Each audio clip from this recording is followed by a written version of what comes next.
EA Sports and the PGA Tour proudly present the season-long race for the FedEx Cup. Today, it's live first-round coverage of the Boston Championship.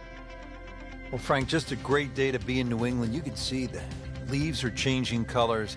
Autumn in this part of the country is really nice.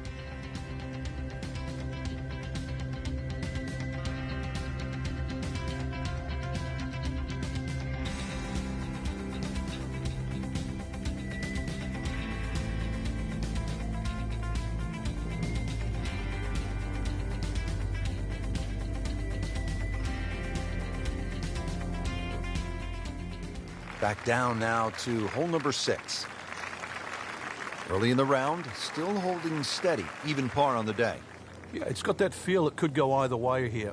Next few holes will probably tell us which way.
He goes after it like he is here. That is a heat-seeking missile right there. Wow. Smoked that one. That's an absolute beauty. Frank, this is a position where a player is absolutely licking his chops here. Good chance to make a birdie. Yeah, this is when this game just looks like fun. Bunkers don't seem to be in play. The only thing you're really looking at right now is just the flag.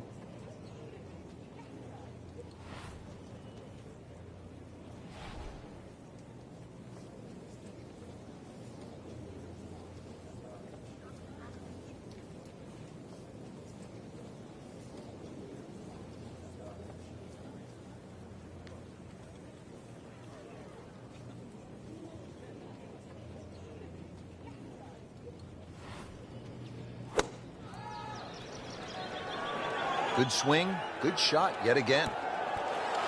Good chance now for a birdie. That was an outstanding play. Well, it's almost a guarantee there after that shot. And getting ready for the putt.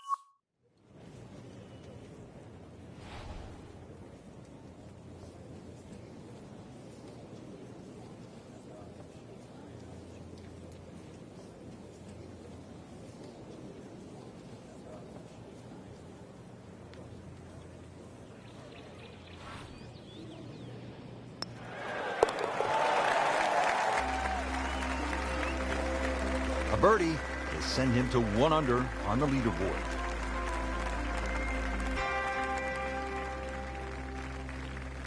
Frankie, just love the variety of holes here at TPC Boston. Now we get to the 7th. It's a 600-yard par 5. It looks straight away, but the problem is if you don't hit a good tee shot, then you really have to be aware of that cross bunker. That is one place you don't want to go with your second shot.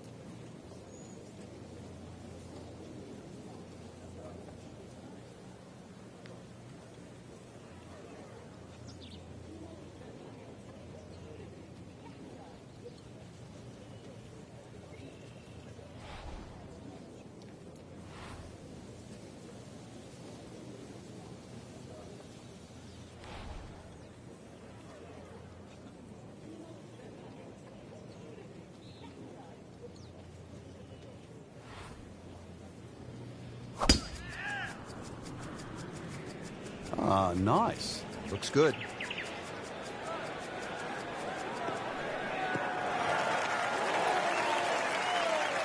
Frank, that one is long, and it is straight. Well, in baseball, that's a home run. In golf, that is a huge advantage over everybody else that plays the game. You imagine just teeing up on every hole knowing that you've got 20 or plus yards over your fellow competitors?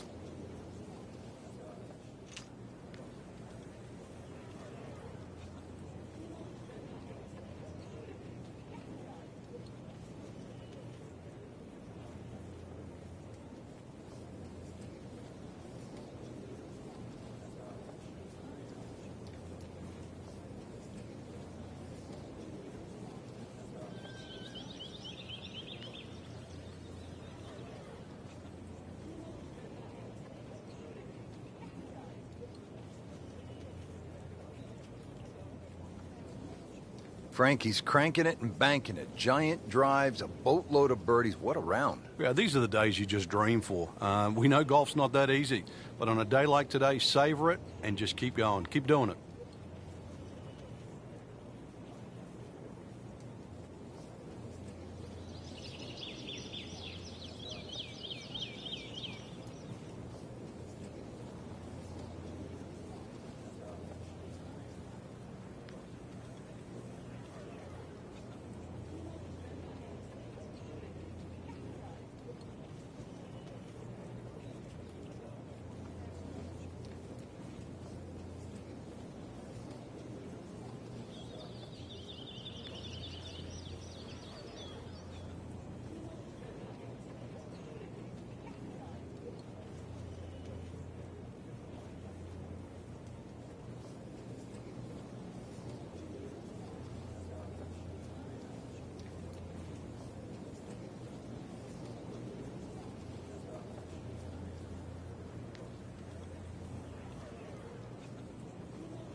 Seems to like it. Headed for the fat part of the green. Frank landed it on the green. It was never going to stop. No chance. Well, certainly playable from here. Ball is in the first cut. Not too bad.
That is professional with a capital P right there. That's stealing.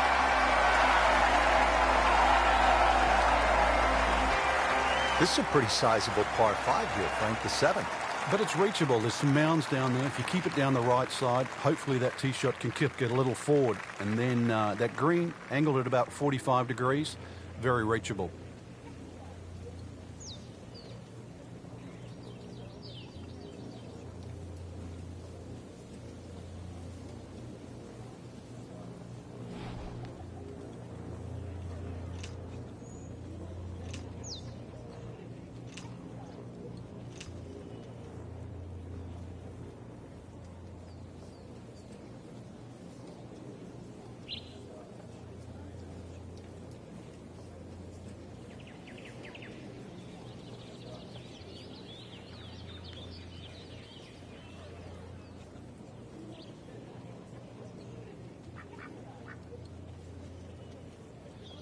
Vijay Singh, Charlie Hoffman, and Big Henrik Stenson, they all have one thing in common.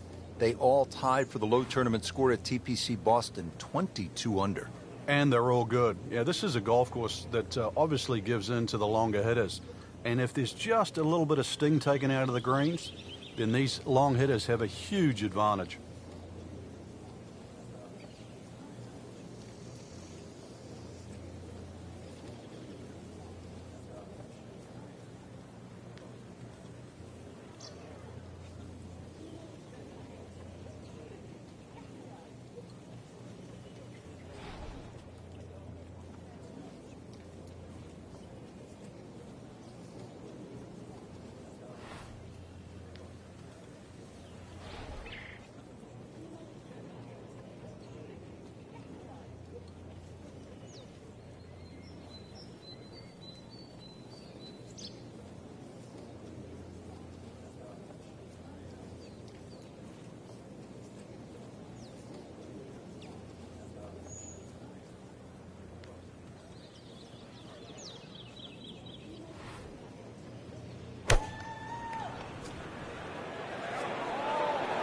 There's a big green, and they're going to use every inch of it.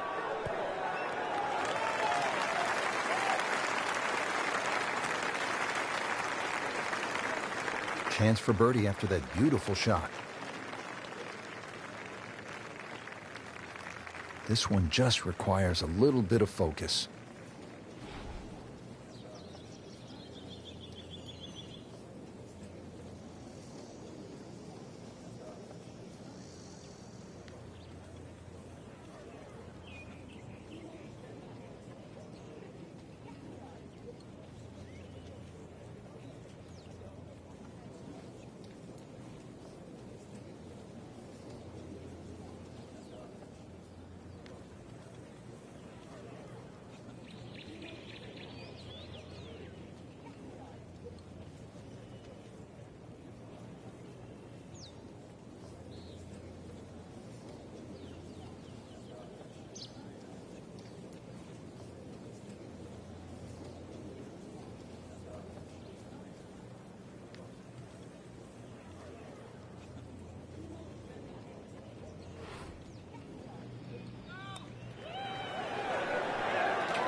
You couldn't ask for much more than that, except to make it.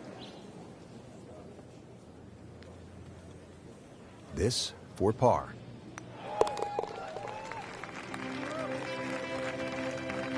Keeps the momentum going with that putt. Stays at 3 under.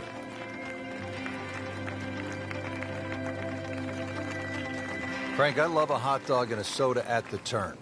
How hard is it to take a giant bite out of this 9th hole? Looks tough. It is. Everything sort of bends where those two bunkers are, and that was sort of 350 yards to get past that. And there's an annoying little bunker that's about 30 yards short of this green. So you have to be precise with both the first and the second shot.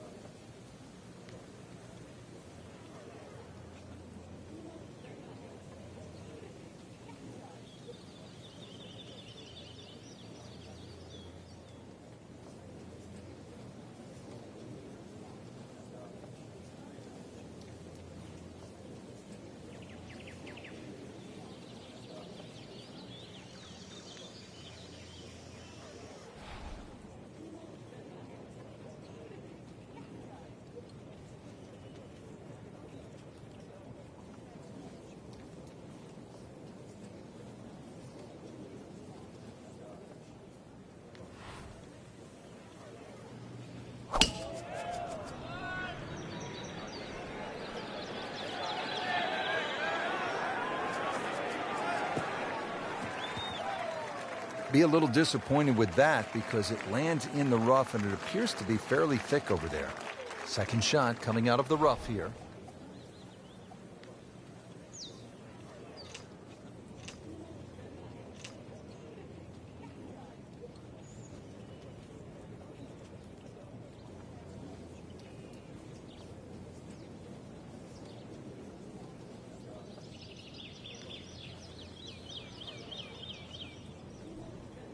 Frank, this is the way you draw it up. This is how the game's supposed to be played.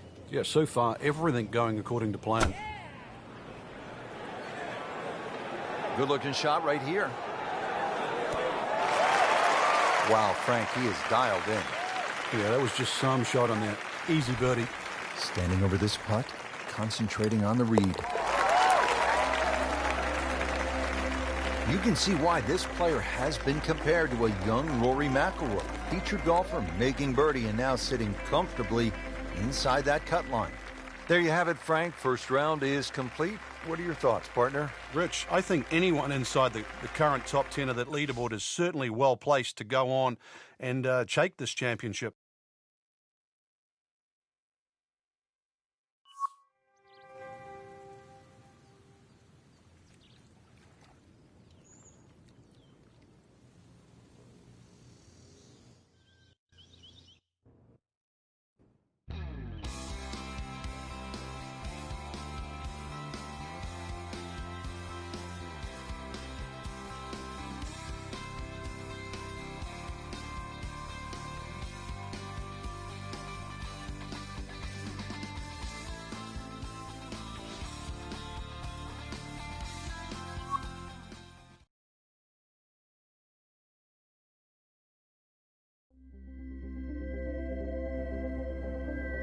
EA Sports and the PGA Tour proudly present the season-long race for the FedEx Cup. Today, it's live second-round coverage of the Boston Championship. Always nice to be in New England at this time of year at the TPC Boston in Massachusetts. We're about 25 miles south of Beantown, and this is a really good-looking golf course, Frank. It is. It looks much older than what it is. It was first established just at the start of the new millennium, originally designed by Arnold Palmer. But it got that older look from Gil Hanse and Brad Faxon. But also, too, you know, if you're racking up a few points out there, or score, should I say, remember Gillette Stadium, home of the Patriots, just down the road.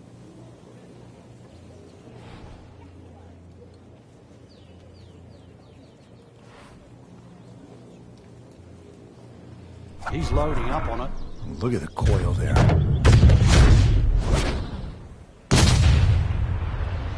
Ball just took off the face.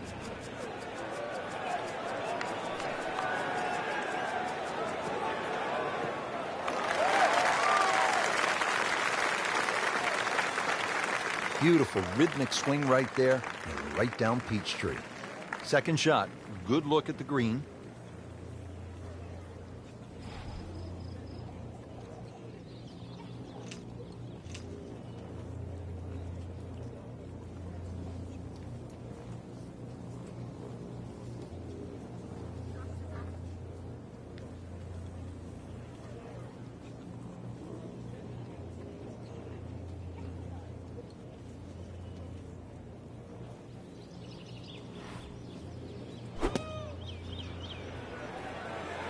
Safely on deck.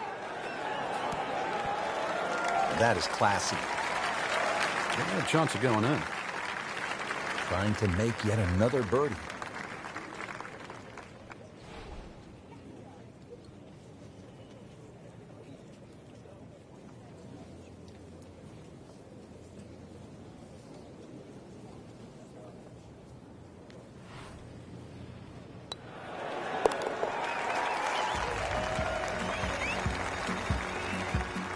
What a birdie.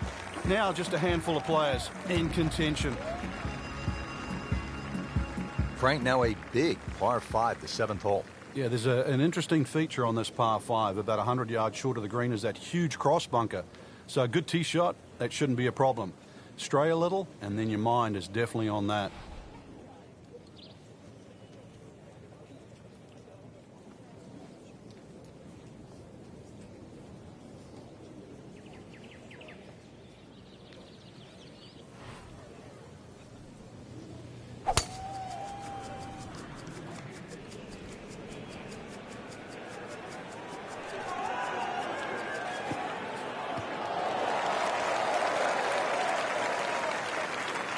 Oh, come on, that's not even human. That's ridiculous. That is 350-plus yards.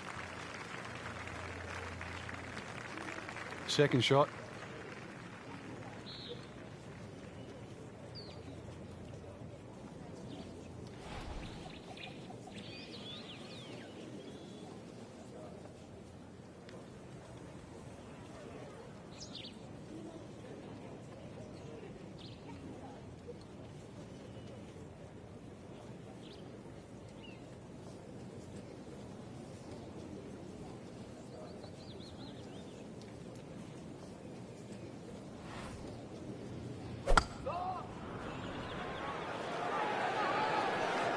Appears to be a smart shot, Frank. Yeah, no problem here. That's going to fly all the way. That was just a gutsy shot right there, and a good look at eagle coming up. Getting set now over the putt.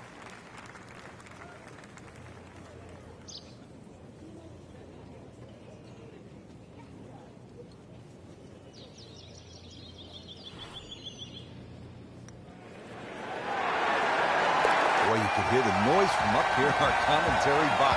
The crowd goes wild after that eagle. Well, just when you think struggling for a top 10, one hole, eagle, now in the top 5. Coming off the long par 5-7, now a par 3, 213 yards. What's the 8th hole all about? Another hole that picks with the same theme. Really want to fly this nice and high. That narrow part at the front of the green really is to be avoided unless the flag is there.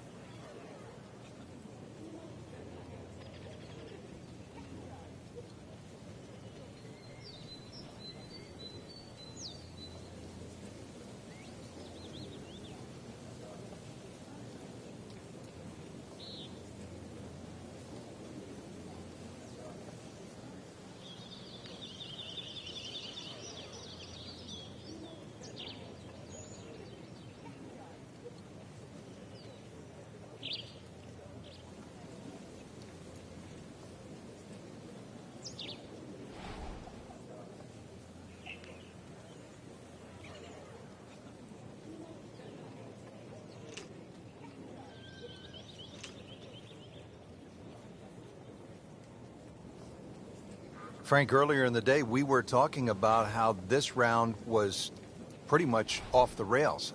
I'm shocked that he's put it back together. Yeah, he looked early on completely out of it.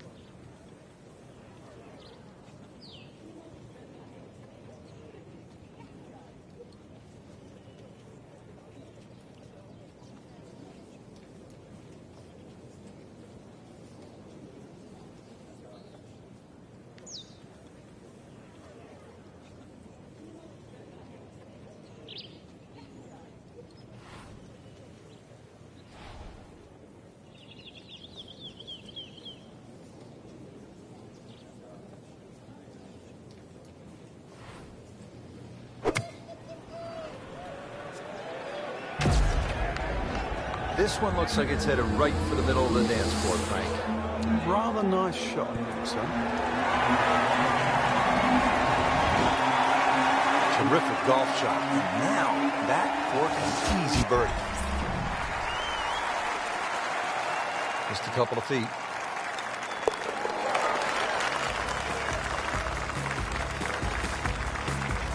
Putting up some impressive numbers out here now. 9 under for the tournament. Real golfers, by the way, do not eat tuna sandwiches at the turn. They eat a hot dog, right? Well, yeah, but if you make a mess of 9, then you're making hamburgers.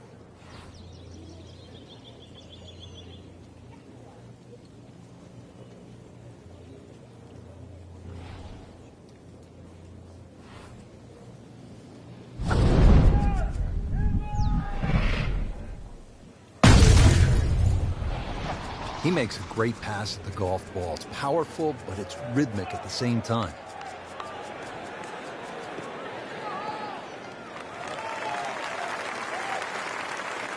Happiness is a long, long, long, long walk after that one. Frank, here at the 9th, what are most players trying to do? Well, you really have to be aware of that bunker. That's about 25 yards short of the green. If you finish up there, that's one of the hardest shots in golf, the long bunker shot. So you've got to carry that, even if you want to run the ball onto this green.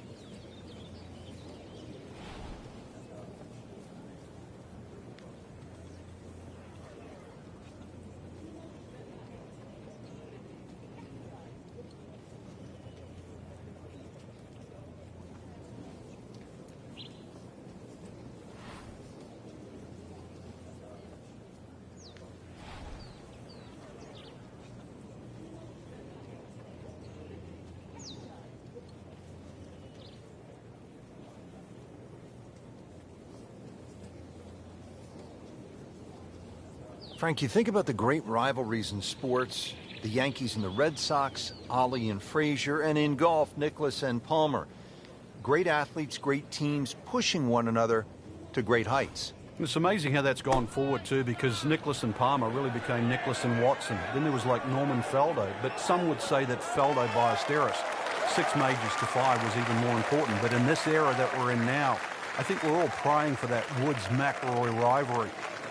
Woods with 14 majors, McIlroy already with 4. That really is one to celebrate over.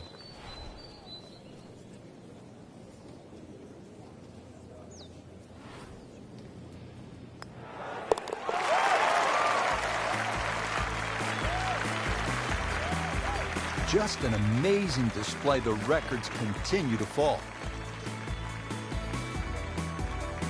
So all the scores have been posted for round number 2, and look who is on top of the leaderboard, Frank. Yeah, with 2 very solid rounds of golf. Key right now, just stay out of your own way and keep it up. The pressure will start to build. We know that as you get closer to the end of this tournament.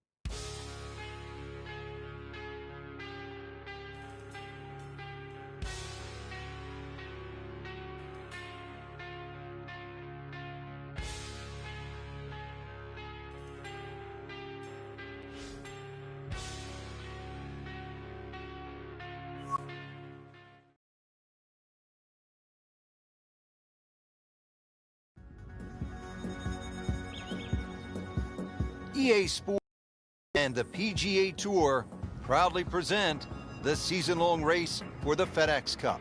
Today, it's live third-round coverage of the Boston Championship.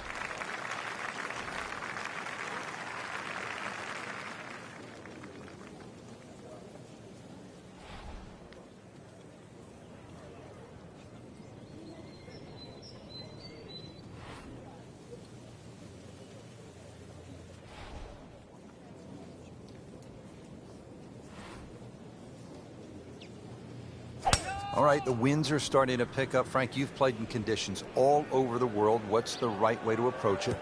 Well, you've really got to find out, first of all, the direction of the wind, and you have to be certain of it right now. And plus, if there's a gust, that's something you can't, you've got no control over.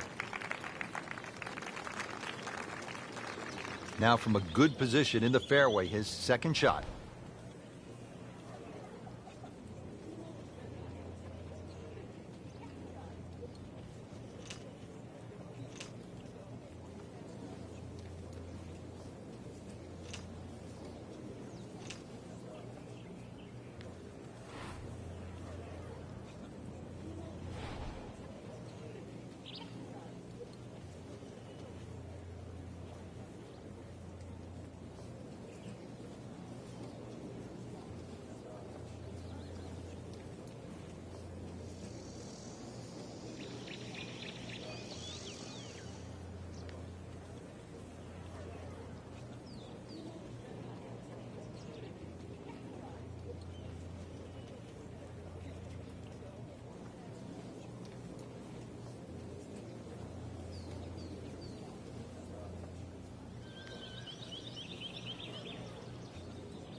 Appears to be what they call a commercial play. Very solid.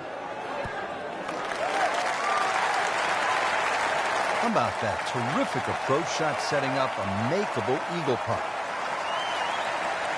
Just needs to keep it steady here over the putt.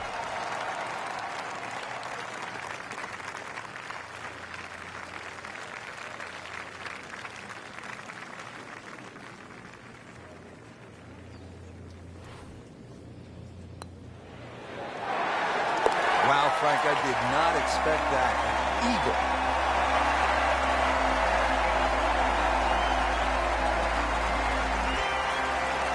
Now at the par 4 15th, what do you think of this hole, Frank? Oh, I love the strategy involved here. It's not just necessarily a driver off the tee. Smart play often comes on top here because it's a second shot hole.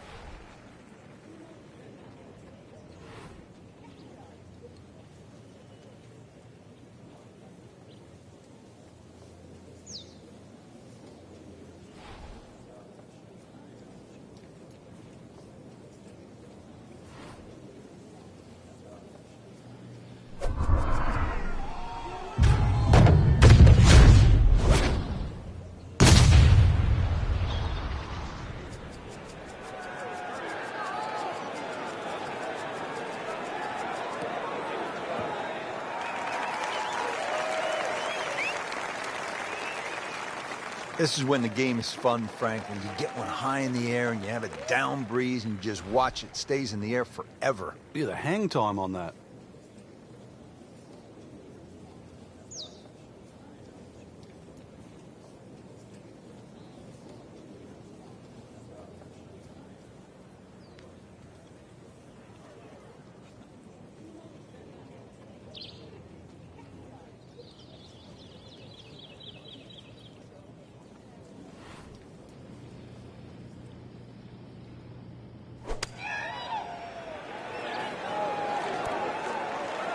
Good chance now for a birdie. That was an outstanding play. Oh, it's almost a guarantee there after that shot.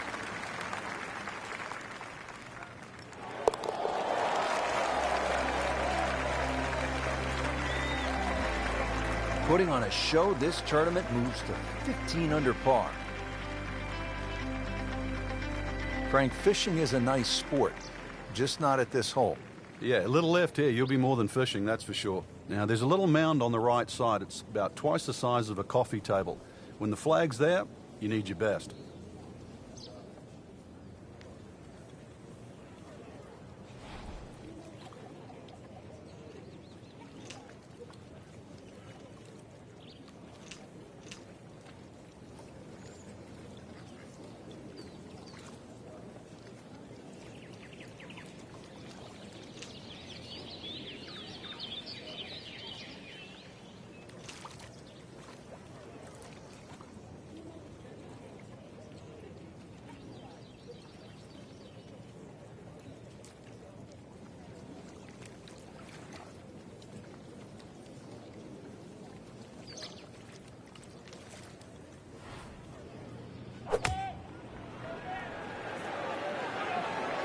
Appears to be tracking well.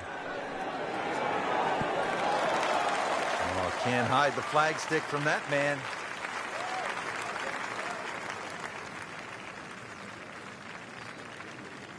Birdie putt coming up. Had a par on this hole yesterday.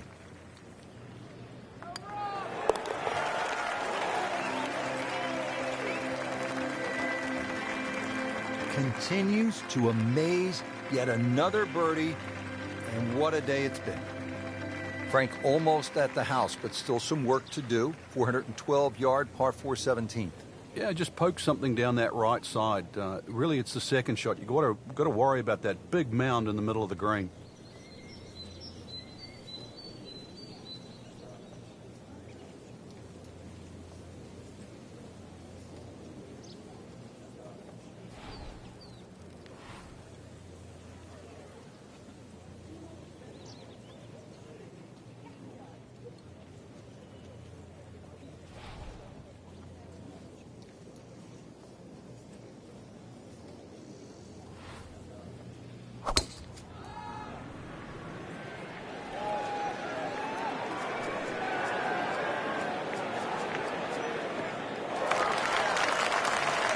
Now it's right in his wheelhouse. Good position where he can attack the pin. Yeah, he has all those options now. With that ball sitting up, you can bring it in high, you can bring it in low. The choice is yours. Chance to set himself up for a good scoring opportunity with his second shot here.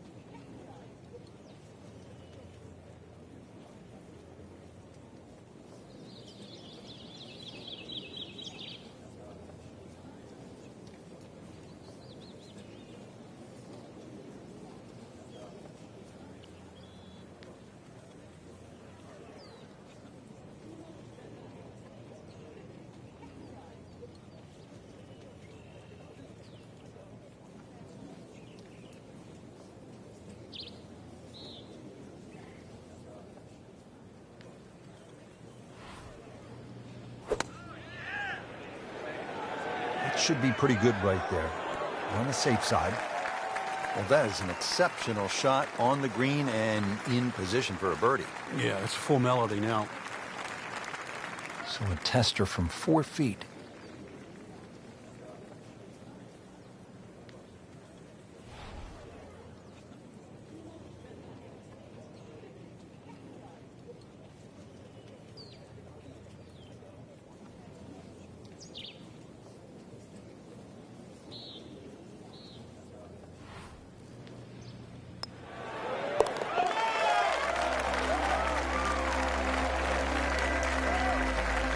Frank, this is a player in full flight right now.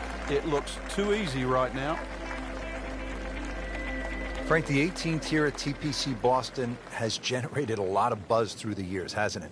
It has, and those changes have just made this finishing hole so much better. The fact that they've narrowed up the front of the green, they've made that left side more severe. Now you can't bail out on the left. If you do, it's an awful little pitch or even a putt up the hill. The addition of that pot bunker, Frank, how has that changed the hole?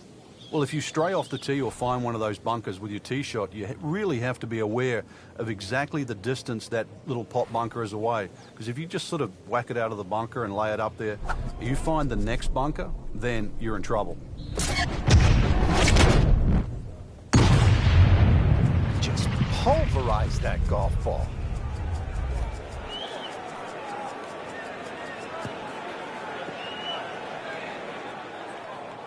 So that ball nestles down in the rough. Just got away a little bit on that tee ball. Second shot coming out of the rough here.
This is looking really good.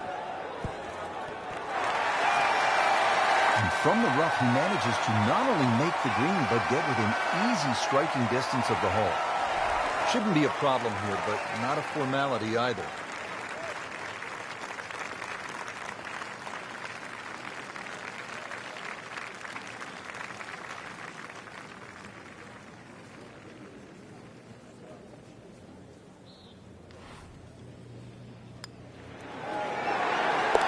Wow, Nate Siegel makes everybody else look sort of average, Frank. And look at the size of that lead on the leaderboard now. There you have it. Round 3 is finished, and it was a good one, Frank. Yeah, after 3 rounds in, you really could start to see who could take home the trophy when it's all said and done. Great play, though, up until this point. Round 4 should be an absolute thriller.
EA Sports and the PGA Tour proudly present the season-long race for the FedEx Cup. Today, it's live final round coverage of the Boston Championship. Hello again and welcome. I'm Rich Lerner alongside my friend and colleague Frank Nobilo. It is a gorgeous fall day here in Massachusetts, TPC Boston, site of the Deutsche Bank Championship, part of the FedEx Cup playoffs. Frank, a really good golf course and highly respected by the best players in the world. It certainly is. Gives them an opportunity to score. Gil Hanse, Brad Faxon, they made some really good changes over the years, giving it that New England look, that old bunker style. And, of course, they've had a PGA Tour event here all the way back to 2003.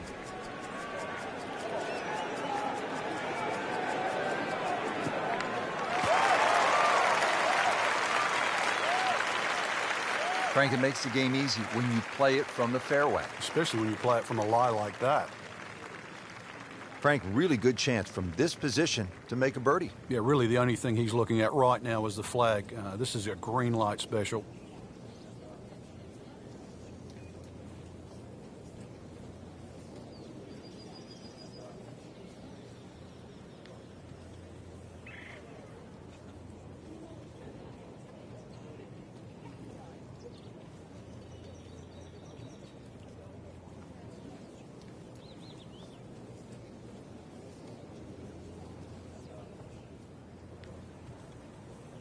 Frank, I think what sets golf apart from other sports is that the fan can get so close to the great athlete as the round is being played. Yeah, well, that's why the sport itself, and we consider it more intimate for that reason. You know, most golf spectators play the game, whereas other sports, you don't see NFL players sitting in the grandstand. You see spectators, but most golf fans are golfers.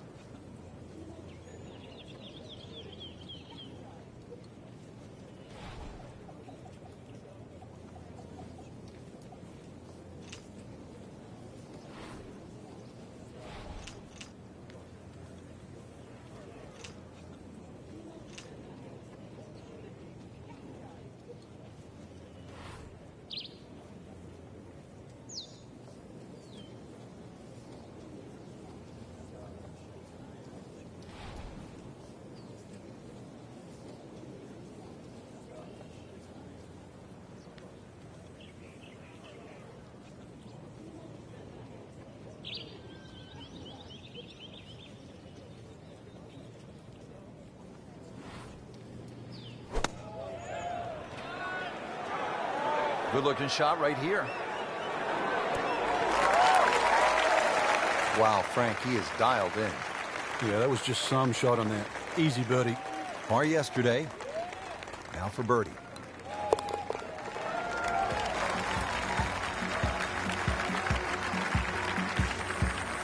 Beautifully done. Nice birdie.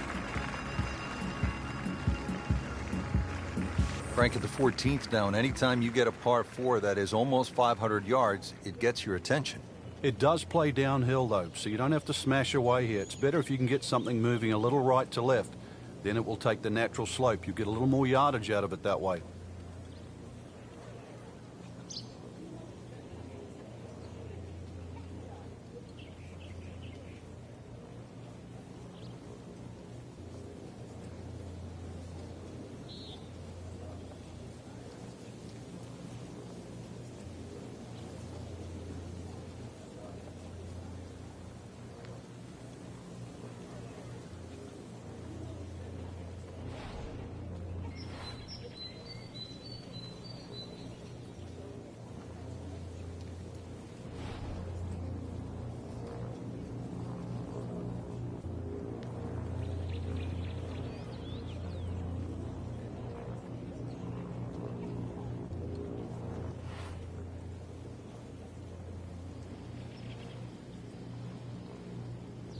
He's loading up on it.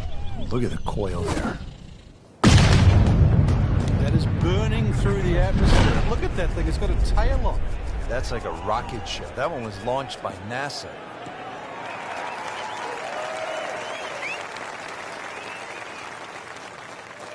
Frank, that one is long, and it is straight. Well, in baseball, that's a home run. In golf, that is a huge advantage over everybody else that plays the game.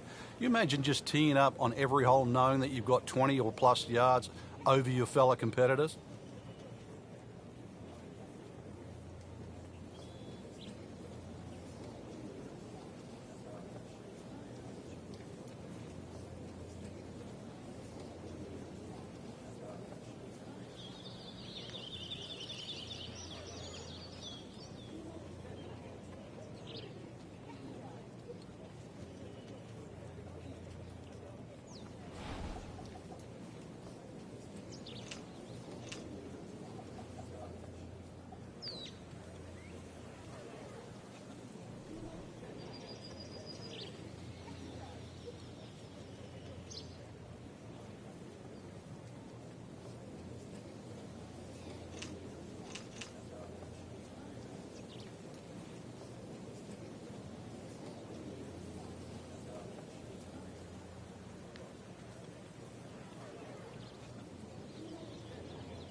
Safely on deck. Just a superb shot. You're not going to see much better than that all day today. Settles in over the putt.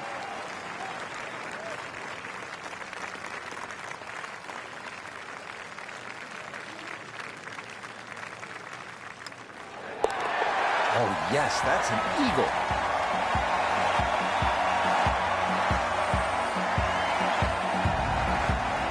Frank, after a couple of par 4s where you just sort of let it go with the driver, different strategy here at the 15th? Yeah, you don't want to get carried away here. This is one where just a nice smooth swing, get that ball in the fairway. And that second shot, you've got to carry that false front.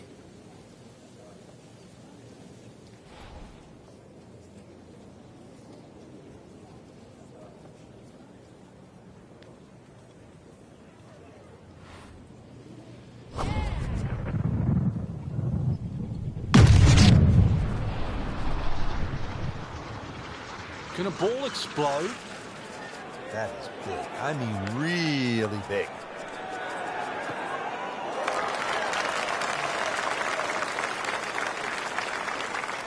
Paying attention like a little kid at school, Frank. That baby's sitting up. Sitting up? It's got the best view as well. You don't even need binoculars from where that ball is.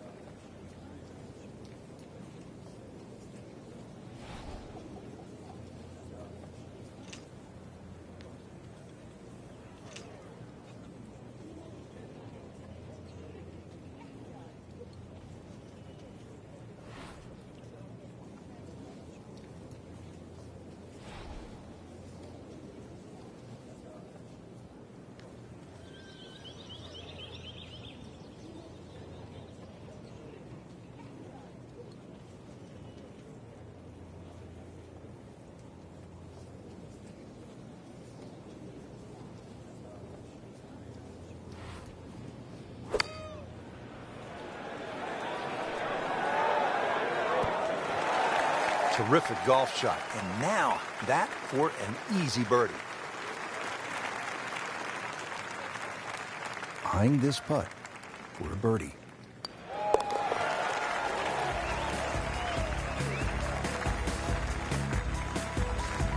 Right in the heart.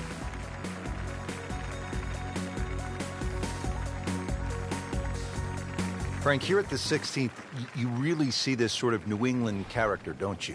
Yeah, that stone wall now protects that sort of two-tiered green. And it sort of showcases the golf course. It just fits in beautifully with what Hans and Faxon have done to the golf course.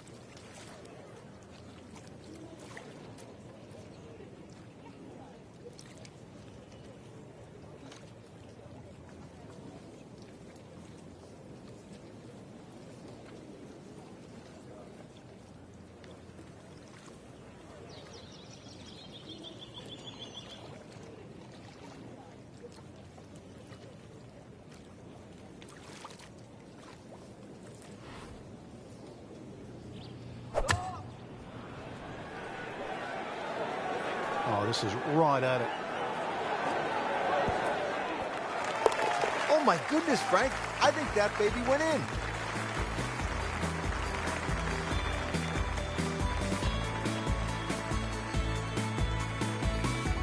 Just 2 holes left to play here at TPC Boston. Frank, we're on to the 17th. And what can you tell me about this 412-yard par 4? It looks like a dogleg left, but you don't play it that way. Hit it straight down towards that bunker on the right side. Then the second shot's downhill.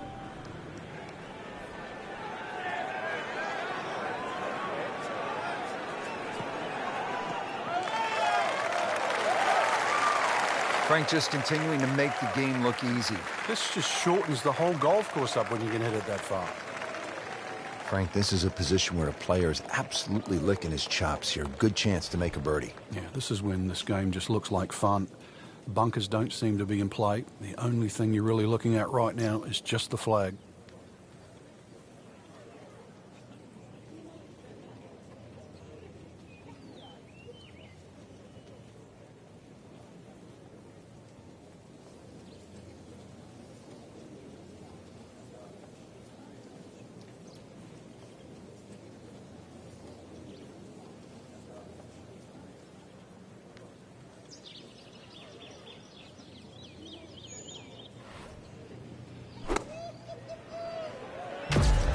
There's a big green, and they're going to use every inch of it. What a display of shot making this has been, Frank. Oh, that incredible approach shot there. The easiest of birdies coming up. Birdie try again here today. Had a nice birdie on this hole yesterday.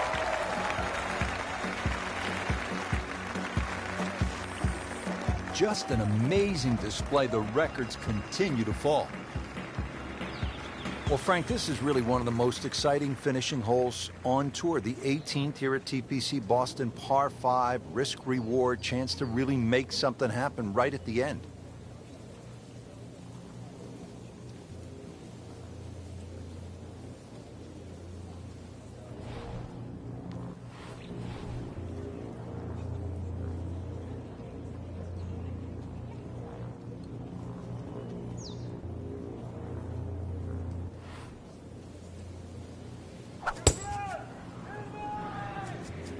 Oh, I liked that.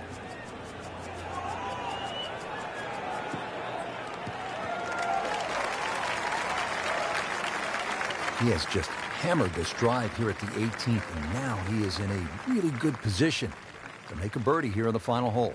Setting up in the fairway, 200 yards to where that hole is cut.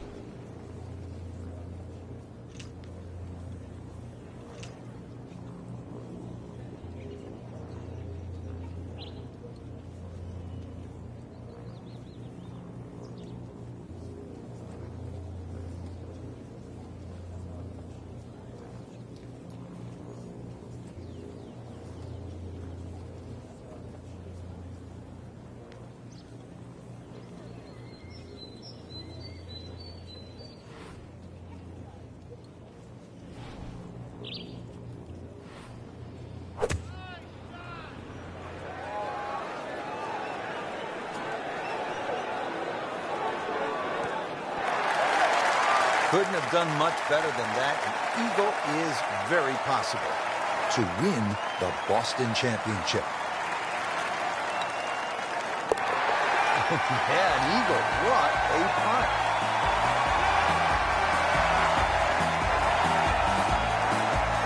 Just a fantastic week of golf. Add that one to the win count.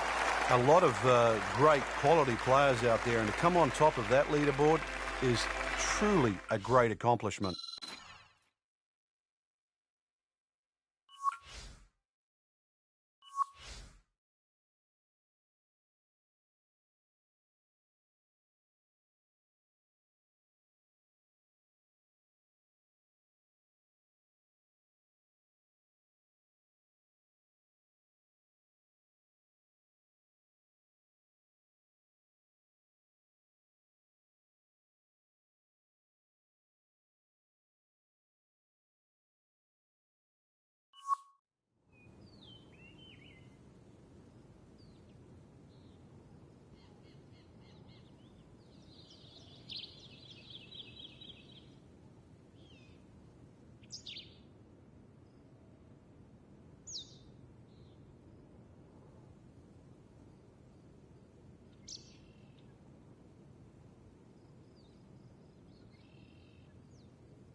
EA Sports is present today's PGA Tour coverage. And we welcome you to one of the most popular golf courses on the PGA Tour. It is Quail Hollow. We're in Charlotte, North Carolina, and Frank, it is just starting to heat up out on the golf course.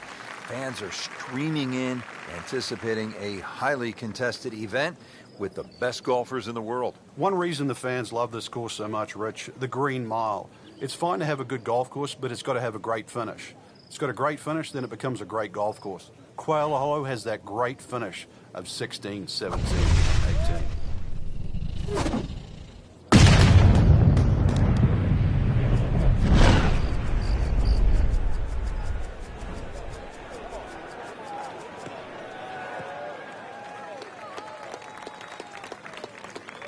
Beautiful rhythmic swing right there and right down Peachtree.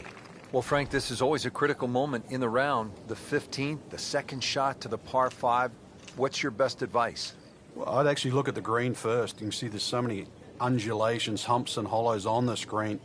So when you look now at that second shot, you realize it's got to be hit up very, very quickly and land in whichever specific section that you're trying to hit at.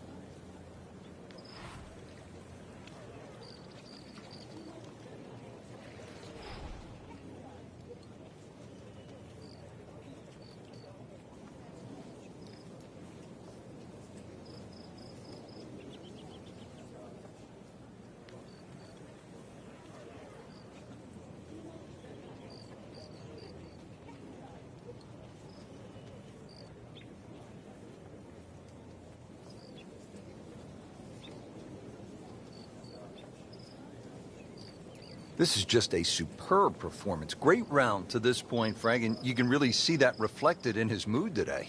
Yeah, it just looks too easy. Swinging the club beautifully. Ball's going exactly where he wants it to. He's not trying to take too many risks. So consequently, he's getting birdie opportunity after birdie opportunity.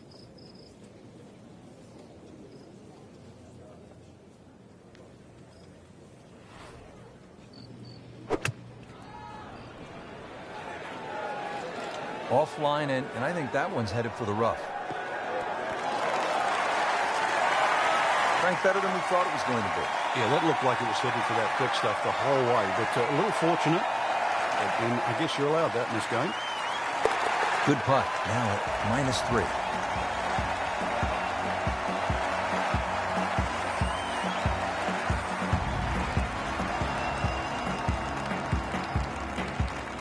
At last, we have arrived at the start of one of the most daunting finishing stretches in all of golf. They call it the Green Mile, 16, 17, and 18 here at Quail Hollow. The 16th is a par 4, 508 yards, Frank. And this hole was made even more difficult when they pushed that green further left to bring the water more in play with the second shot. I mean, it's a great par 4. It's strong in every single department.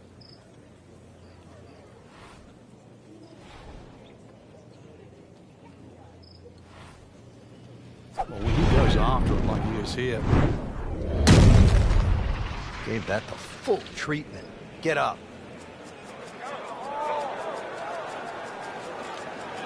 Oh, huge. Huge with a capital H. Busted that. Good tee shot, good lie, and now a good chance to take advantage here on this hole. Second shot, good look at the green.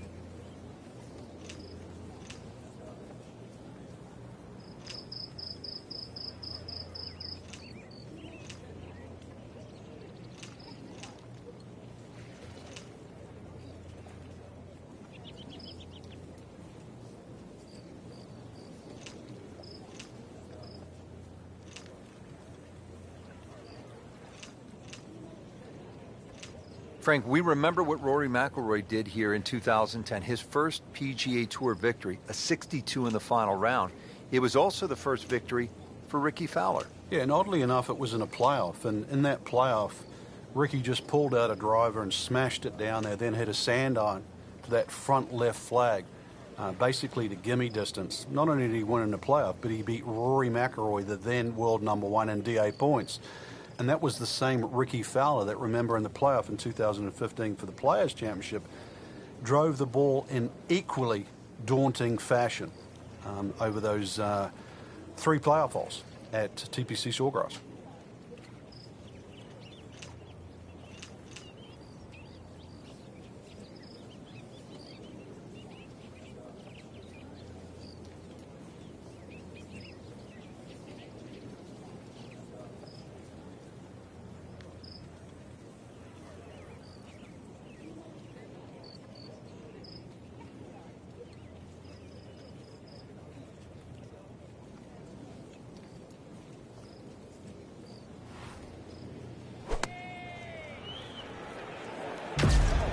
This one looks like it's headed right for the middle of the dance floor, Frank. Rather nice shot, I would say.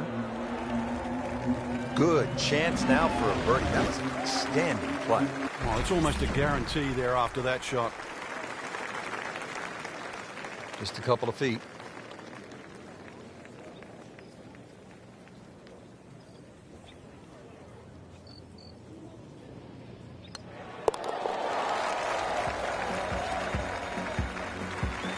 Knows it is a 4-round tournament, setting himself up for a good weekend, maybe a great one. The young star makes his birdie. Frank, this is all you want in a par 3, especially late in the round. You have to carry the water. You have to deal with the pressure. At 221 yards, this requires a player's very best. On the process of elimination, don't go long, don't go left, don't go short, and right is marginal. It doesn't leave you with much.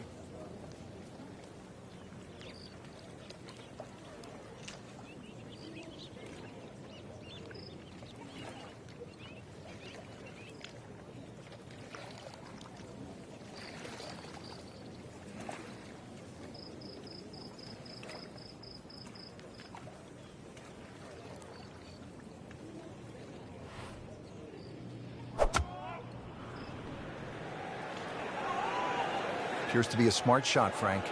Yeah, no problem here. That's going to fly all the way. He's making the game look very simple right now. See it, hit it, and he's got it right on track. These putts keep the round together.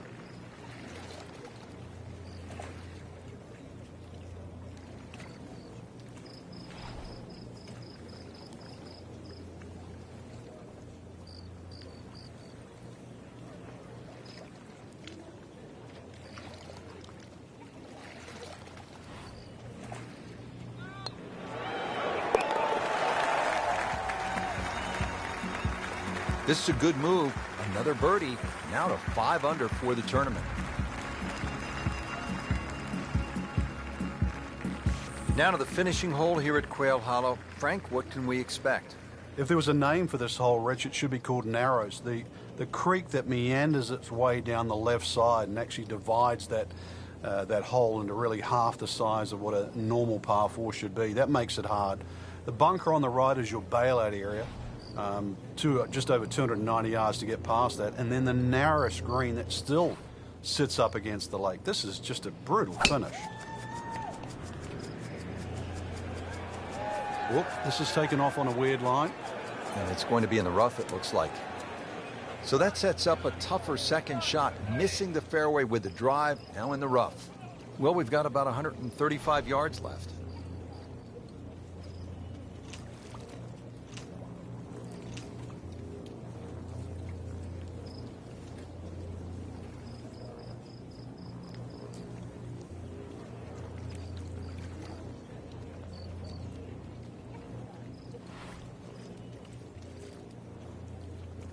Frank, Rory McIlroy had his coming out party on the PGA Tour right here at Quail Hollow. That was in 2010.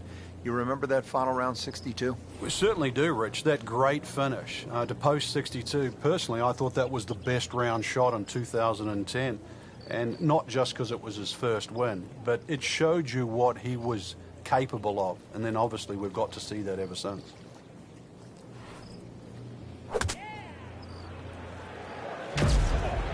This is a good-looking shot. I mean, that's how the game is played, right there. Oh, he's just making it look so easy. That birdie coming up, formality. So just a formality here.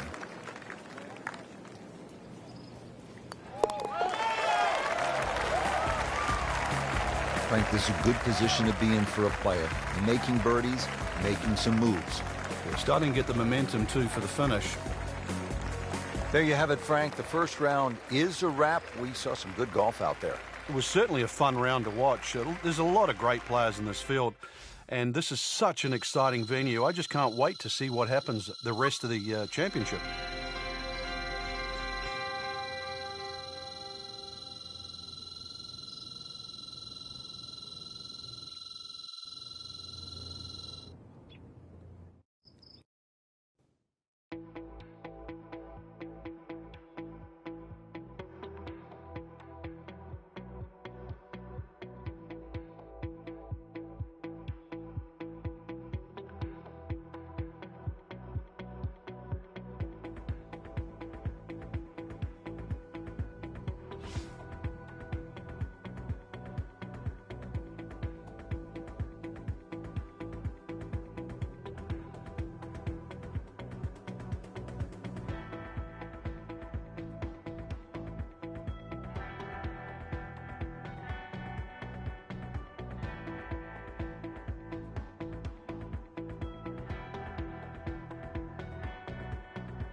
This is EA Sports PGA Tour coverage coming up next.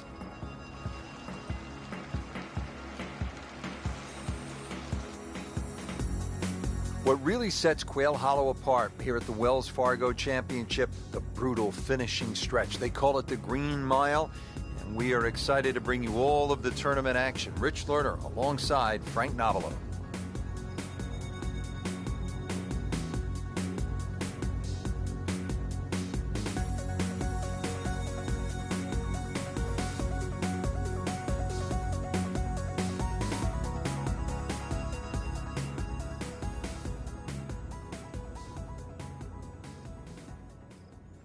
And we pick up action at the fourth. Frank, we're early in the second round. What have you seen so far? I've seen a lot that can be improved on too, but there's enough good there. That's the main thing. You know, the scorecard doesn't always reflect how you're playing, but a little bit of basics out there. Fairways, greens, maybe knock a couple of putts in. All of a sudden that scorecard looks different.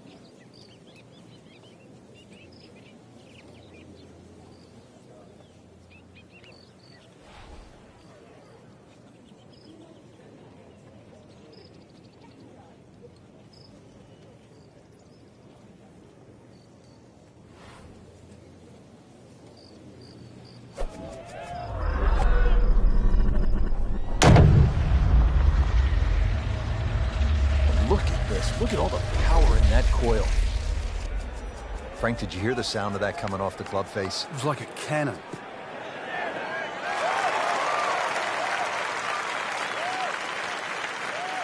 That's a good start to the hole, right down the middle. Frank, as we look at the second shot here at the fourth, what's the best chance for a birdie? A nice high floating second shot would be the ideal go here. Rich just pitching slightly right of the flag, but you cannot afford to miss this green on the right.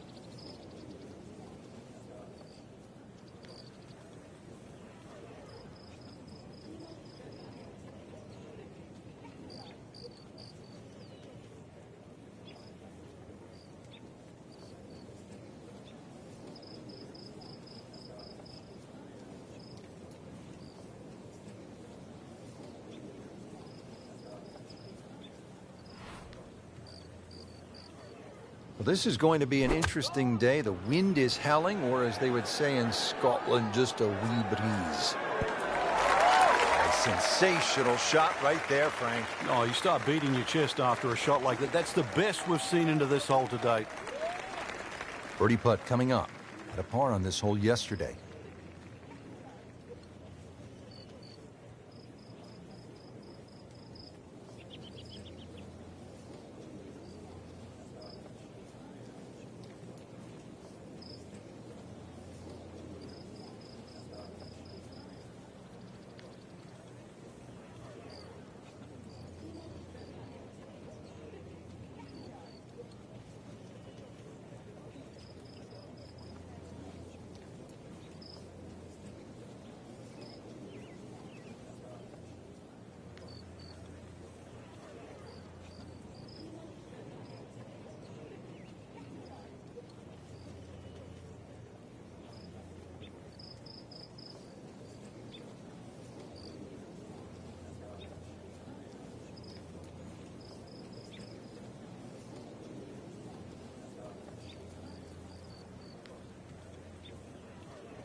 Frank, you've navigated so many leaderboards in your career. This is the way to do it, isn't it? Oh, there's plenty of holes ahead too, Rich. Third place, a really good position to be playing from here on in.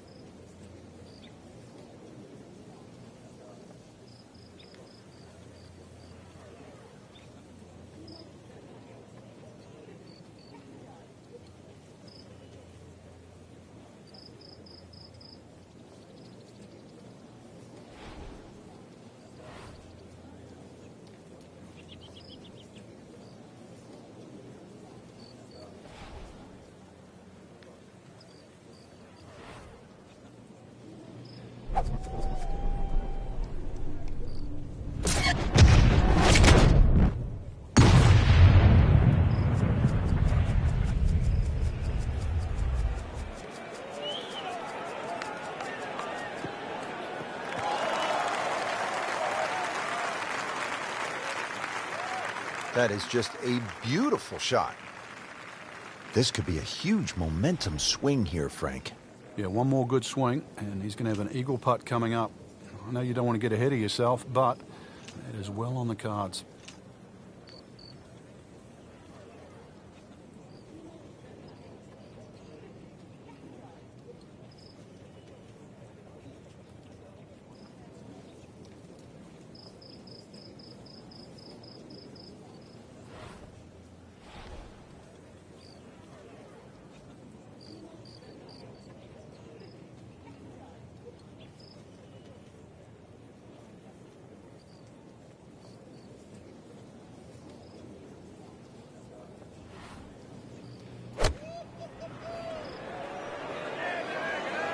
This is looking really good. Frank, that is how it's done.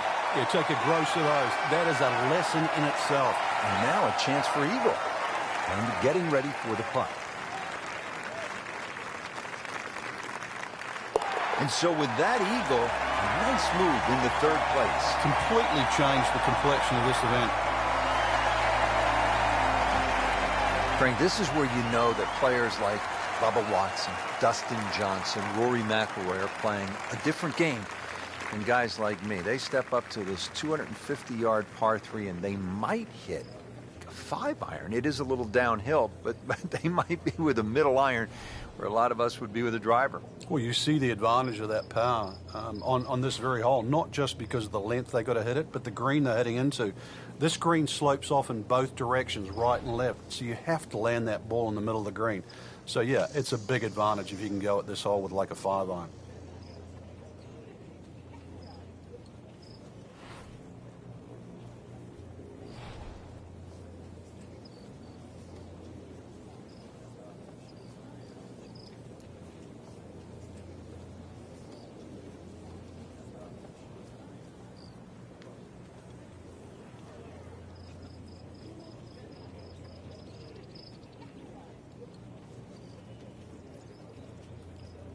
Frank, mistake-free golf. You hope you can keep it together. Possibility of a very special round here. Yeah, the only real thing to worry about is not to get too far ahead of yourself. At the moment, swing looks tremendous. And just keep the round ticking over, one hole at a time. I know it sounds like a cliche, but right now, he's exactly where he wants to be.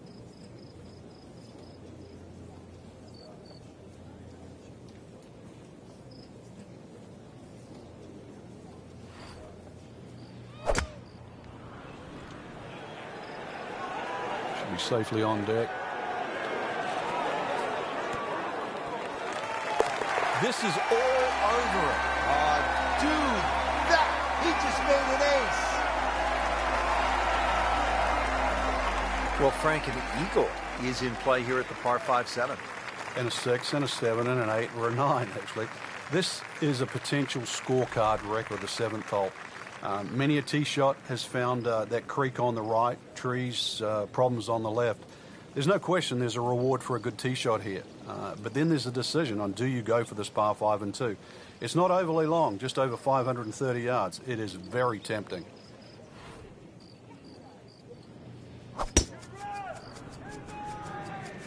Oh, if this is up, it's good.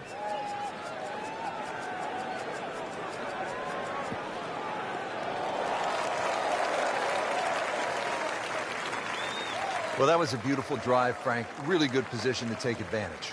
Sitting up beautifully in the fairway. Frank, he could make eagle right here with a really good approach shot. Yeah, well within his reach, too. And, Rich, if we just sit back and relax here, I think we're going to see perhaps a very good look at eagle coming up.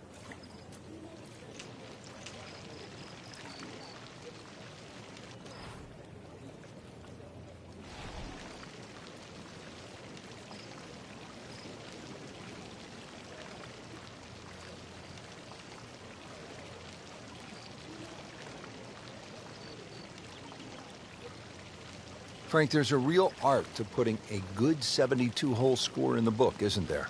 Yeah, there is. You know, you can have a flash of brilliance, make 5 or 6 birdies. It can be offset by doubles and quadruple bogeys. And in the end, it's the end. What did you do? The plus and the minuses. And that's why all our biggest championships have, of recent, been stroke play. Frank, it's one thing to jumpstart your round. This would ignite the round. Yeah, you don't normally see 2 par 5s back-to-back, so the chances of having consecutive eagles is so rare. And at this point, Frank, you'd settle for par with the heat rising, all the pressure building, but an eagle at this point, tremendous effort.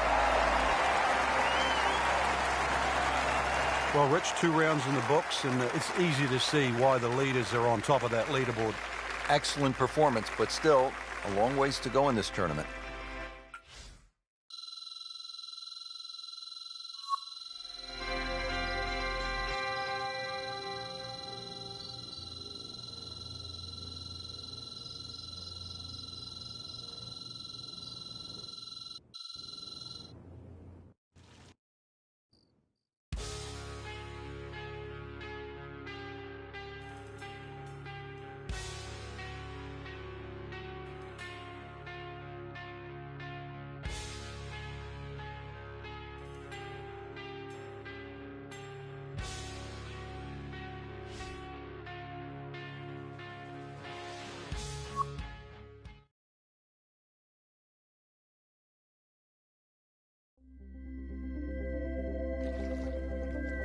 EA Sports is proud to present PGA Tour coverage.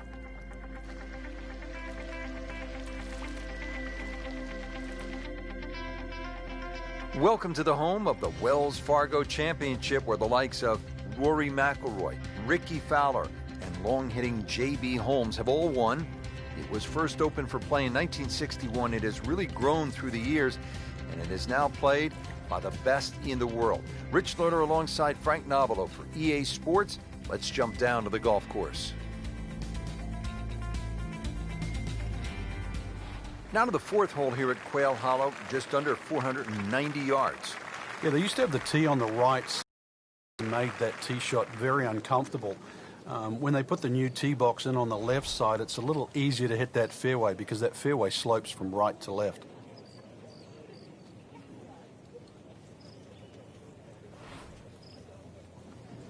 Going for a little extra. Really powering up here.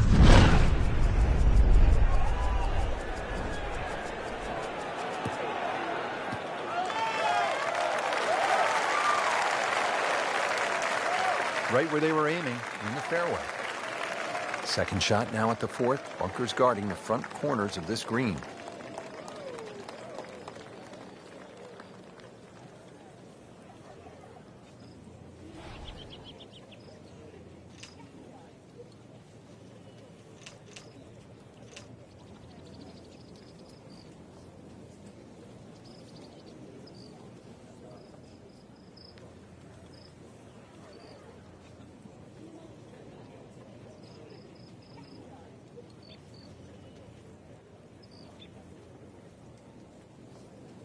Strong wind here early in the round.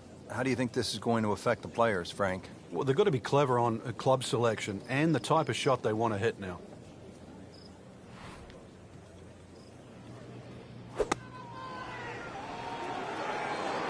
Seems to like it.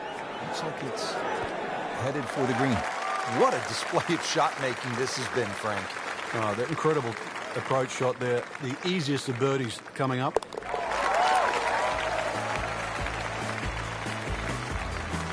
Putting on a show, this tournament moves to 15 under par. Now to the first par 5 here at Quail Hollow, the fifth hole. It's 570 yards, and it would seem, Frank, that this tee shot sets up well for a guy like Rory McIlroy. It does. Someone that hits it long and moves the ball right to left, and that's what you're going to have to do here. One of the main reasons for that is not necessarily the dog leg, but the fact that the fairway, Rich, slopes away from you. It slopes to the right and away. So that makes that tee shot so much more difficult.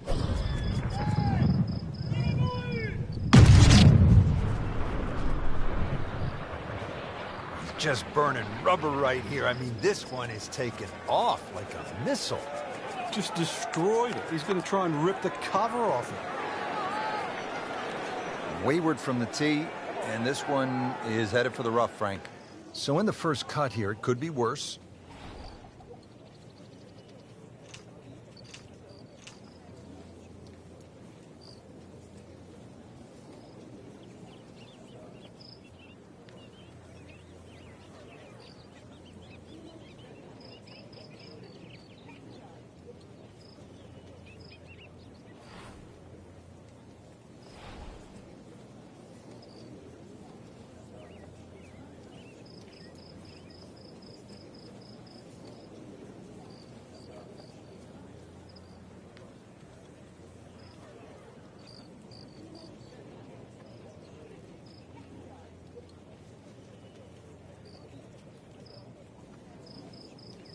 Well, this is the kind of wind that separates the great players from the average players. You really have to be strong to handle these kinds of winds.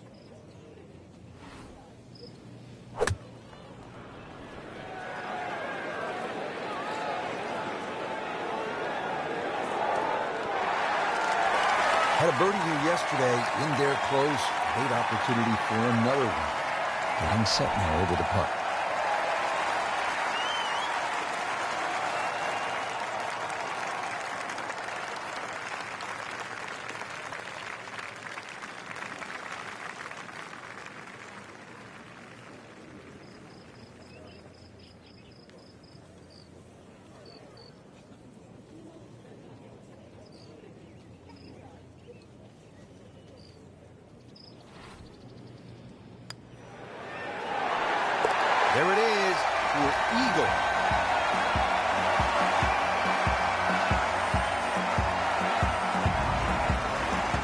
Wow, Frank, this is all you want in a par 3. 250 yards here at the 6th. Hey, that's what these guys need, especially in a PGA championship. Fortunately, the hole plays a little bit downhill, but 250, whichever way you cut it, is a big par 3.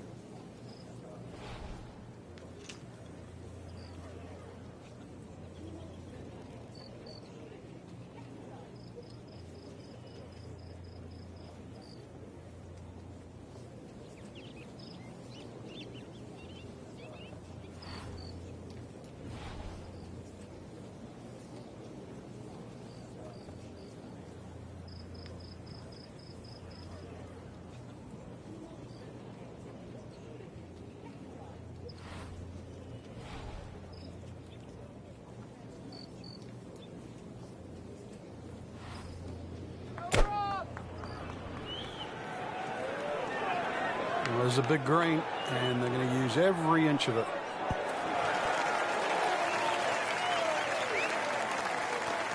Well, that's how you play the game right there. Knock it on the green and give yourself a good look at birdie. It's no snack, though.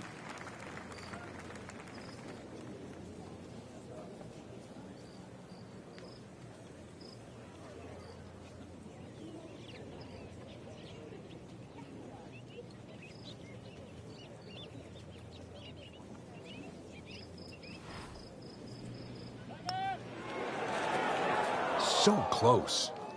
Well, that was just a lousy putt right there. No other way to say it. Not a gimme, but well within his range.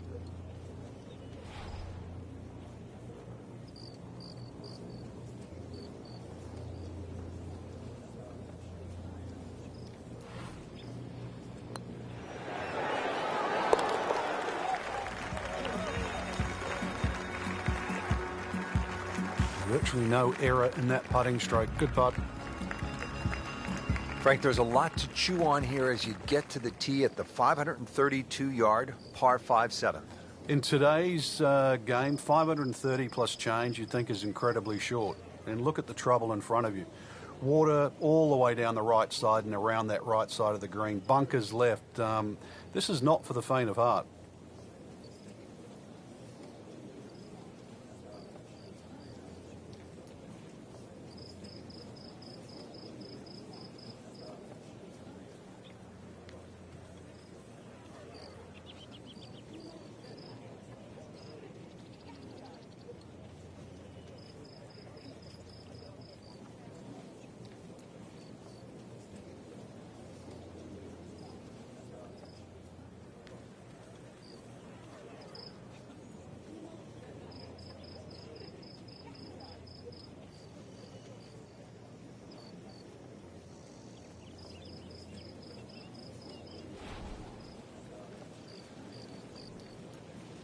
Frank, the handicap system in golf really is the great equalizer, isn't it?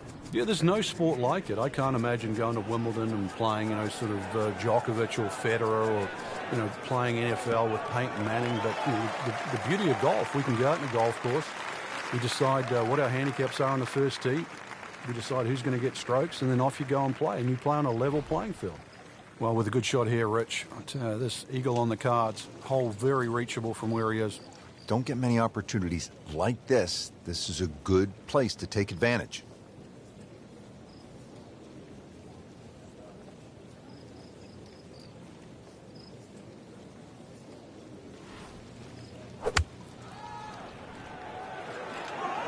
Stuck the follow-through right there. This could be really good. Just a sensational shot, and he will have that for an eagle. Amazing. Just like that, pick up 2 on the field. Just an amazing display. The records continue to fall.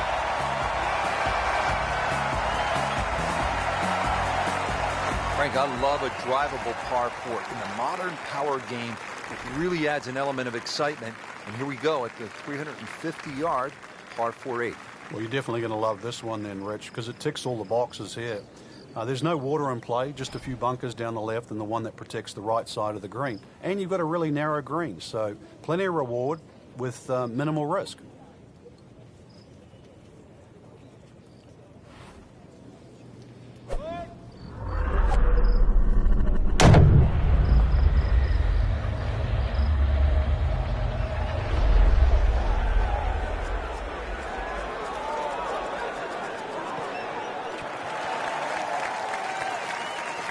What a display of power and precision off the tee.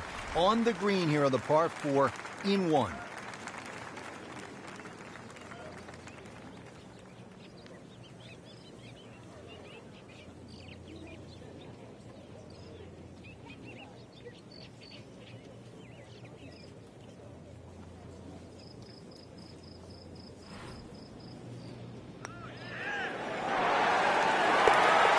Count it. It's an eagle.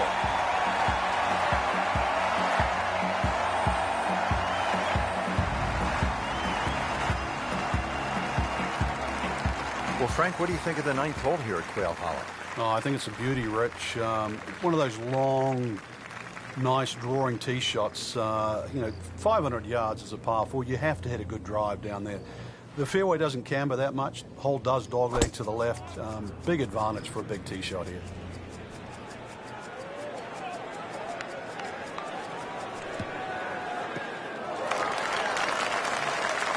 That's a good start to the hole, right down the middle. The green is up above, and this will play at least a club longer.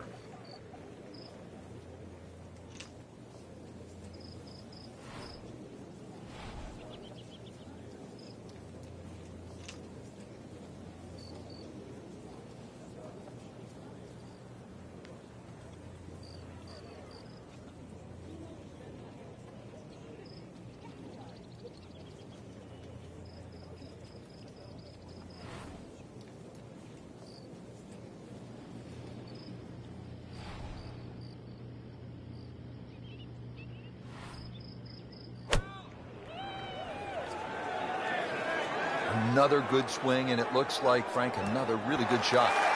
What a nice shot. Right on the green, and a pretty easy putt on the way. This one just requires a little bit of focus.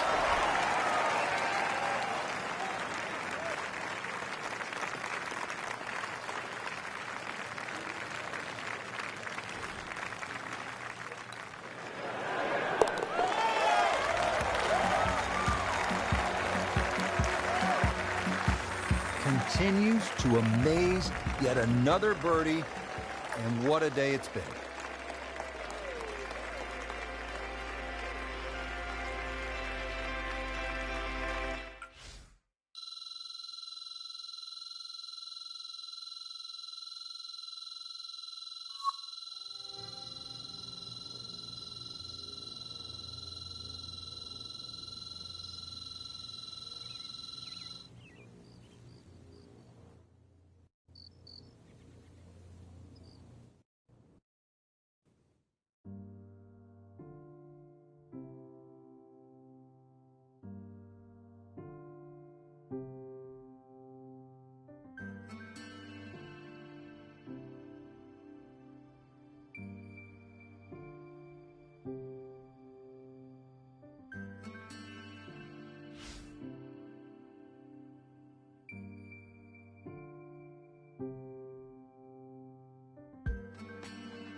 Today's coverage brought to you by EA Sports and the PGA Tour.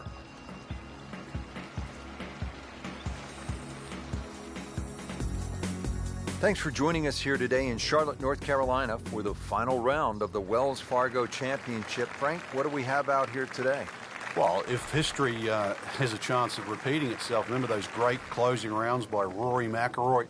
That 62, that was one of the best rounds ever shot that year, back in 2010. And, of course, that playoff, too. Ricky Fowler back in 2012. We actually beat out then world number 1 Rory McIlroy with that stunning drive down the finishing hole and brilliant wedge to a tight flag. This golf course, it can give it, it can take it away. But for us, from where we're sitting, Rich, we'll enjoy the view today. No doubt about it. Are you kidding me? Come on, you can't hit a ball that hard. That is crushing it beyond all crushing.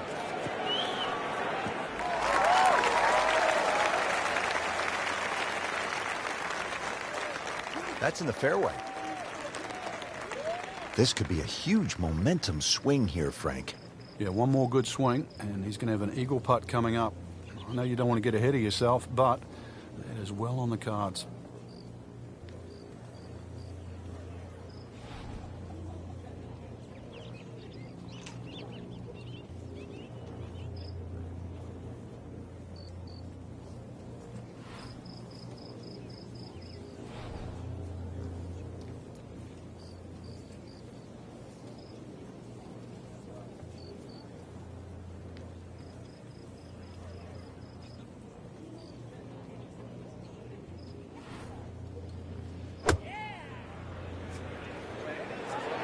This one looks right on point. Oh, can't hide the flag stick from that man. Settles in over the putt. A huge momentum shift with the eagle.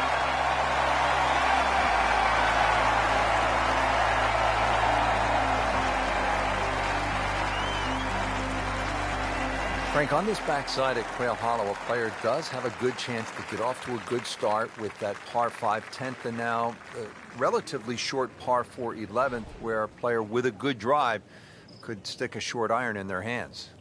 Yeah, this is one you're going to have to make a decision. You can just play this as a straightforward dogleg left par 4 and hit a 3-wood or a long iron up there and 9-iron or something like that into the green. Or, if you want it, you can try and blast a drive around the corner. I don't know if that's the more prudent play, but it's fun. Frank couldn't ask for anything more. Just the lie there, too. It is sitting up like it's teed up. Frank, what's your thinking here on this approach shot at the 11th? Rich, this is another one. You have to favor the high side, which is the right side of this par 4. And if the flag's in the back corner, just be careful because everything slopes away from you off the back left of the green.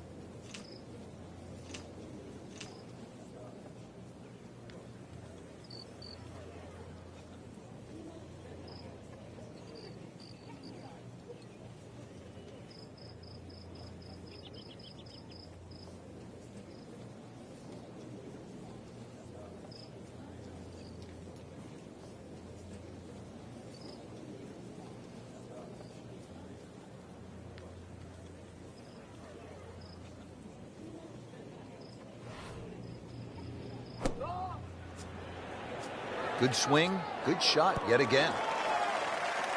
That is an excellent play right there. The approach giving him another good look. But now a chance for a birdie.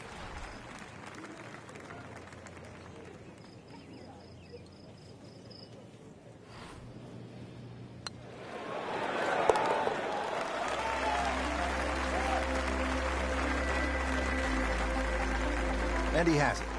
A good putt redeems all.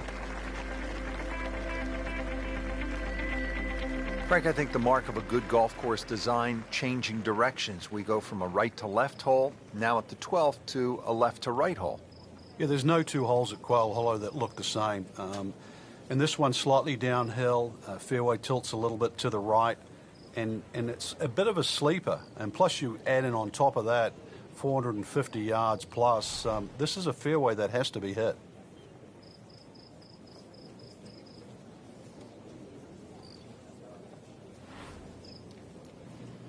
He's loading up on it. Look at the coil there.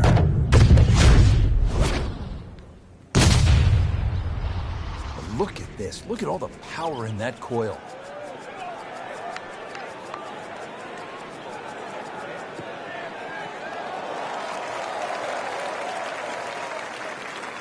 Oh, that was sweet. Straight down the middle. Well, he's going to have to hit the same club a lot harder or just hit another one.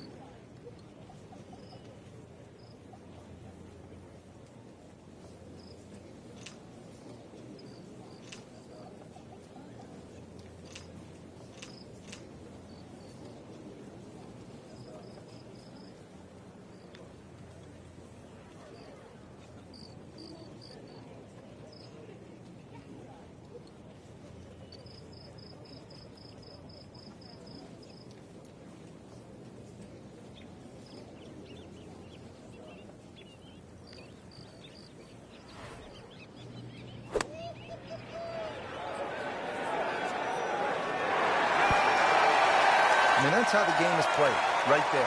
He's just making it look so easy. That birdie coming up, formality. Birdie putt coming up. A par on this hole yesterday.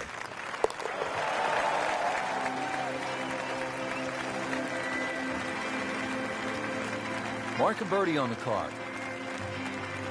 Now the par 3, 13th hole. Frank, this one 210 yards. Very, very good par 3. This is actually a big green. It's 37 yards deep, but it actually plays small. There's a front right portion. There's a roll-off area in the middle, and there's a roll-off area in the back. So don't be deceived by the size of this green. You better be pitching that tee shot right bang in the middle.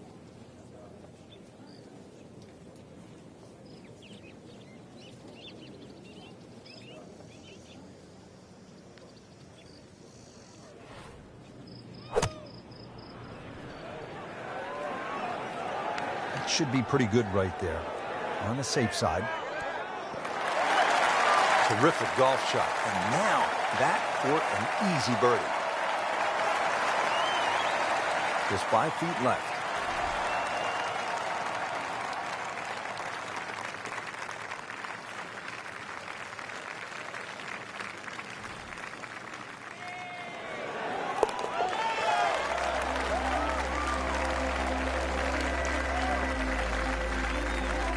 Frank, we have said it over and over. Another birdie. Wow, Frank, this is a really good little par 4, isn't it, the 14th? It is, and this is where one of those strong 3-woods comes in. The last 50 or 60 yards as the ball kicks down and towards the left, and it sounds like an aggressive play, but like a hard 3-wood trying to run it down there is actually not a bad play. Is it drivable? It is drivable, but it's whether it's worth the risk.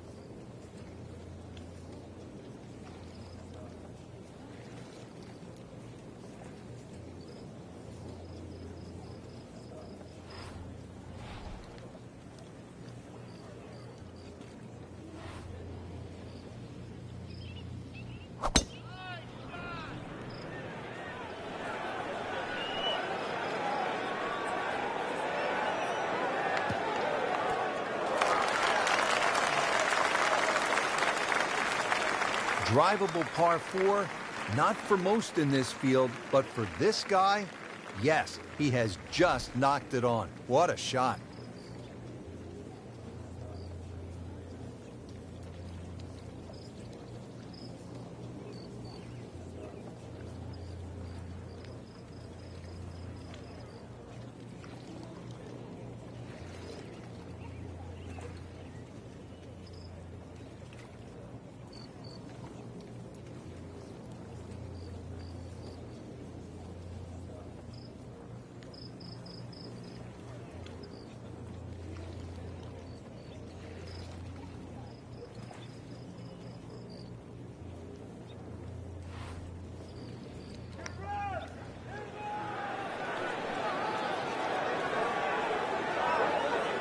That was a good-looking putt, just not falling right now.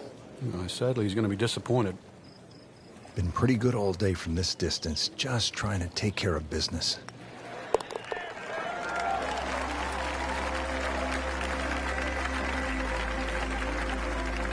And rolls it in. Nice putt.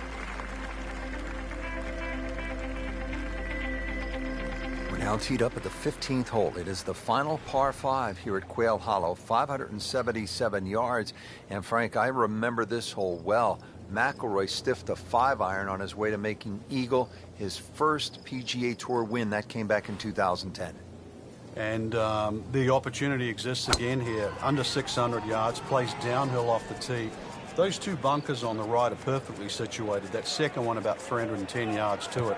So something straight at that one with a little draw will set up that mid-iron or long iron that has to be hit very high and uphill. Frank, with that brutal green mile looming ahead, beginning at the 16th hole, this might be the last really good opportunity to make something happen, to generate some excitement, this second shot to the 15th. Really have to focus on what's ahead of you right now. Second shot, extremely uphill. So the higher you can hit that shot, the better off. And of course, this green too, where that ball lands, it's almost a lottery. There's so many undulations in this 15th green.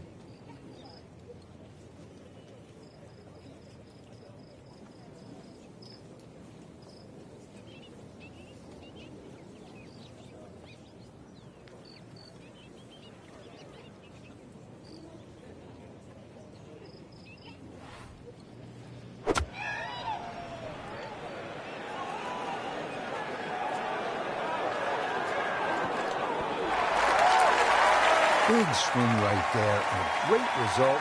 And now a chance for a big swing in momentum with an eagle coming up.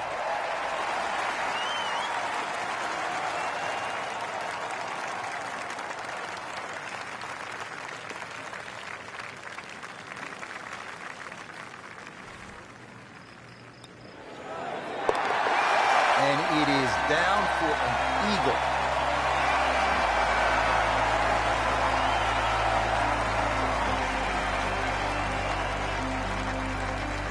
At last, we have arrived at the start of one of the most daunting finishing stretches in all of golf. They call it the Green Mile, 16, 17, and 18 here at Quail Hollow. The 16th is a par 4, 508 yards, Frank. And this hole was made even more difficult when they pushed that green further left to bring the water more in play with the second shot. I mean, it's a great par 4. It's strong in every single department.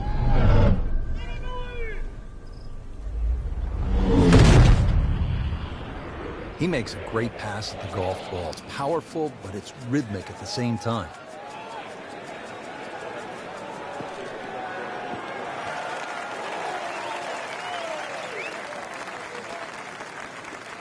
That's an absolute beauty. Frank, this is a position where a player is absolutely licking his chops here. Good chance to make a birdie. Yeah, this is when this game just looks like fun. Bunkers don't seem to be in play. The only thing you're really looking at right now is just the flag.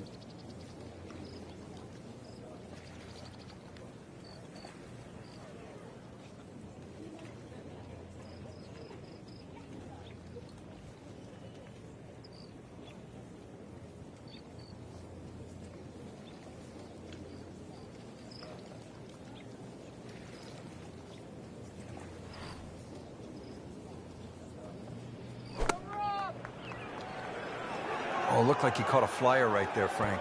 Well, I don't know what he caught, but this is way too much. So the second of the par 4 goes begging, and now I'll have to rely on the short game. Yeah, but a short game, as we all know, can redeem a lot of mistakes. Let's see if he does it here. Well,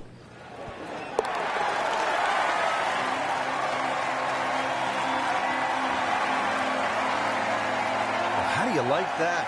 He's holding. Just a phenomenal play right there. Frank, the 17th here at Quail Hollow. It is all you want. And a bit more, actually. The only advantage the player has, it plays a little bit downhill. But when you look at the lake in front of you, if there's any swirling breeze out there, it just becomes a nightmare trying to choose the right club.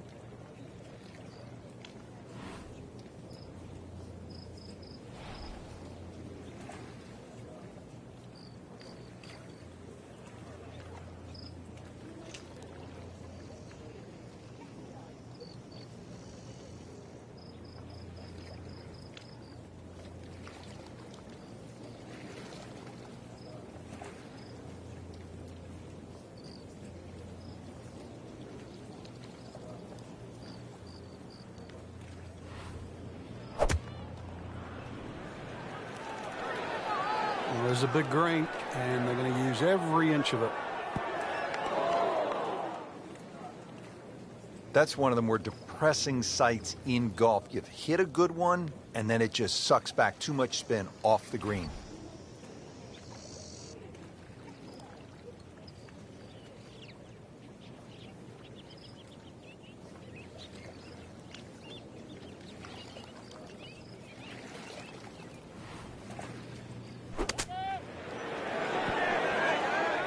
Not a problem there, Rich. Nudge this one home, finish it up.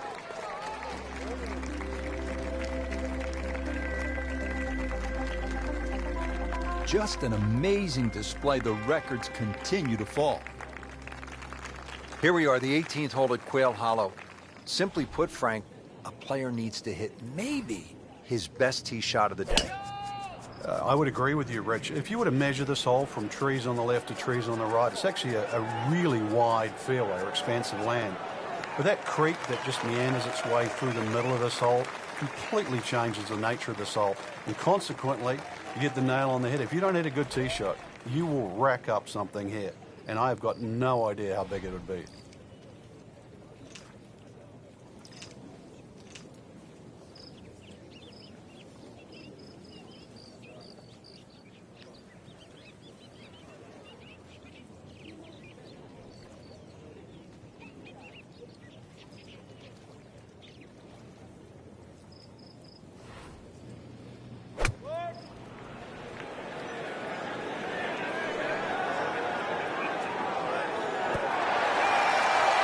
superb shot.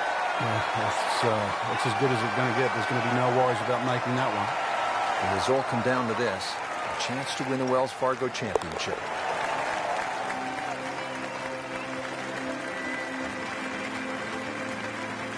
Well, he looked like Ben Crenshaw right there. That was smooth and easy, right in the heart. Frank, year in, year out, the Wells Fargo Championship is one of the best on the PGA Tour. This year, it didn't disappoint. No, it didn't. For a number of reasons, really. The quality of the field, Rich, but more importantly, from my point of view, the quality of the golf. Quail Hollow extracts the best out of a player. It demands it. And we saw that today. For my partner, Frank Nobilo, and all of us here at EA Sports, I'm Rich Lerner saying so long. Until next time.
NBC Golf Channel on EA Sports, in association with the PGA Tour, proudly presents the season-long race for the FedEx Cup.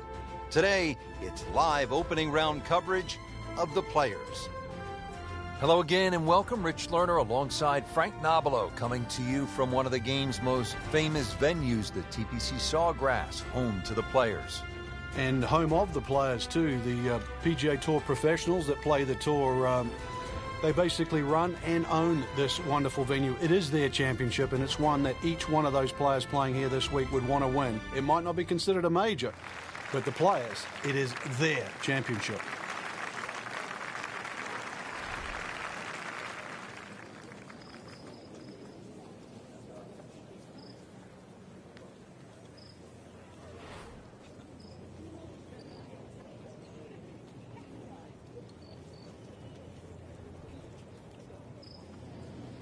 Oh, he's winding this one up.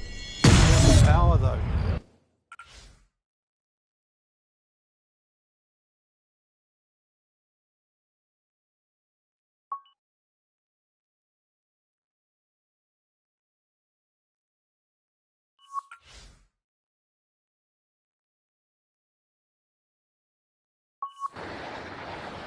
Are you kidding me? Come on, you can't hit a ball that hard. That is crushing it beyond all crushing. Frank, I know you like boxing. That was some heavyweight power right there.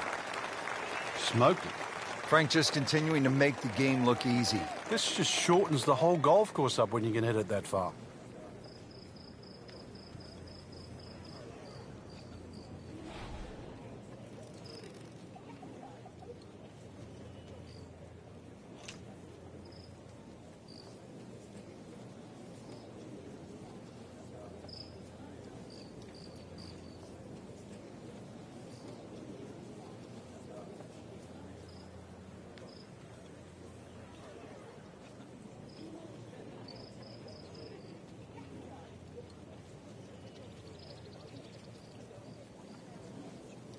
This has really been a challenge all day long with these winds coming from different directions, changing speeds. It's gone from 15 upwards 25 miles per hour.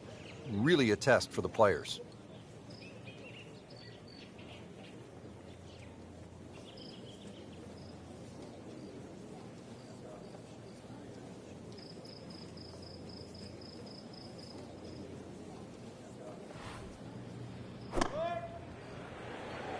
Oh, solid strike right in the heart of the green. Beautiful shot. That is tight. Unbelievable. That is one to savor for the rest of the round.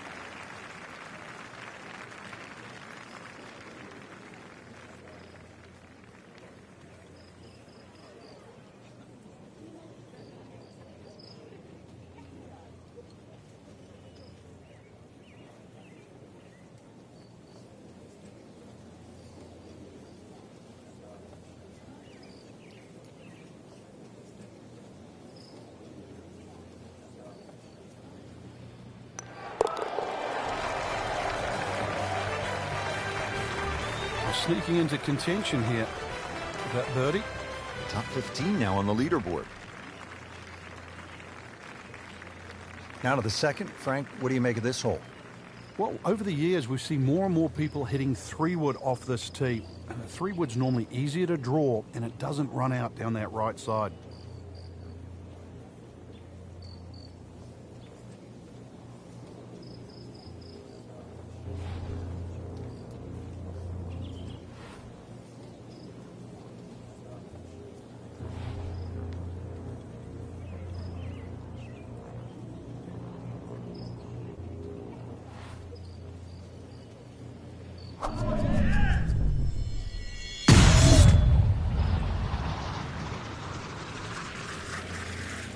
Oh, I liked that.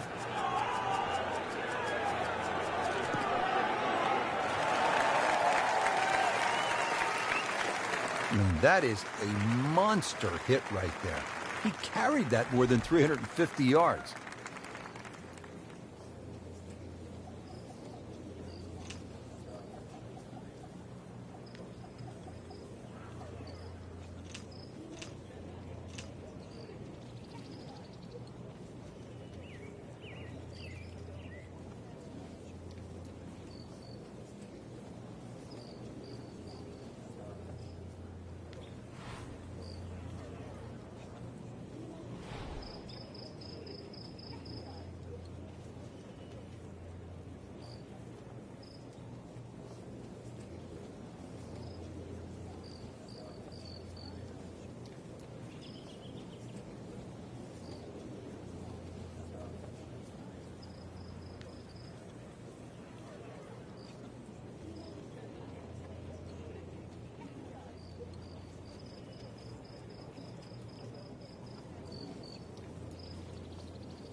Frank, that is how it's done. Yeah, take a gross of those. That is a lesson in itself. And now a chance for eagle. And getting ready for the putt. Well, Frank, that changes the outlook, doesn't it? Yeah, from the middle of nowhere. So we'd nearly forgotten about him on the leaderboard. Now in the top 15. Big move. Frank, a nice mix of holes to start. So here we go with a par 3 at the third. Very narrow at the front of the screen, and that bunker too, you don't actually see it off the tee, the back left bunker, and it sneaks into that left side. So if that flag is on the left, just be careful.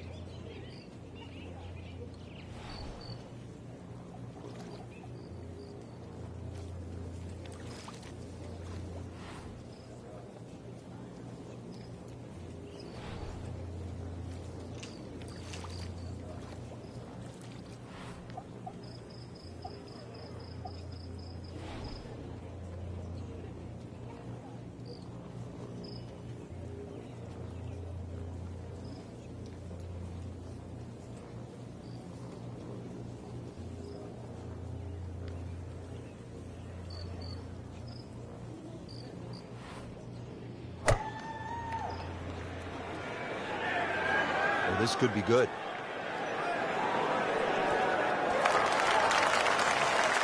Just a superb shot. You're not going to see much better than that all day today. And this will be a 5-foot putt here.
That's a good birdie right there.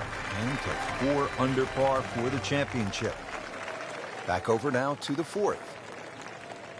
Frank, I've been impressed with the play to this point early in the round. Yeah, it's solid without being spectacular, and that's actually a huge compliment.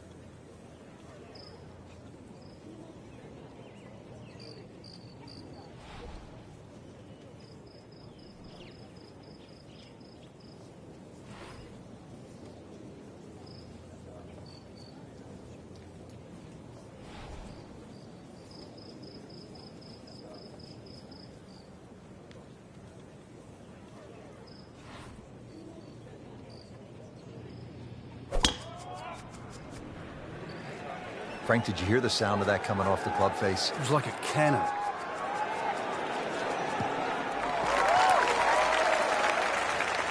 This has exploded off the club face.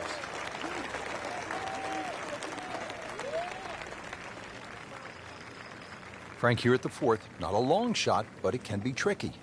If you get a little ambitious when that flag's on the left side, you can spin it all the way back into the lake.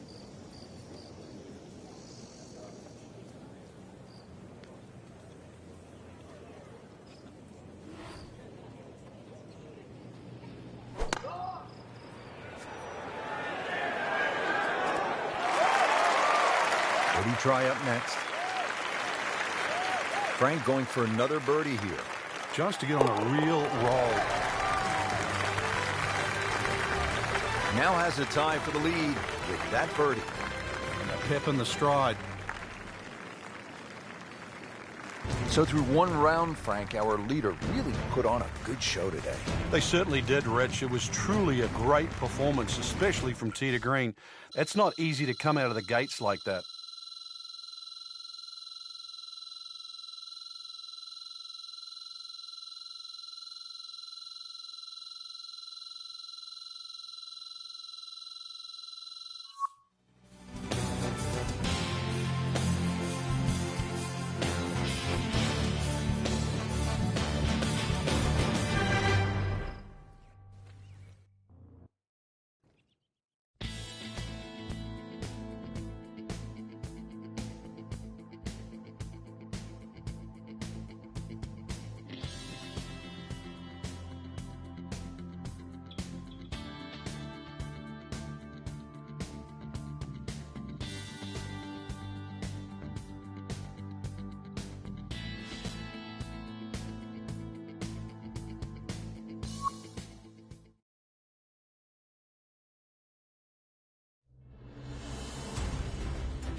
NBC Golf Channel on EA Sports, in association with the PGA Tour, proudly presents the season-long race for the FedEx Cup. Today, it's live second-round coverage of the Players. There really is nothing like it in golf. The stadium course at TPC Sawgrass, home to the Players Championship. Rich Lerner alongside Frank Nobilo. And what a golf course, Frank. And obviously the most famous hole is is that little island par 3 17th. And it's the ultimate hold your breath moment. When that ball is airborne on a Sunday afternoon, you don't know, wet or dry, victory or agonizing defeat. It's certainly a great temptress, and it's fitting in this golf course that was created for two reasons by Pete Dye. It was created to be a cliffhanger of sorts and to test the great players of the world, and of course it was built with natural viewing in mind, so it's the perfect stadium venue for this championship.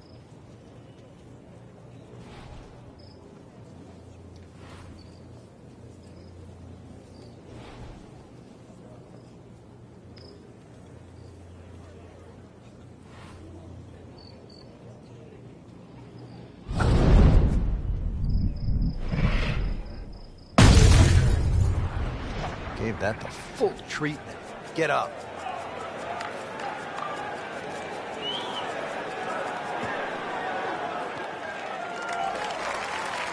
Oh, come on, that's not even human. That's ridiculous. That is 350 plus yards.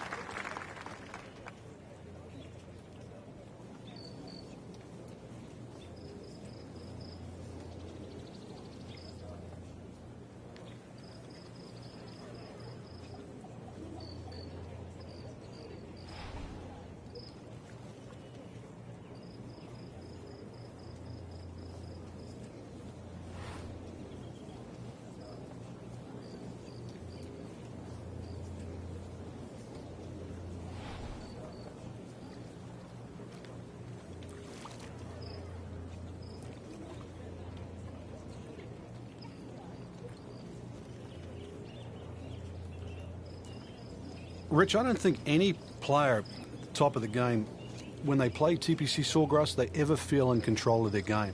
It's one golf course, and you'll see it too when you're playing on EA Sports, that each hole just sort of almost puts you deliberately off balance, and you can never feel like you're on top of your game. That, in a weird way, is the brilliance of TPC Sawgrass. Well, that's what Pete Dye always set out to do. It wasn't so much what he built, but how he made you think about the round you were playing. He wanted to get inside your head. He wanted to play games with you. He wanted you thinking about that shot at 17, maybe while you were on the 11th hole, so that you were thrown off while you were playing 11 because maybe you heard a roar at 17, or maybe the wind was gusting in a certain way that just it threw a thought in your mind that, oh my goodness, when we get to 17, I might be in a little trouble. All about the games he played mentally with the best in the world.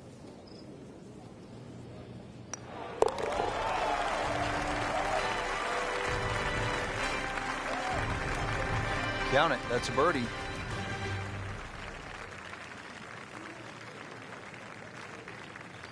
Fifth hole, good par 4, isn't it, Frank? If ever a hole was built for Lee Trevino, who used to love to cut it, this would be the hole. It just looks and screams for a shot that's hit left to right. And that's the only way, really, to avoid bunkers left and long, and that one that's all the way down the right side.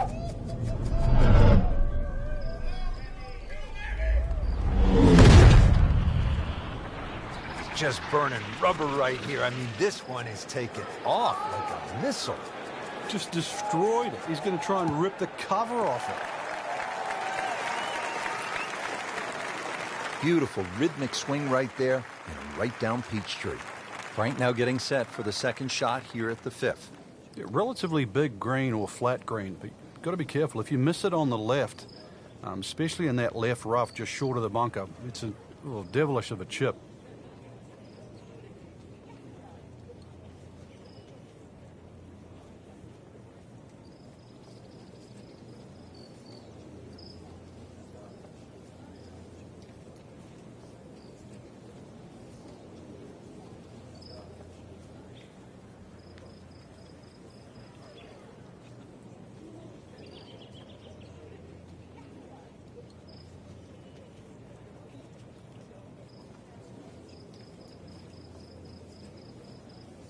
Yeah, Rich, the reason why the best players enjoy stroke play so much is that every single shot's going to count, and you can't get away with anything in stroke play. You have to manage your game, and you have to manage your emotions as well, because it can get away from you in a hurry.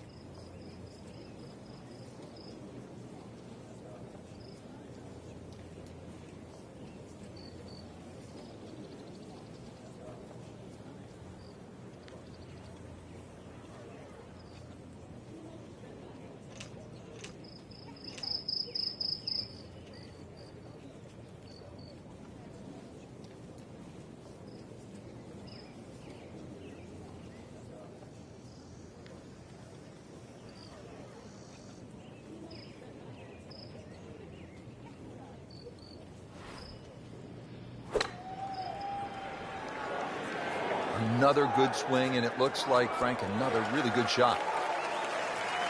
Well, can't hide the flagstick from that man. So coming off the birdie on the previous hole, a chance now for yet another one. And momentum all in his favor. And he has it. A good putt redeems all.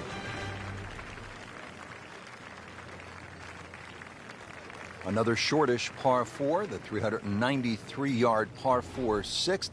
Frank, what's the challenge here? Well, there's 2 bunkers down the left, but that's not really the problem. If you hug that left side, there's palm trees that come into play on that second shot. He's loading up on it. Look at the coil there. Look at this. Look at all the power in that coil.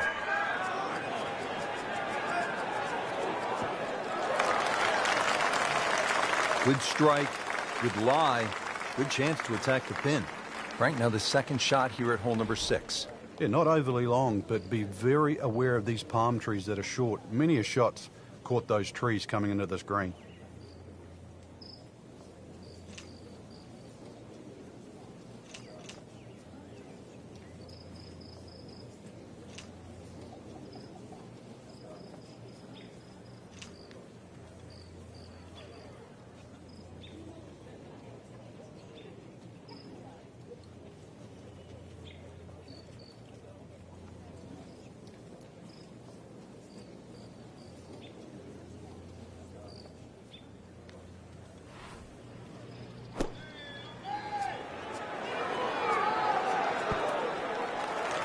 Terrific golf shot. And now that for an easy birdie. Par yesterday, now for birdie.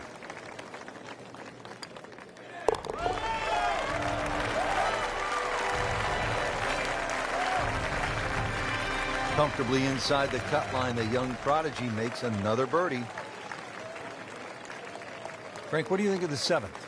Interesting par 4 for 2 reasons. The undulating green on the end of the hole that also shapes to the right, that makes it look like a dogleg right.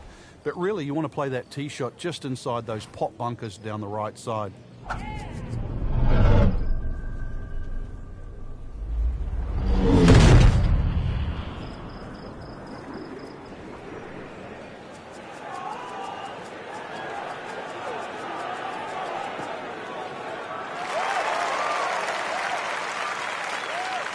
Great Bobby Jones used to say the hardest shot in golf's the next one. Judging by that light, it's not going to be too hard.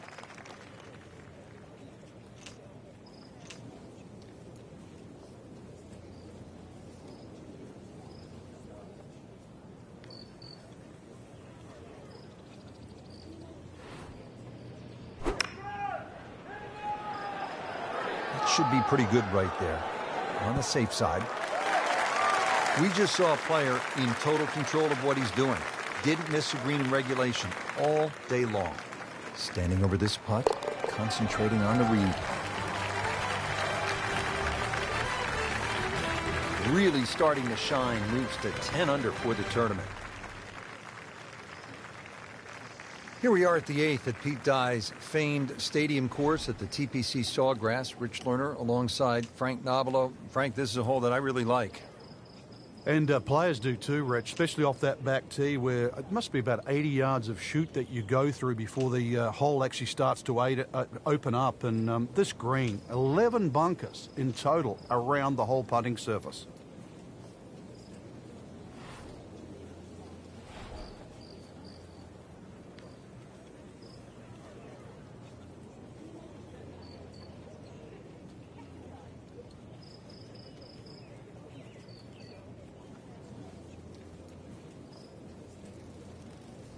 Not a single weakness today. What a performance.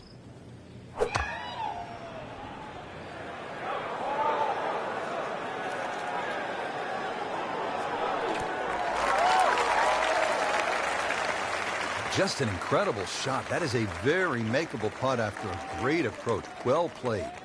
These putts keep the round together.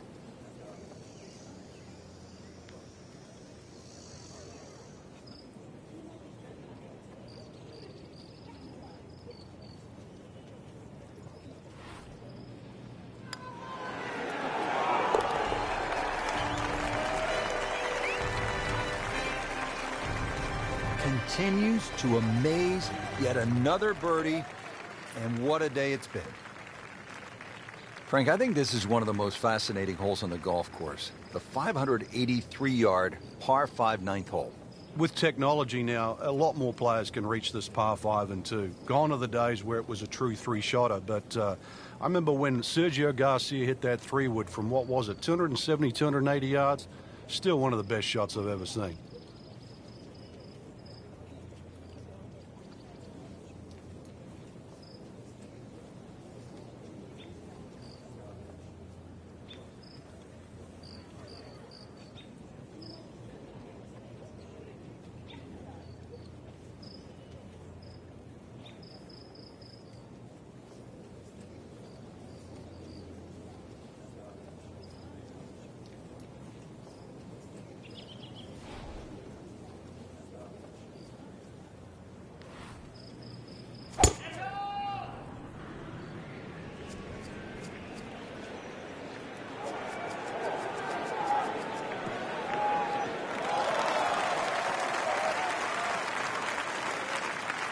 Frank, right where you want to be.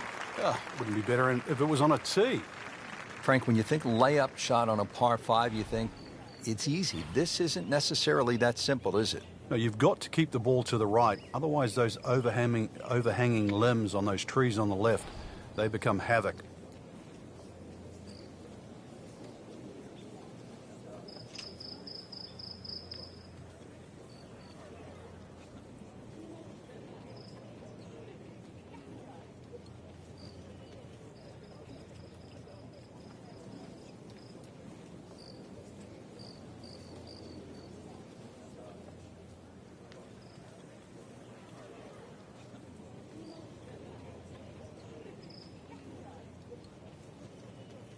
Frank, we were commenting earlier in the day that this round had really gone wrong.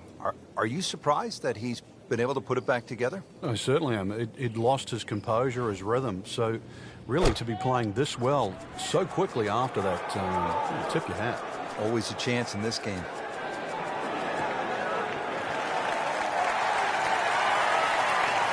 Crucial eagle attempt on the way.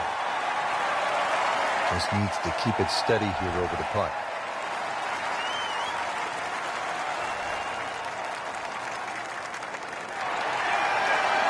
This one has a chance, and he has it.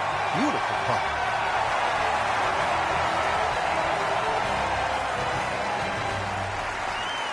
Frank, the ninth is really a good par 5, isn't it? There's so many options here. Just play it away, sort of 3-wood it down there, then go to the right and sort of wedge it on the green. But it's very tempting, especially in the right wind conditions. And that's if they're coming over your shoulder for a right-hander from right to left. Then this par 5 is very reachable.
NBC Golf Channel on EA Sports, in association with the PGA Tour, proudly presents the season-long race for the FedEx Cup. It's third-round coverage of the Players. Welcome once again to TPC Sawgrass for the Players.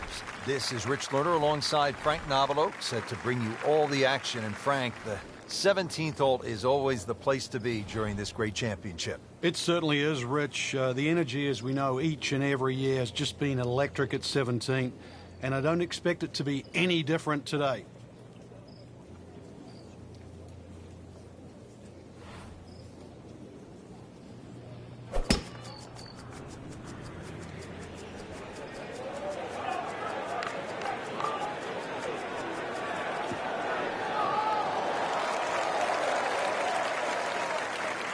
paying attention like a little kid at school, Frank. That baby's sitting up.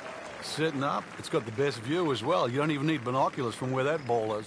Frank, really good chance from this position to make a birdie. Yeah, really the only thing he's looking at right now is the flag. This is a green light special.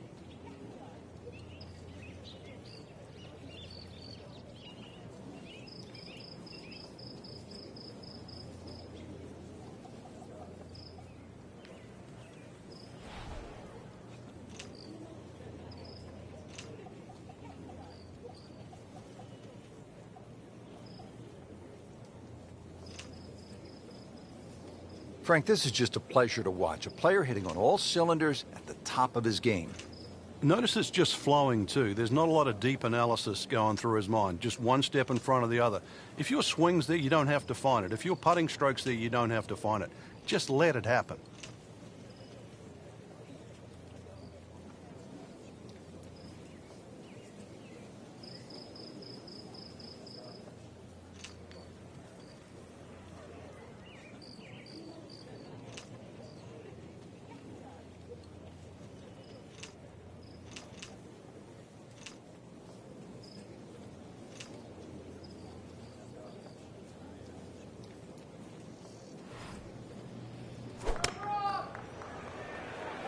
Appears to be what they call a commercial play. Very solid. Really good distance control there, playing well to his strengths. Locked in on the read and the speed.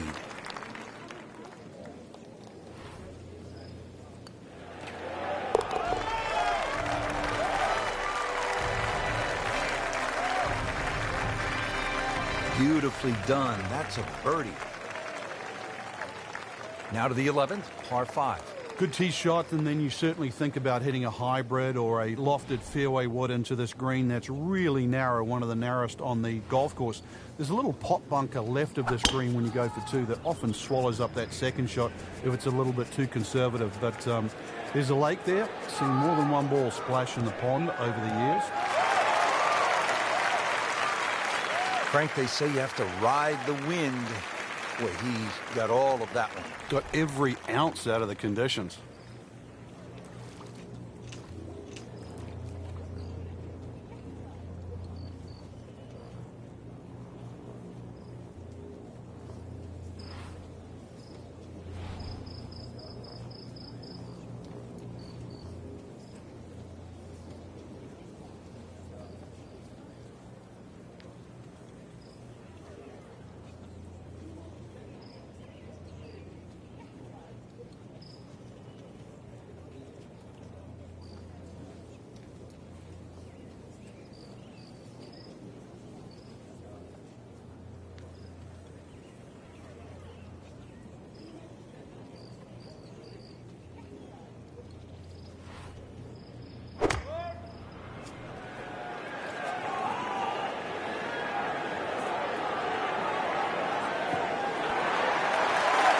Superb shot.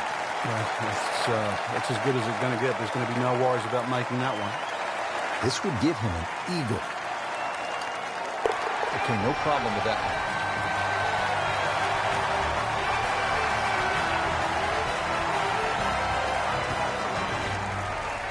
Hole number 11, 558 yard, par 5. Frank, players in attack mode here. Yeah, just try and blitz it down there. There are other bunkers on the left to consider, but really, with that much fairway, this is a green light opportunity.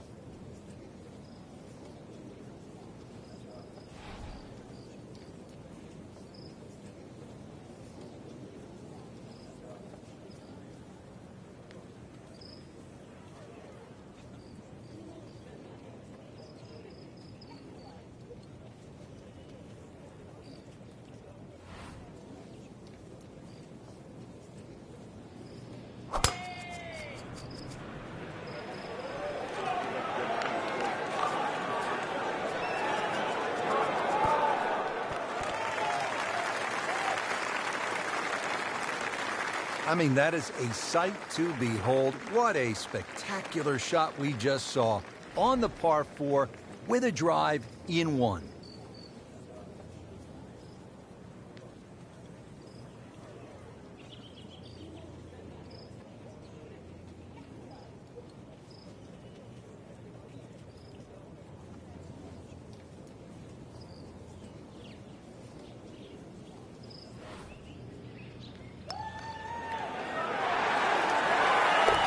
I can't believe you found the cup on that one.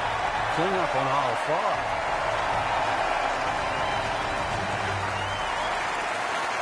5. Frank, what's so much fun about TPC Sawgrass is the excitement that it generates for a fan and how many different holes there are. 12 is a good example. Yeah, 12 looks like it's fresh from Scotland. You can see why Pete Dye spent a lot of time over there. Tee shot looks straight away, but the second shot is blind. The shot you'd get in Scotland with a wedge where you just see the top of the flagstick and you've got to really guesstimate on the yardage that you have. But a good wedge shot and someone that can judge their distance, this is certainly a birdie hole.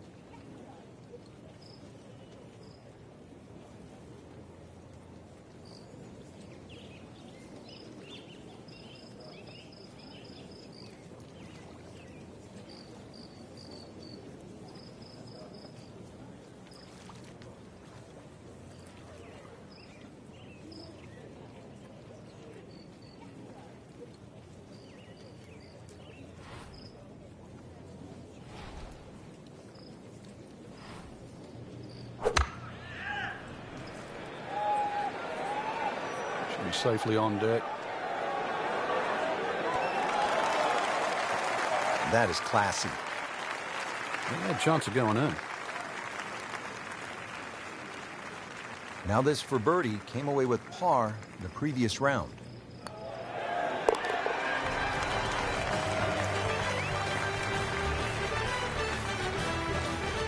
Just an amazing display. The records continue to fall. 14th hole, 481-yard, par 4, ranking second in difficulty, Frank. Yeah, this one always gets overlooked, Rich. You've only got to flick the drive a little left, and all of a sudden your round just gets completely wrecked. Ask Vijay Singh. It cost him. He goes after it like he is here. Gave that the full treatment. Get up.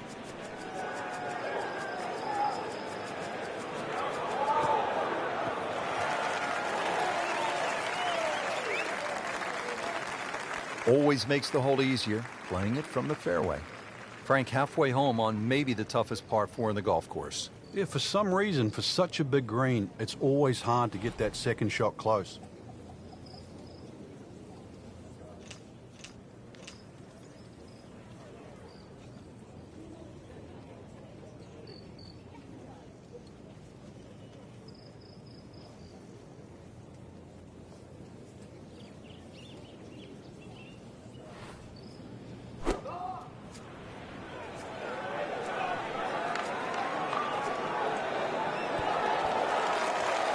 Midway through this back nine, could use this birdie here at the 14th.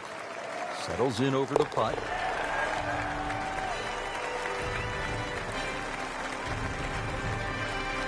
Sinks the putt for birdie. Frank, in golf, there's nothing quite like the final round of a hotly contested championship, and this one could be a doozy. And there's nothing quite like that leaderboard I'm looking at right now. We are going to have some amazing golf. This one is going to have to be won.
NBC Golf on EA Sports, in association with the PGA Tour, proudly presents the season-long race for the FedEx Cup. Today, it's live final round coverage of the Players. Welcome to the Players Championship, always one of the most unpredictable Sundays in golf. This is Pete Dye's masterful creation, TPC Sawgrass. We're located in Ponte Vedra Beach, Florida. And what a championship final round we're in for today, Rich. Whatever happens in the first 15 holes will only be exaggerated, accentuated. Your choice over 16, 17, and 18. Three famous holes, all with water in play. And we've seen just about every scenario possible over the last few years. Today, we get to add to it.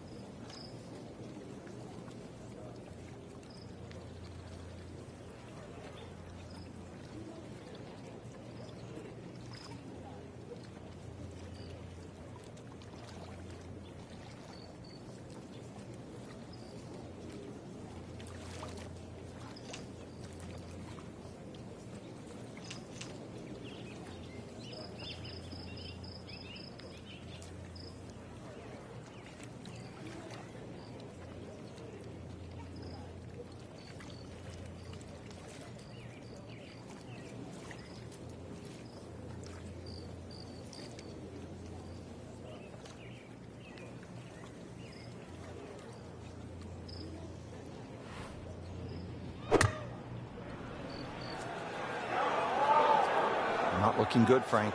I think it's wet. Just averted danger right there. So close. Why does he have all the luck? This hole's been good to him. Birdie yesterday and trying for another one today.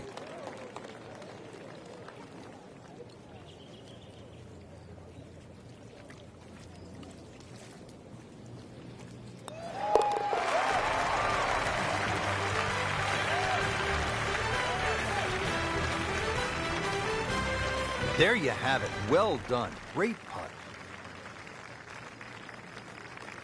Now one of the most demanding holes on this golf course, the 14th, 481-yard par 4. If you want a litmus test at TPC Sawgrass on who's playing well, check the tee shots on 14.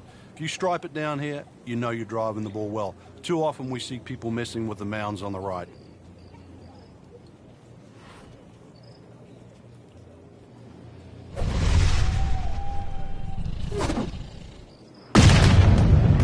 Wow, what impact. Absolutely crushed it.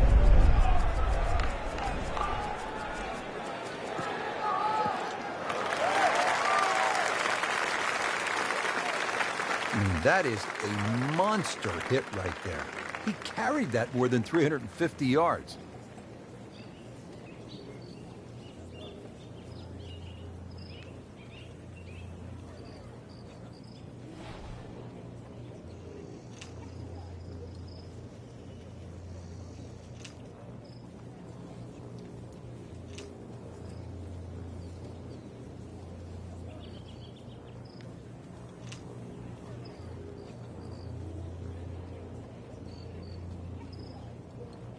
Frank, why are great rivalries so important? Why do we love them?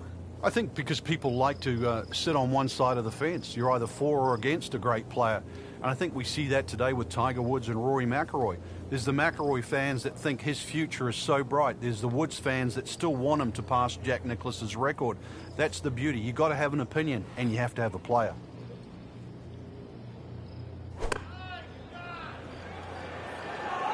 This is a good-looking shot. Really in control of this hole. Birdie yesterday and another opportunity on the way. Getting set now over the putt. Well, that was a good-looking putt, just not falling right now. Sadly, he's going to be disappointed. Makeable putt right here, currently sitting at 1 under for the round.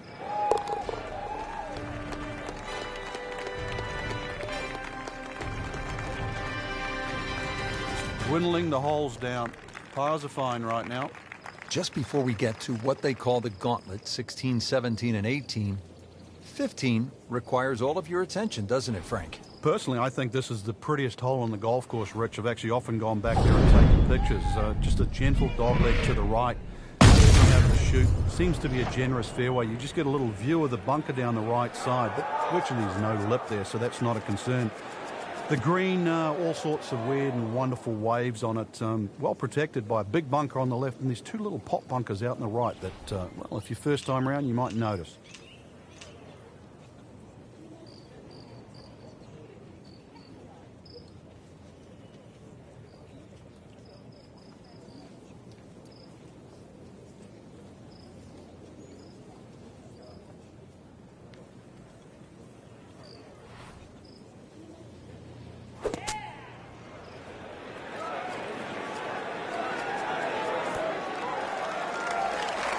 I mean, that's how the game is played, right there. He's just making it look so easy. That birdie coming up, formality. Birdie here yesterday. This putt again for birdie. Oh, yeah, he's made it for a birdie. And if you're a couple of shots behind on Sunday, that final round, you're thinking about 3, and that's possible, isn't it? Well, history's shown it has, Rich.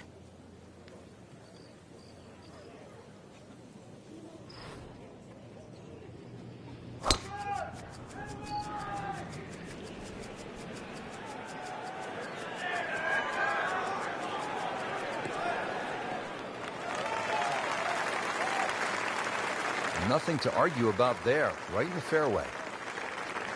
In the fairway, it's lying nicely, and 180 yards left.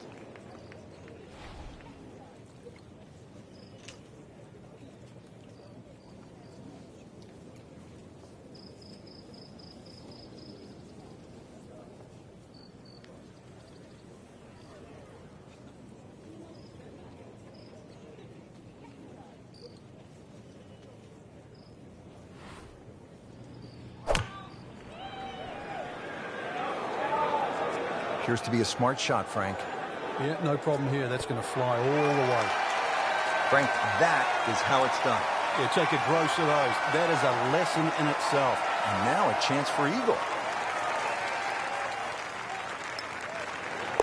And drops it in.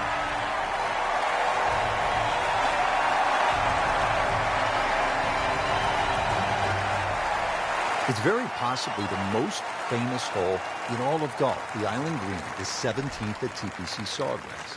And when an amateur has played it, they'll come back and say, hey, I played the TPC Sawgrass, and the first question their buddies ask them is, what'd you make at 17? Well, I made an 8, but I hit it perfectly off. It just went a little too far.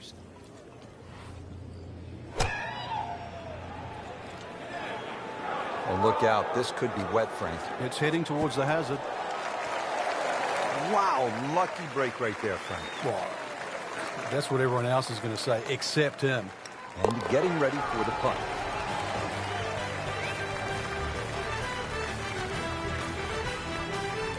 Continues to amaze. Yet another birdie. And what a day it's been. Now to the 18th hole here at TPC Sawgrass. 462-yard par 4, Frank, and another example of visual intimidation from the designer, Pete Dye.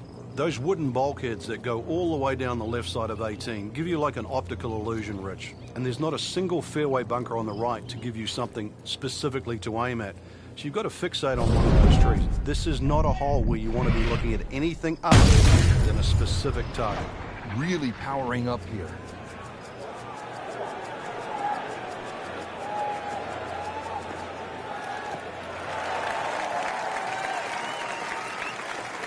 Split the fairway with that. Just a gorgeous swing. Frank, really good chance from this position to make a birdie. Yeah, really the only thing he's looking at right now is the flag. This is a green light special.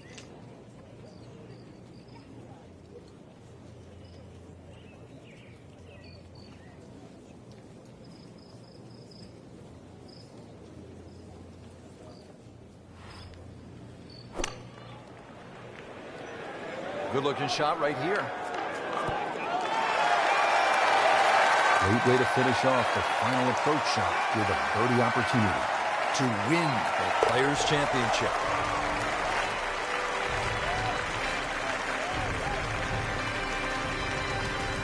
Everybody loves him. Birdie on the card.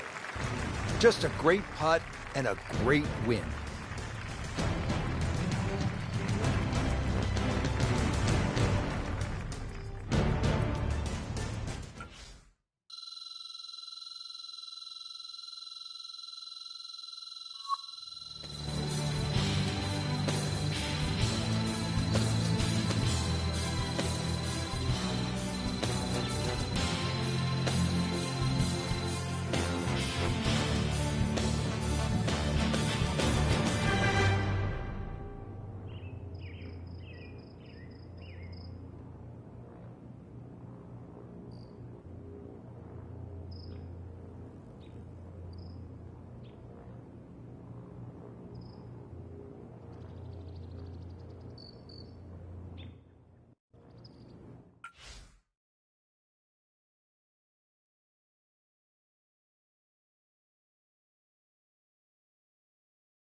NBC Golf Channel on EA Sports, in association with the PGA Tour, proudly presents the season-long race for the FedEx Cup. Today, it's live opening round coverage of the Peach Invitational.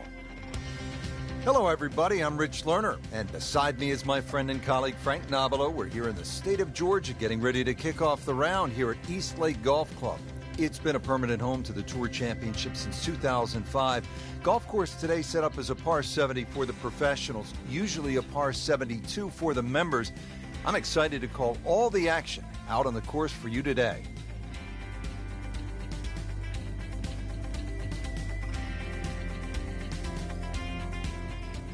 A lot of excitement here. Let's take you out to the action once again at the 13th. As we check in on this early round action, we join our featured golfer, already playing well to this point. Couple of low numbers on the scorecard. Yeah, it looks very good. Good swings out there and some good putting as well.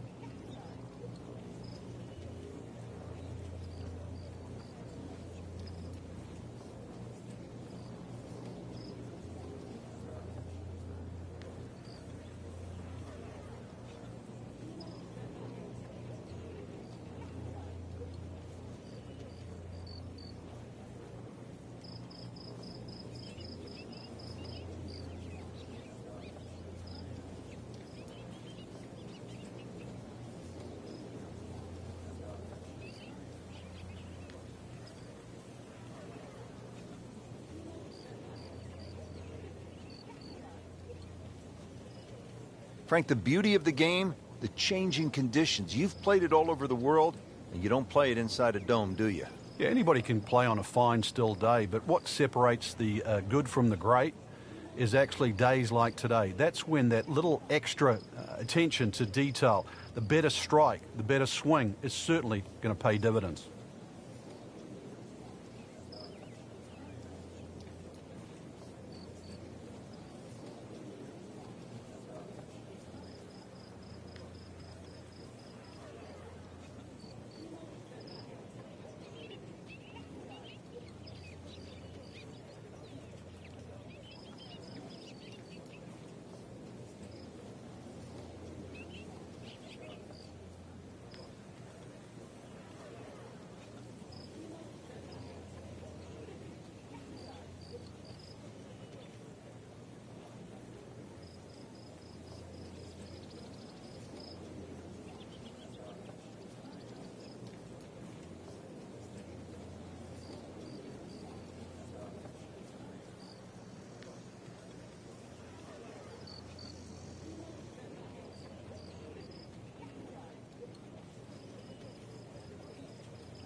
Beautiful looking shot right here.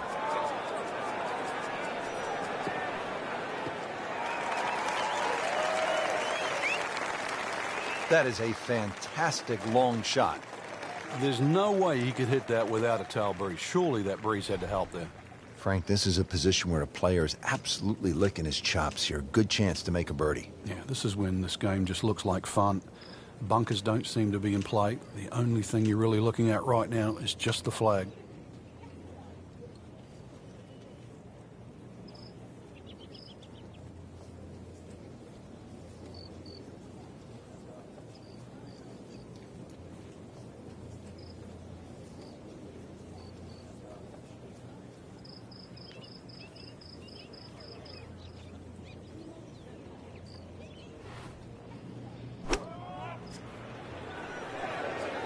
Another good swing, and it looks like, Frank, another really good shot.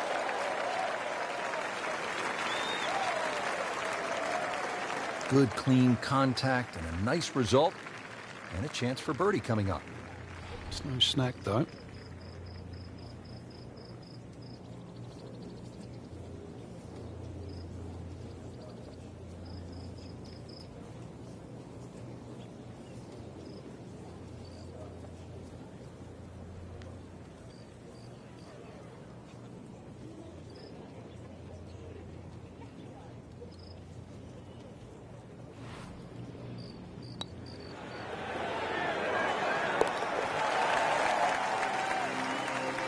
And with that birdie, moving into the top 5 on the leaderboard. And we're starting to notice the name. Old oaks and tall pines make this straightaway par 4 a really tight and demanding driving hole.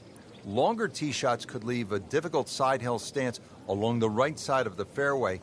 That two-tiered green is bunkered on both sides with the green sloping again from back to front. Players placing their ball below the hole will have chances for birdie.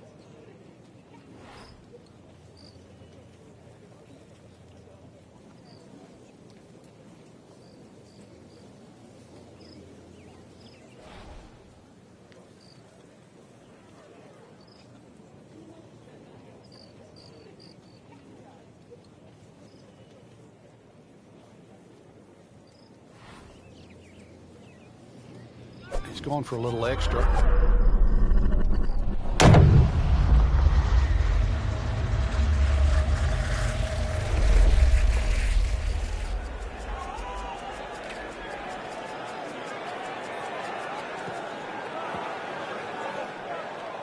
Rich, there's rough and rough. That ball is needle-nosed down. Can't even see it from here. Second shot now from 100 yards.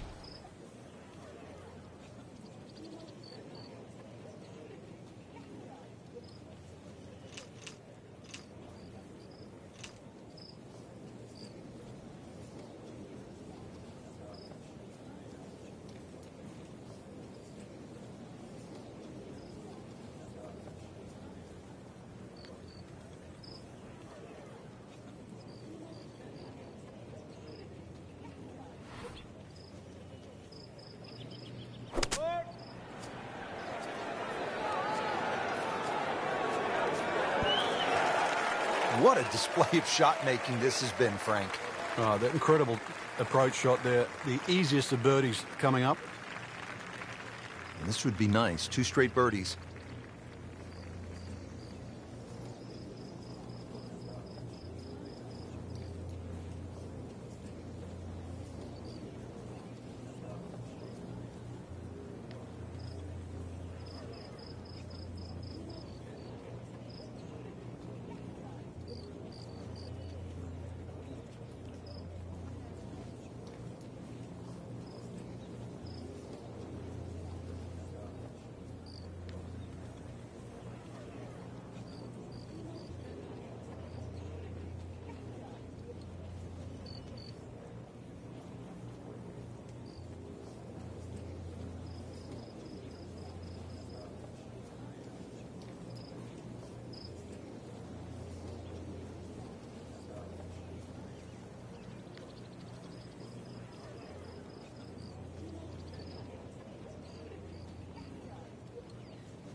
And with that birdie, moves to third place.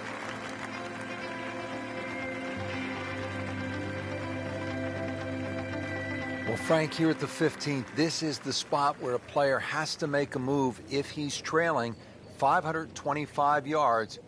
At last, a par 5. Yes, players like Henrik Stenson, who have won here, have actually hit 3-wood off this tee and just playing it slightly left of those 2 bunkers on the corner, and then left with like a 2-iron or even a utility club to get it up quickly, because that second shot is very, very severely uphill.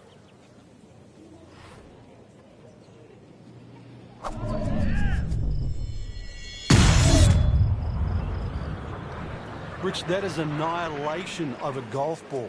Absolutely love it. I mean, he just tore that thing to pieces. Long drive, but a bad lie. Wicked. Not in the fairway, but not too bad. Just in that first cut.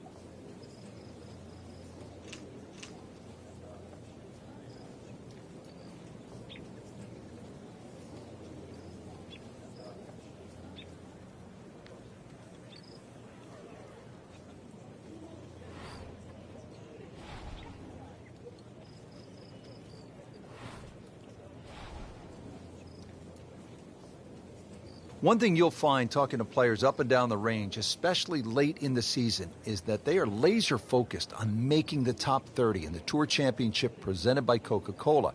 That brings so many benefits. You qualify for next year, all the major championships, all the invitationals. There is just so much that comes with making the Tour Championship and the top 30 on the points list.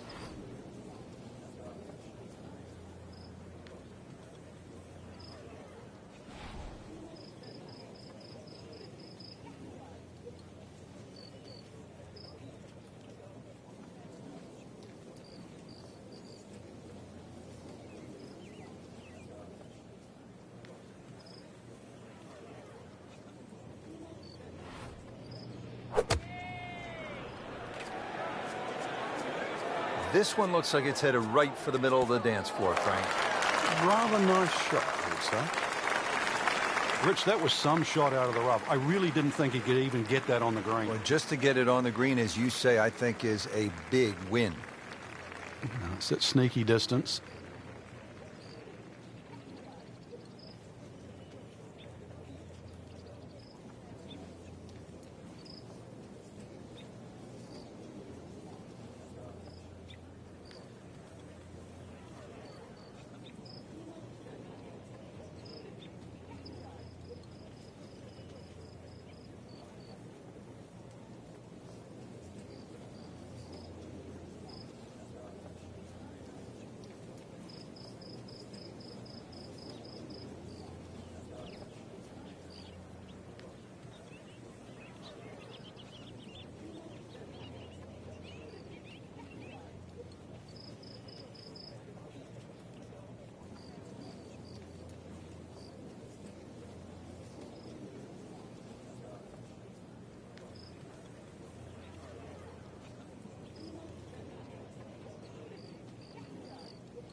Here we are at the 16th now.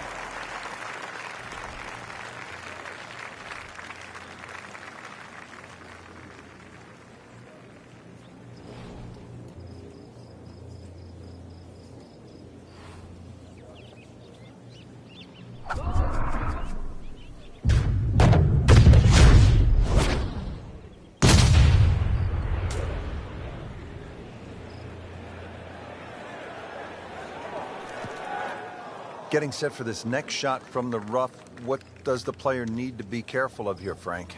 Well, this is where we're going to see exactly how good they are, because, you know, that's not exactly the best lie, but it's sort of doable if you know what you're doing.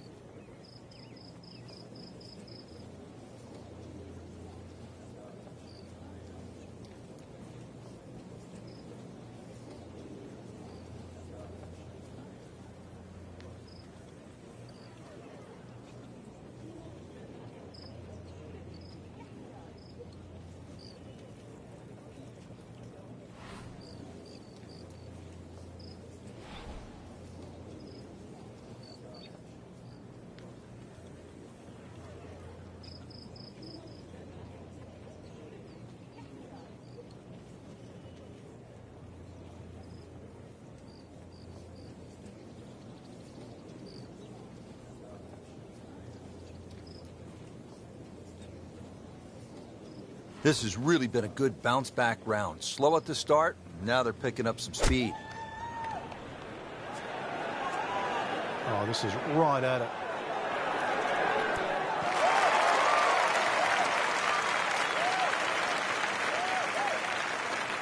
Wow, Frank, he did well just to get it on the green from that lie. I didn't think that was doable. You don't want to let this one get away. This is about concentration and focus at this point.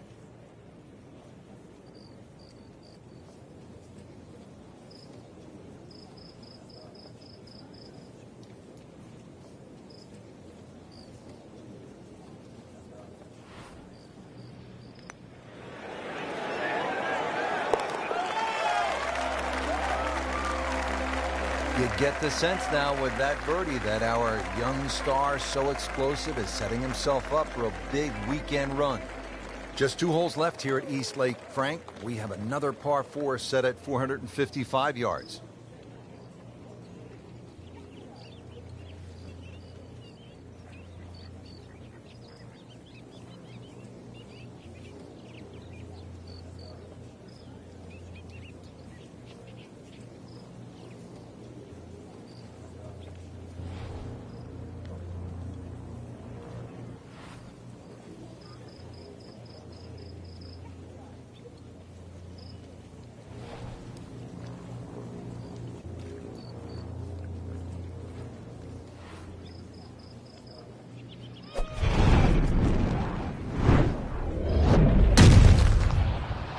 Looks to be putting everything into this one. Just destroyed it.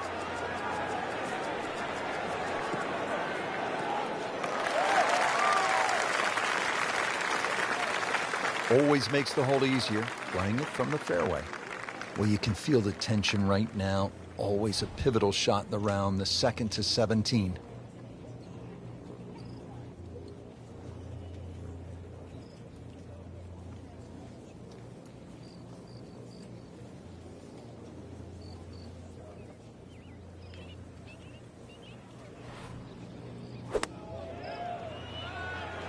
Good swing, good shot yet again. I mean, that's how the game is played, right there. He's just making it look so easy. That birdie coming up, formality. So they'll tap in. Frank, tie atop the leaderboard now. I think it's certainly starting to get everybody captivated. That was a nice birdie. The 18th hole here at East Lake is a par 3. 235 yards to the green.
this looks like it's going to find the target.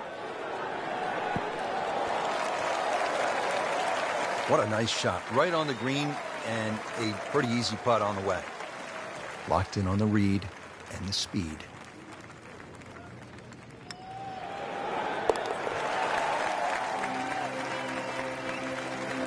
Again, another birdie and on the march, 7 under for the tournament. Rich, in that great opportunity, name on top of the leaderboard. It is only round 1. Good place to be.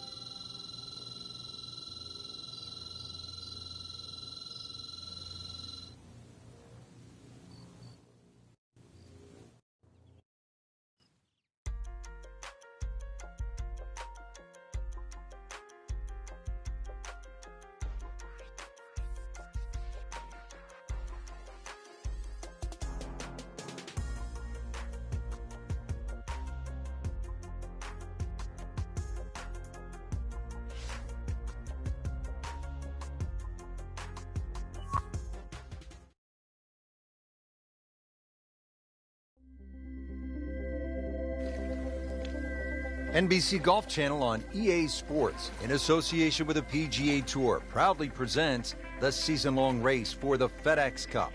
Today, it's live second-round coverage of the Peach Invitational.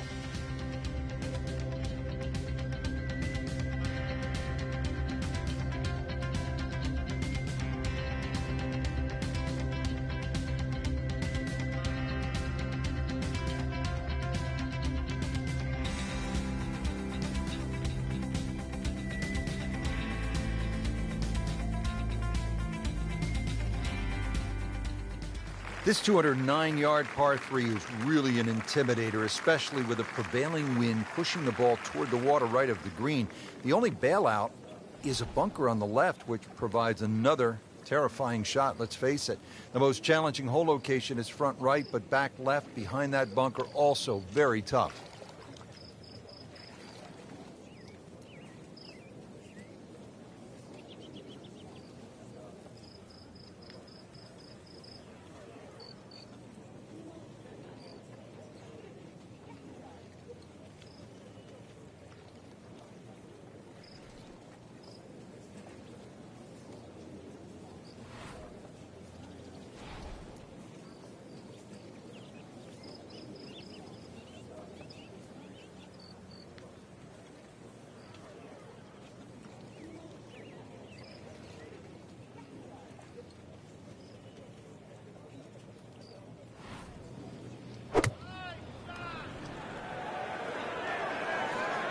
Well, this one should be safely on deck here. That's how you play the game, right there. Stick it in close and then knock in the birdie. Frank, this would be a nice way to jumpstart the round. Yeah, his momentum can quickly go in the right direction if he makes this. And who knows? It is a 4-round tournament, setting himself up for a good weekend, maybe a great one. Young star makes his birdie. All right, Frank, we've made it through the 6th unscathed. Here we are at the 7th hole, East Lake Golf Club in Atlanta for the Tour Championship. And it's a slight dogleg left, 434 yards. It's the first hole that actually bends to the left, so you would think it would suit a draw. But those 3 bunkers down the left side almost prevent that. And really, the best access to this green is from the right. Oh, he's winding this one up. Does he have the power, though? Wow, what impact. Absolutely crushed it. Whoa, that is long. Paying attention like a little kid at school, Frank. That baby's sitting up. Sitting up? It's got the best view as well. You don't even need binoculars from where that ball is.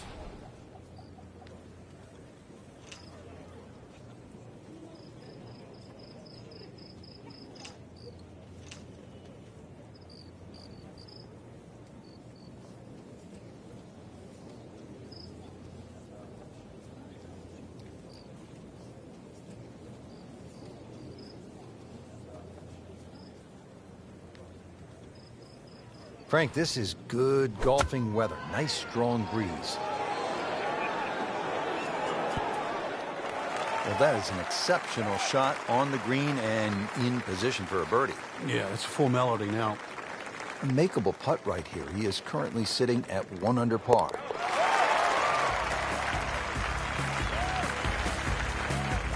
Rich, that just adds insult to injury to the rest of the field. Another birdie, and the gap even wider. A sensational performance.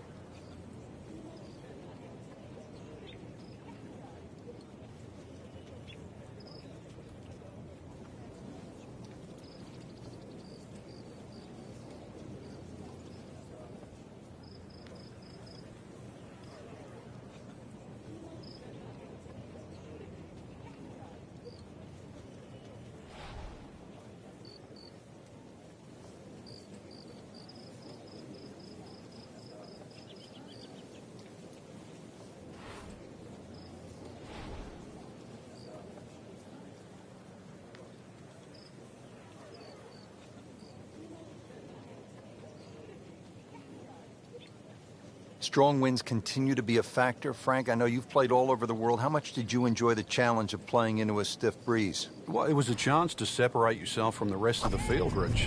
Just like these conditions we're seeing right now.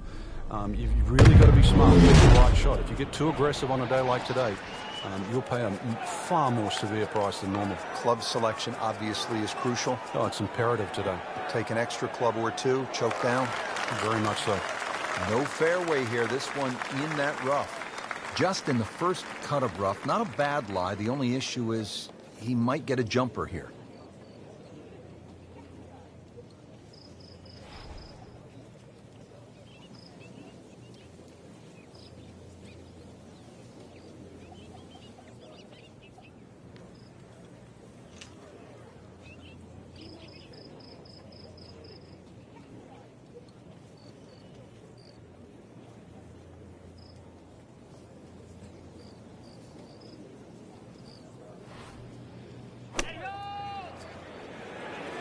This is a good-looking shot. Well, that's how you play the game, right there. Now this for birdie, came away with par in the previous round.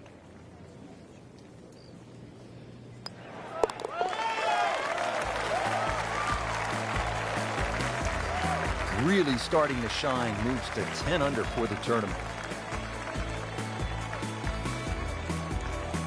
To finish off the front nine now, we are on to the first of 2 par 5s on the course, measuring at exactly 600 yards.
Grab the fire extinguisher. Put out that ball is on fire. It's melting going through the air.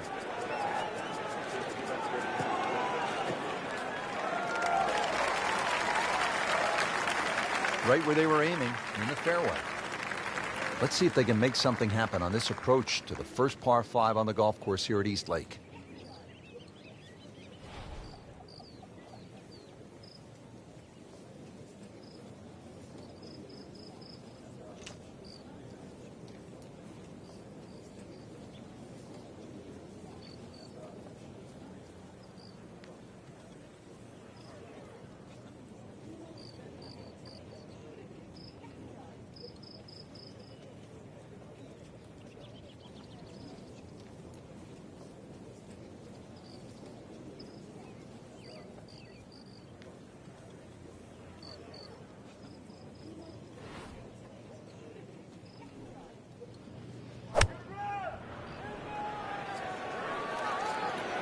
should be pretty good right there.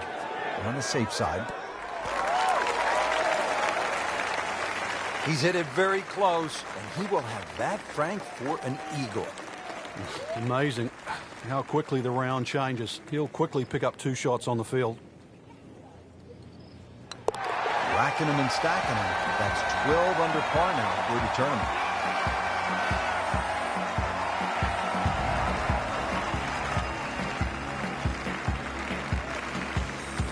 Well, that was a nearly flawless performance on the front side, but Frank, we know it's an 18-hole game, isn't it?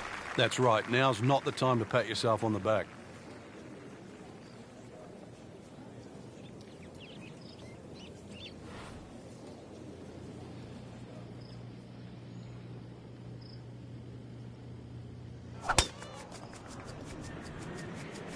Ah, nice. Looks good.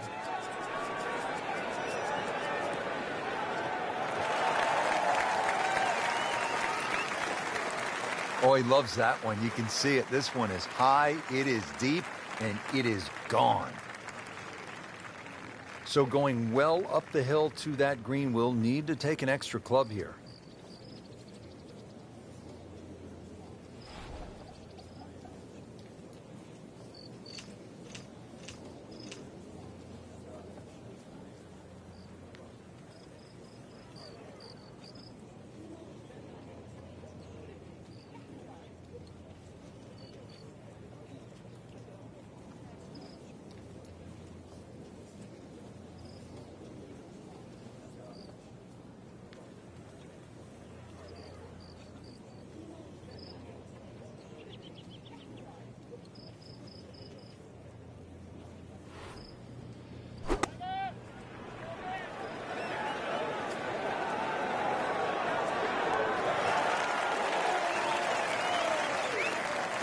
Early part of this back nine and a good approach shot. Now we'll have this for birdie. See if he can go one better than yesterday when he made par. This putt for birdie.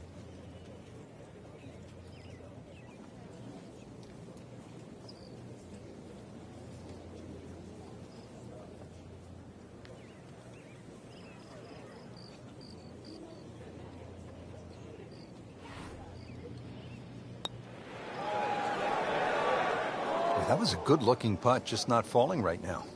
Sadly, he's going to be disappointed. Just a little tap in here.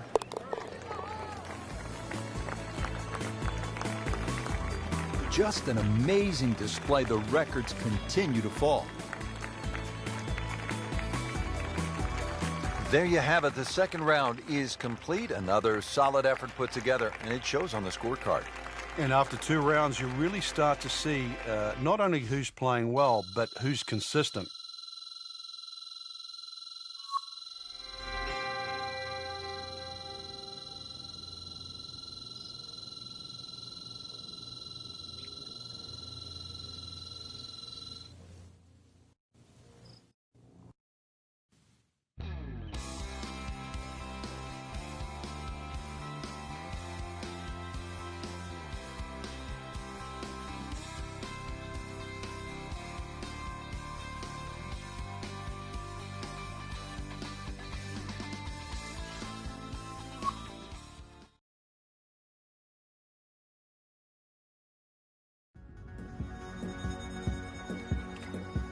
NBC Golf Channel Sports, in association with the PGA Tour, proudly presents the season-long race for the FedEx Cup. Today, it's live third-round coverage of the Peach Invitational.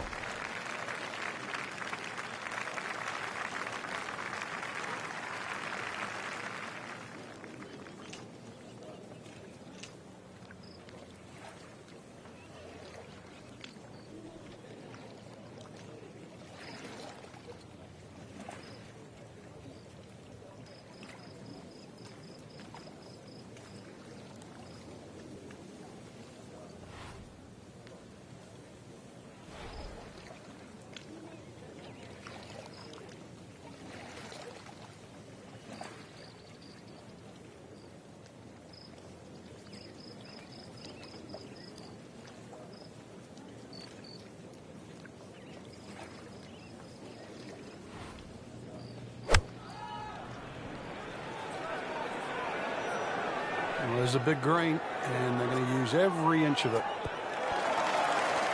Excellent shot to within 10 feet. This for another birdie on this hole on the week.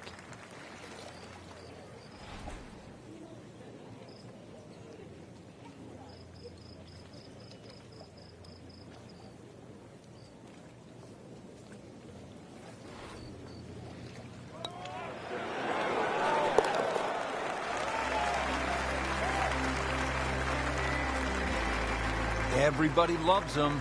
Birdie on the card. You're at the 7th now.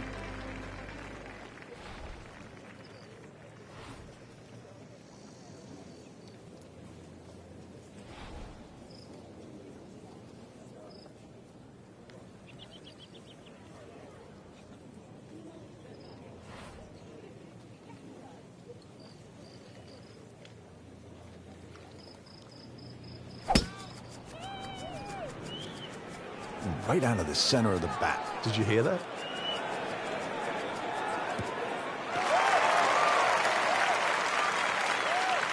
Nice long tee shot there and a good lie, Frank. Frank, this is a position where a player is absolutely licking his chops here. Good chance to make a birdie. Yeah, this is when this game just looks like fun. Bunkers don't seem to be in play. The only thing you're really looking at right now is just the flag.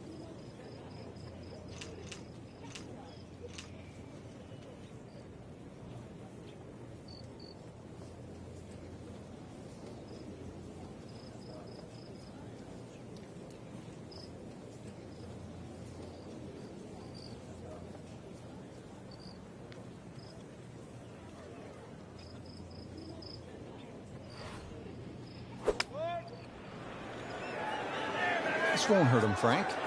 Just a little left of the flag. That's fine. Trying to generate some momentum here at the 7th hole. This for birdie. You don't want to let this one get away. This is about concentration and focus at this point.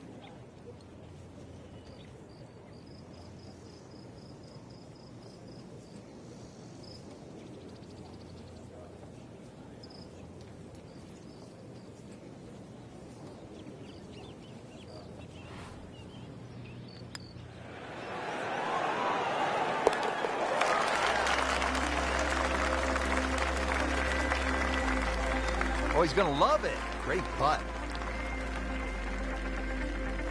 Frank, back-to-back dog legs to the left as we step on the tee here at the 8th. This one, a little different to the 7th hole. This one's fairly flat, and also that fairway runs out on the right side. You can try and flash it across all the bunkers. There's no real advantage. You have to respect those bunkers. Should just leave you a sand iron, a wedge maximum in here. This is a good scoring opportunity, providing you hit the fairway.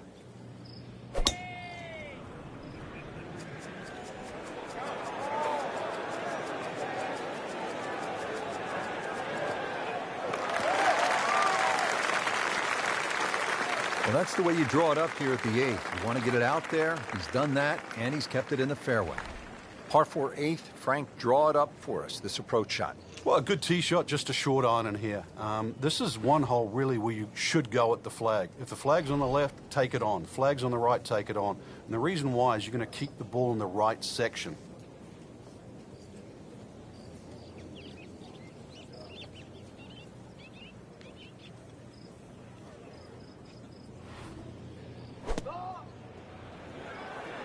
Seems to like it. Looks like it's headed for the green. Oh, can't hide the flag stick from that man. He really likes this hole. Made birdie yesterday. Can he do it again today? You'll love them, the birdies, and that's another one.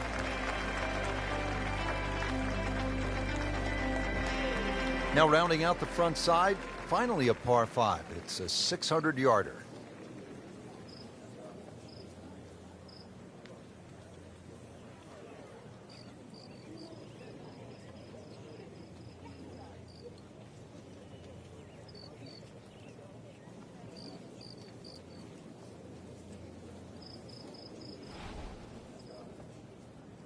Frank, you've been around this game for a pretty long time. Are players, in fact, more athletic today than they were, say, 20, 25 years ago?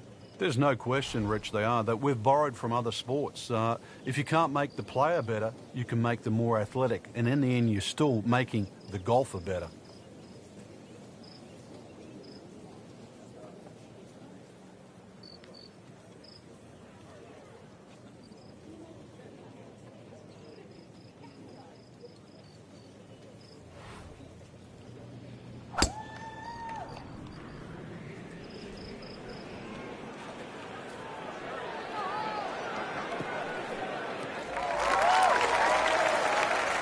That was just a beautiful drive. And hit it solid and right in the middle. Good scoring opportunity here with a second shot to this par 5 9.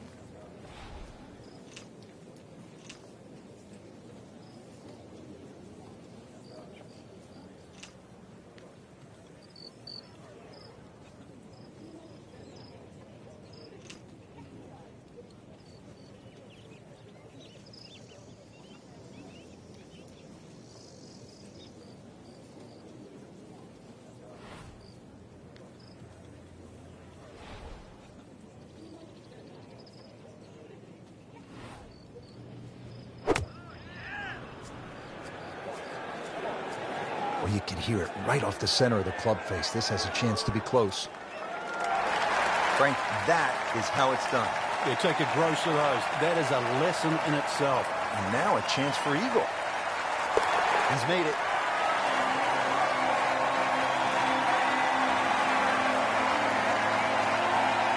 Rounding out the front side, and Frank, here we are at last at a par 5. And what are we looking at?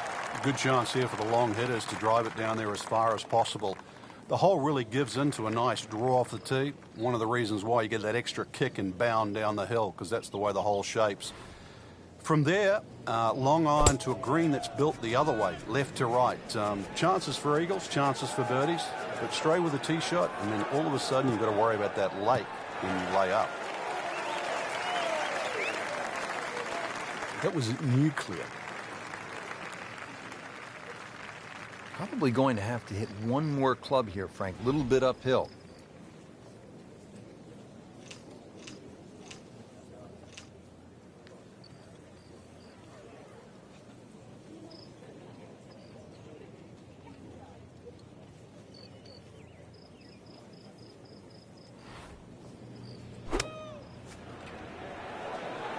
Seems to like it.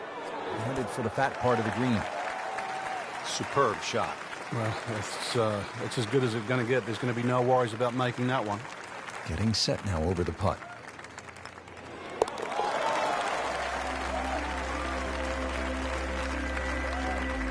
Oh, yeah, he's made it for a birdie.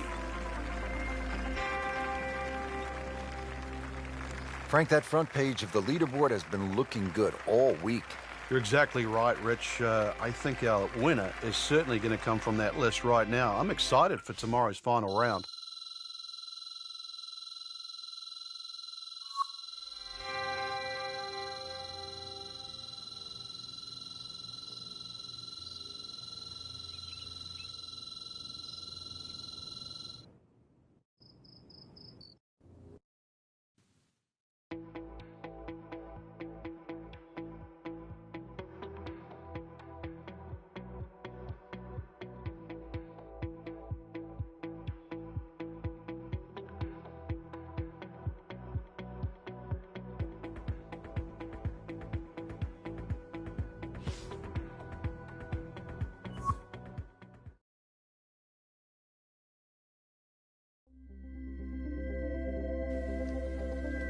NBC Golf Channel on EA Sports, in association with the PGA Tour, proudly presents the season-long race for the FedEx Cup.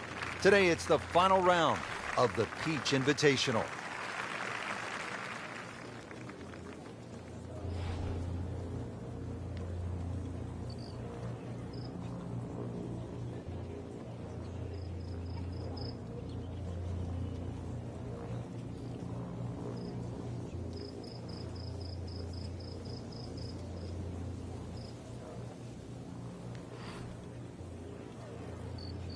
Oh, he's winding this one up.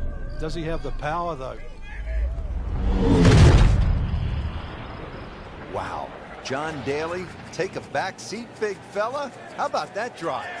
Is it stopped yet? It's still going. Wow, that is a monster drive down there. About 315 yards.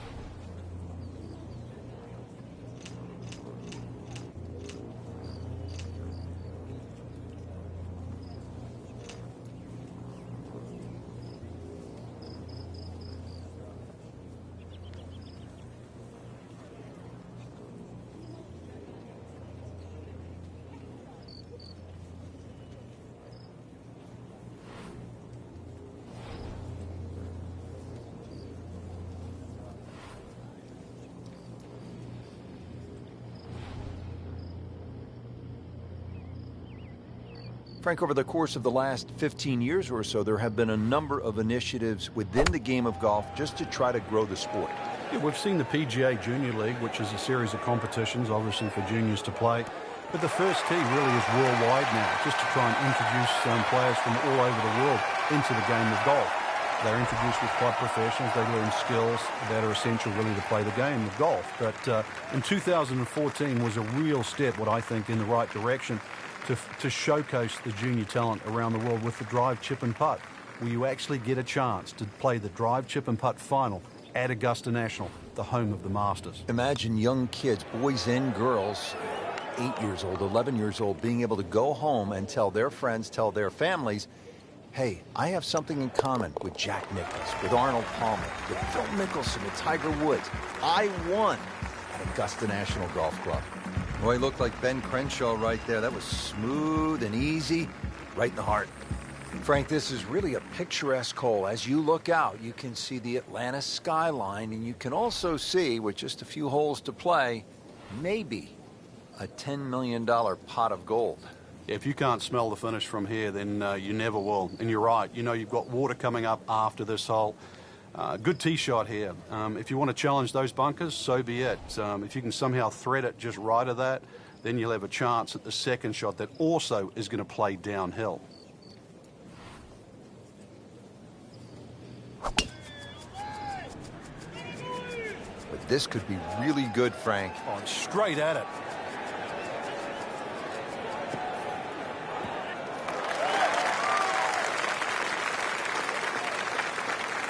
Not on the fairway here. This could be a tough shot coming up next. So in the first cut here, it could be worse.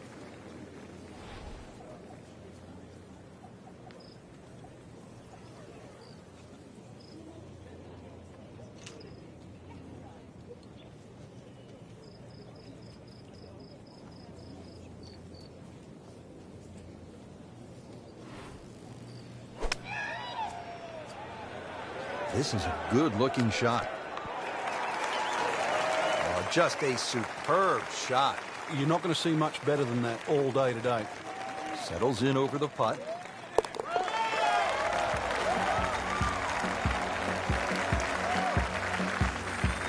Makes the putt for a birdie. Just 2 holes left here at East Lake. Frank, we have another par 4 set at 455 yards.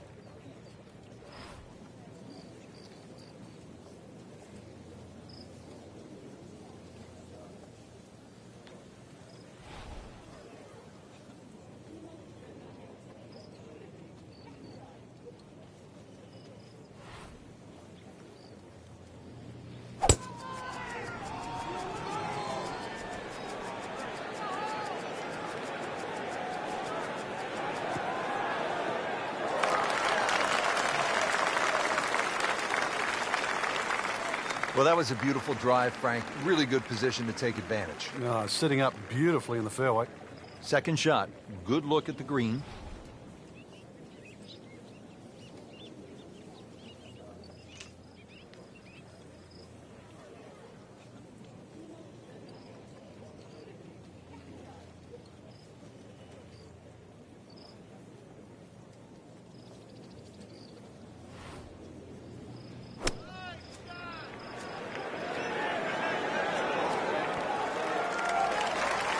Terrific golf shot. And now that for an easy birdie.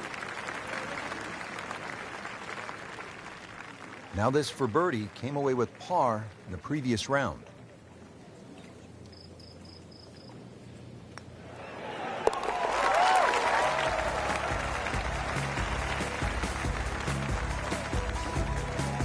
Right in the heart.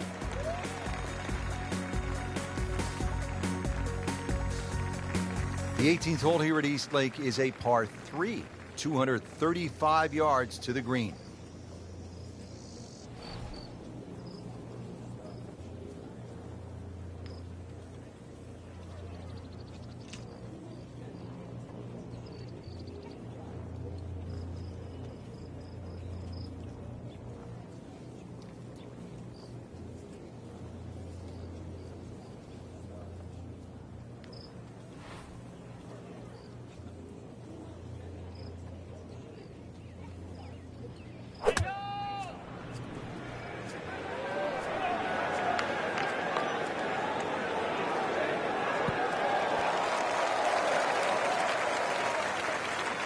That's how you play the game, right there.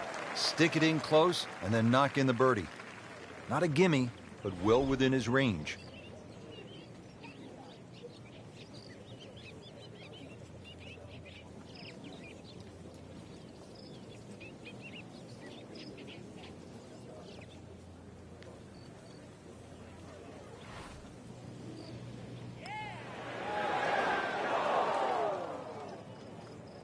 Good try, just didn't quite read the break, Frank. It shouldn't be a problem, you'd think, cleaning up here for par.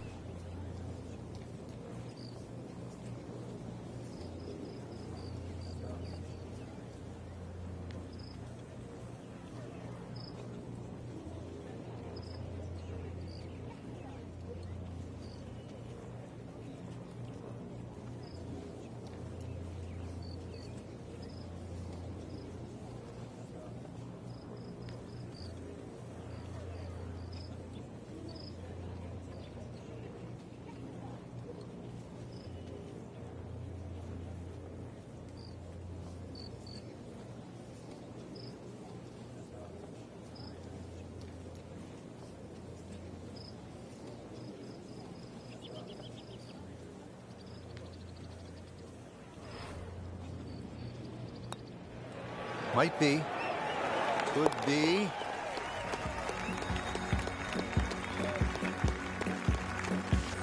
Never looked like missing.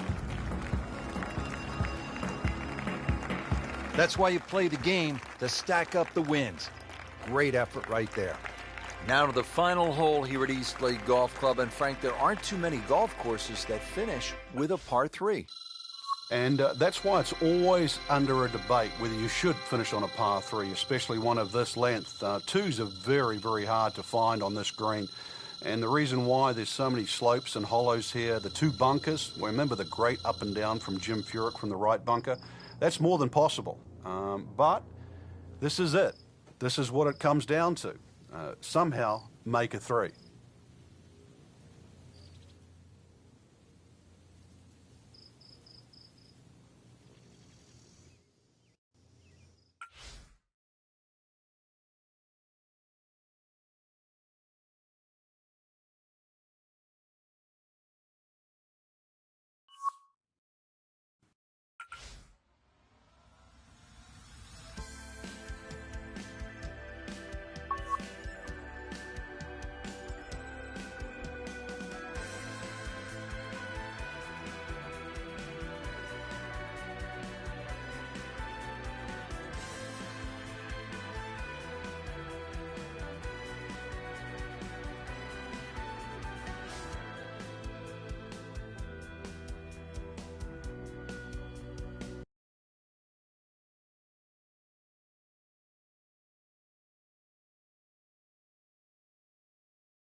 EA Sports, United States Golf Association, are proud to present a national championship.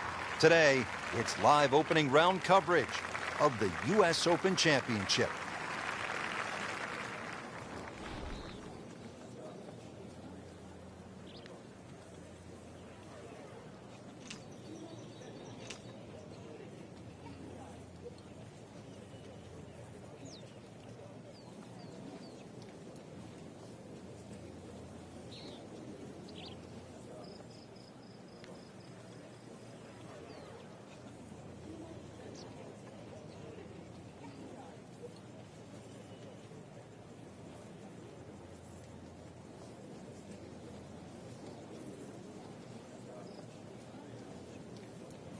Frank, you've been there, down to the wire at several U.S. Opens. What's that pressure like? It's so different from any other type of major championship because that's normally the toughest test. That's where the scores are the highest, i.e. relative to par. That's actually where par itself is a good score. I mean, you're bruised and battled by the end of the week. With the exception, really, remember when Rory McIlroy won at Congressional? That's the one time when a U.S. Open played soft. But Martin Keimer at Pinehurst on a firm, fast golf course, it's a different test. Tiger Woods at Pebble Beach. You just think of people struggling at the end of the week and really last man standing. That's what a U.S. Open means. Well, that is an exceptional shot on the green and in position for a birdie. Yeah, it's a formality now. Even par currently.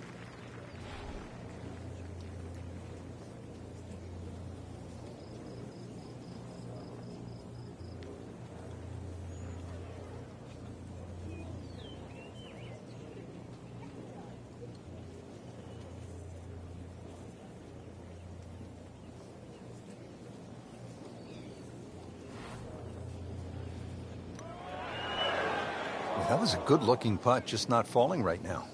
Sadly, he's going to be disappointed. Lining this one up for par.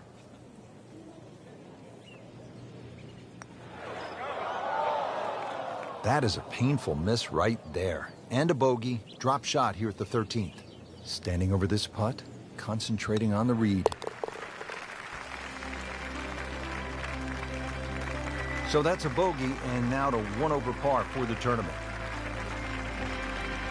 The reason Oakmont has hosted so many U.S. Opens, Frank, as you well know, is it has a really good blend of holes, and now we come to a short par for it, 358 yards, the 14th. You can see the predicament in front of you, bunkers left and right, but really the bonus here is if you can get the ball on the fairway with just something like a long iron off the tee, this is one of your best scoring opportunities at Oakmont.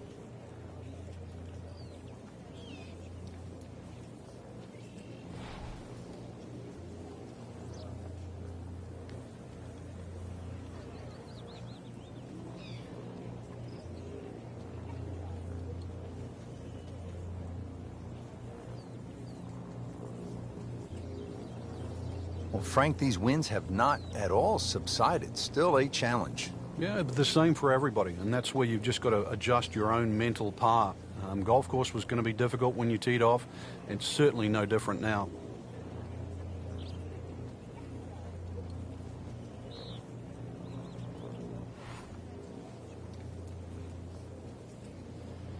He's loading up on it. Look at the coil there.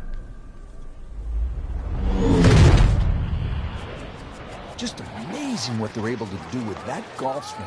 Hit it so far at that size. Not overly big, but man, can really move it a long ways. That one is just a little offline, and that will not end up in the fairway.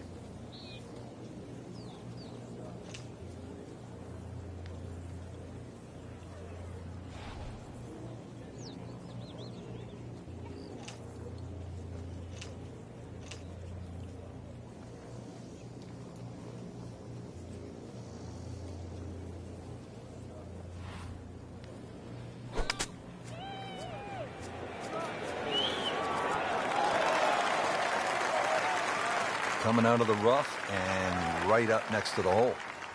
These putts keep the round together.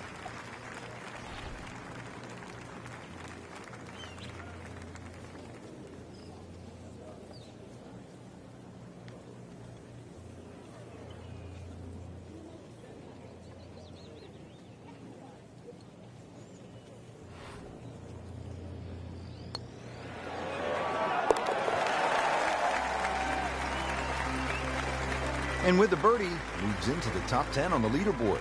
And moves into some very good company. Well, this is a good U.S. Open par 4 at 499 yards. The 15th is one of the better holes in the course, Frank. It is. The shape of the tee shot you think would suit a cut, but because the fairway slopes quite severely to the right, really it needs a draw just to work its way against that slope and somehow keep it on the straight and narrow.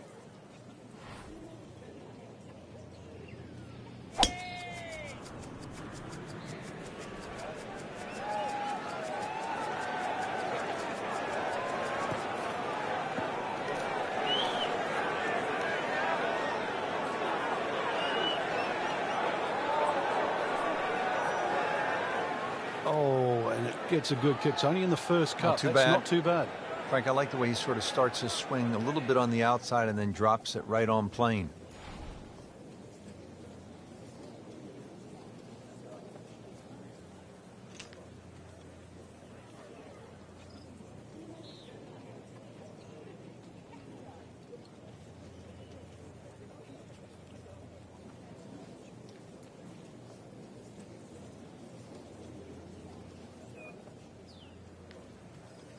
Frank, you were a big part of the 1994 U.S. Open. I know how much that stung. You were really close right down the stretch with Lauren Roberts and Colin Montgomery and ultimately the champion, Ernie Els. That U.S. Open's remembered for the farewell from maybe the most popular player in the history of the sport, Arnold Palmer. Yeah, Arnold Palmer went back to his roots. He grew up, we know the story of his father was a teaching professional, Deacon Palmer. Gave him one of the greatest grips in the game. If ever you get a chance to talk to Arnold Palmer, he'll give you the best 5-minute lesson on a golf grip you'll ever hear. So it was suiting really for a great champion like that to finish in his backyard or the nearest thing, which was Oakmont. And that was in 1994. And he didn't make the cut after 36 holes, but he received the ovation that any champion would dine out on as he walked up that 18th hole on Friday, and then went into the media center and did what only Arnold Palmer could do. He told the truth about his life, what the game meant to him and everybody that had followed him, what they also meant to him, as well as the people in the media center. And there wasn't a dry eye between Arnold Palmer and the media that adorned that day. The king was in his court.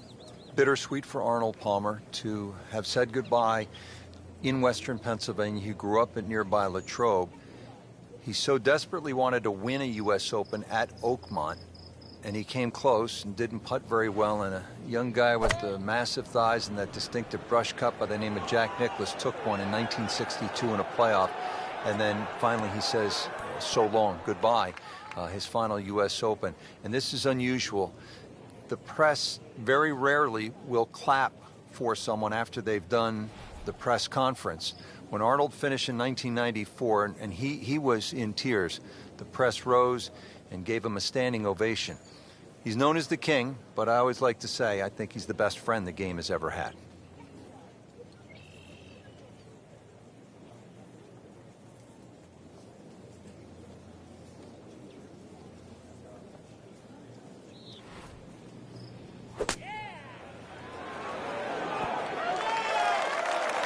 Safely on the dance floor.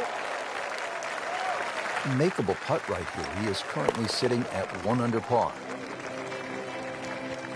Doesn't dig into the lead with that par, but Frank, sometimes, and you know this as well as anyone, you just have to kind of maintain your footing out there. Coming down to the wire here at the U.S. Open Championship at fabled Oakmont, and the tension starting to build. And Frank, this is decision time at this very short 313-yard par 4. And normally in a U.S. Open, Rich, you'd think the prudent play would be lay it up, but you know, I kind of like driver here today. I think the worst you're going to do is just miss the green or hit it in one of those pop bunkers. You perhaps could drive it on the green, be putting for eagle, but even out of one of those bunkers, you got to think you're even money to get it up and down. I like driver here.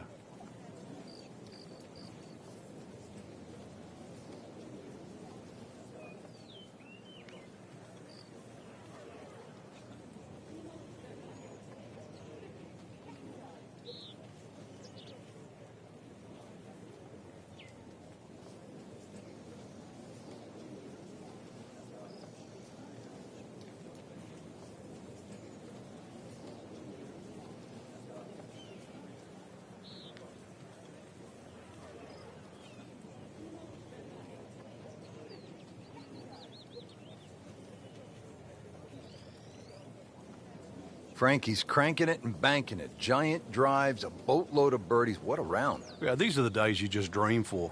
We know golf's not that easy, but on a day like today, savor it and just keep going. Keep doing it.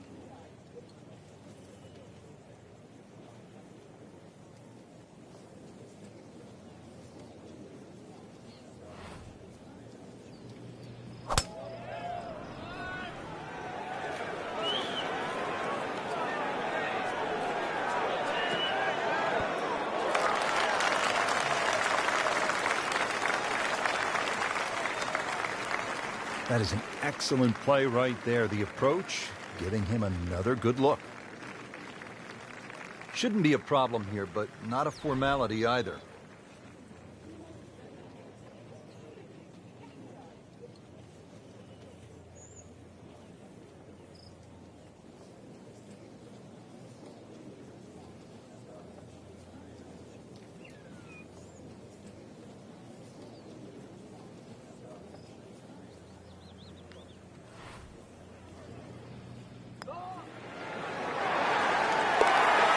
Ben Crenshaw right there, just so smooth.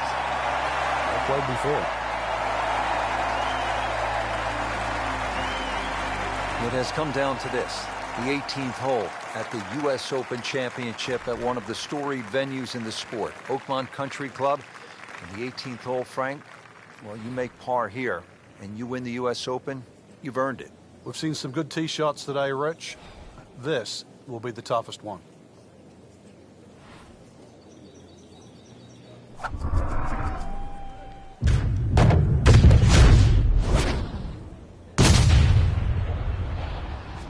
That appeared to be a good strike right there, Frank.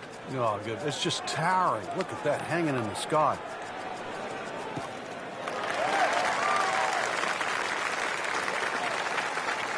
That is a fantastic long shot.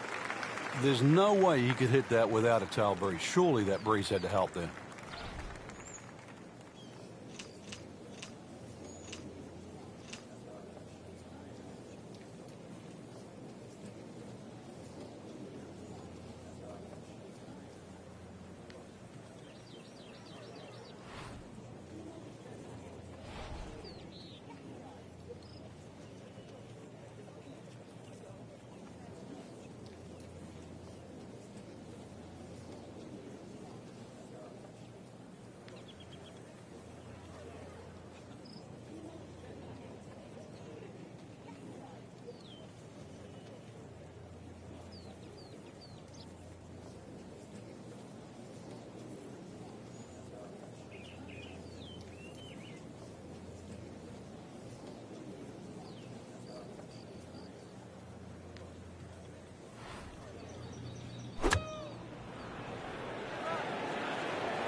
This one looks like it's headed right for the middle of the dance floor, Frank. Rather nice shot, I would say. Wow, Frank, he is dialed in. Yeah, that was just some shot on that. Easy birdie. This one just requires a little bit of focus.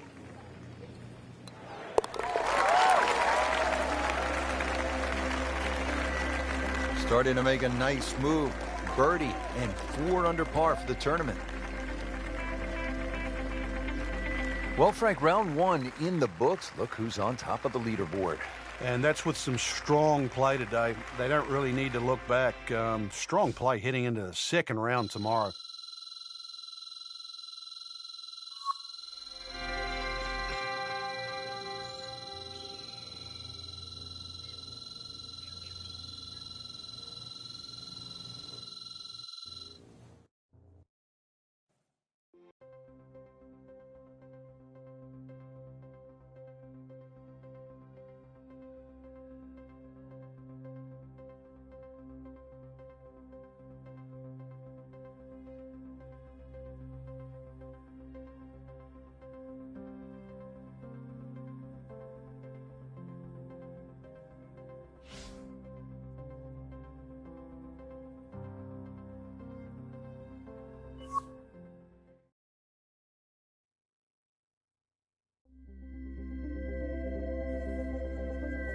EA Sports and the United States Golf Association are proud to present a national championship Today, it's live second-round coverage of the U.S. Open Championship.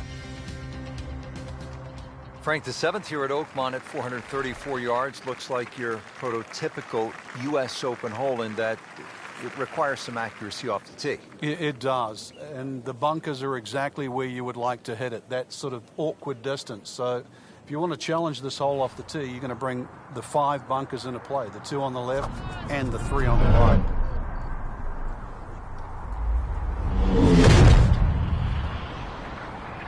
Kidding me? Come on, you can't hit a ball that hard. That is crushing it beyond all crushing.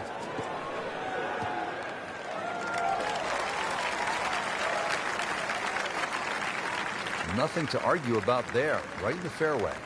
Ready for his second shot, trying to knock it on the green.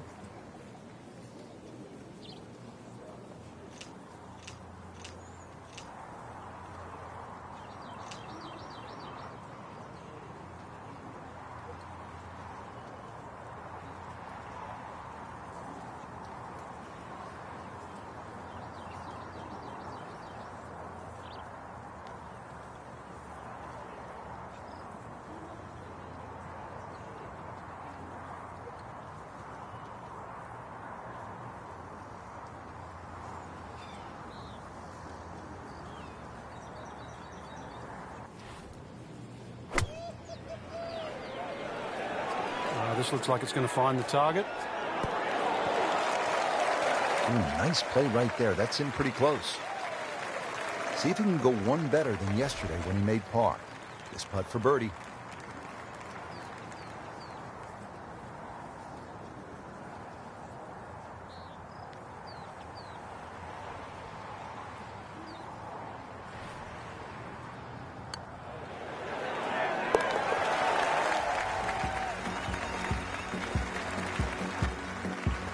Excellent read for birdie to move to 5 under for the tournament. U.S. Opens, Frank, as you well know, you've played in so many of them, are supposed to be demanding and tough. This is what a U.S. Open's all about. A par 3 at nearly 300 yards. That's the 8th at Oakmont. It's not just the length, too, but this is a typical Oakmont green, which means it's not easy. There is an option, though, if you can't reach this green, or at least fly it on, you might get a lucky bounce to kick forward. You'll see a lot of people chipping from around the front edge of this green, and there's no shame in that.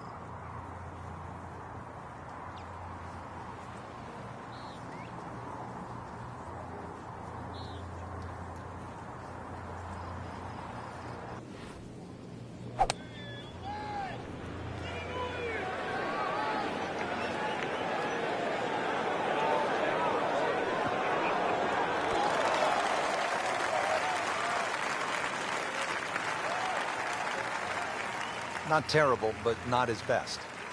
Yeah, outside chance, really, for birdie, but really, it was a rather poor approach shot. Frank, I'm not saying he should pull out driver here, but this is a long putt. Greens are fast, though. You never know. Good line, good pace. Might have a chance.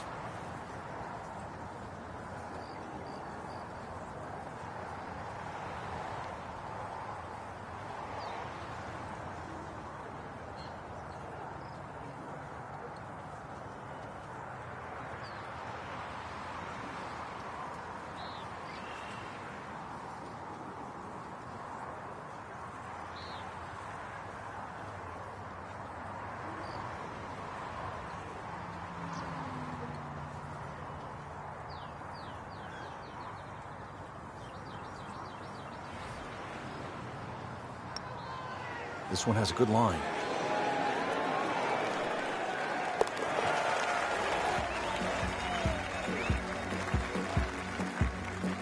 You get the sense now with that birdie that our young star, so explosive, is setting himself up for a big weekend run. And now to the 9th, and in case a player has forgotten somehow that he's at a U.S. Open, the 9th will remind him very quickly that this is the national championship. This is demanding. Extra.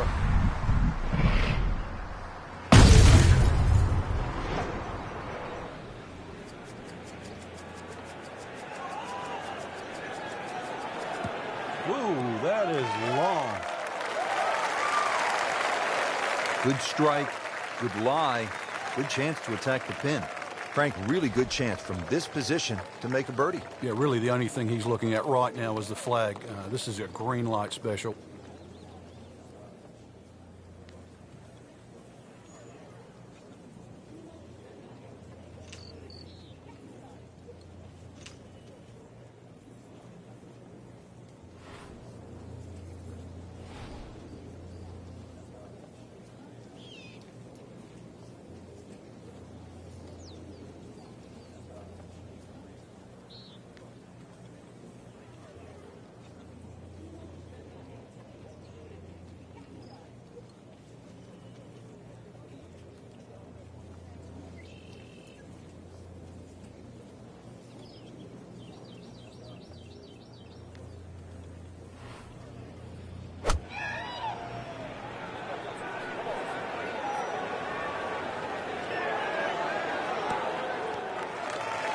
What was he thinking there?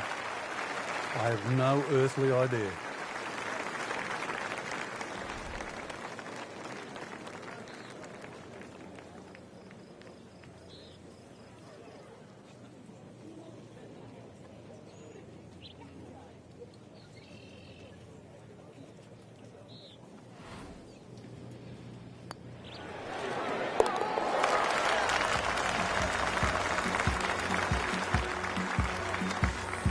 Count that for a birdie.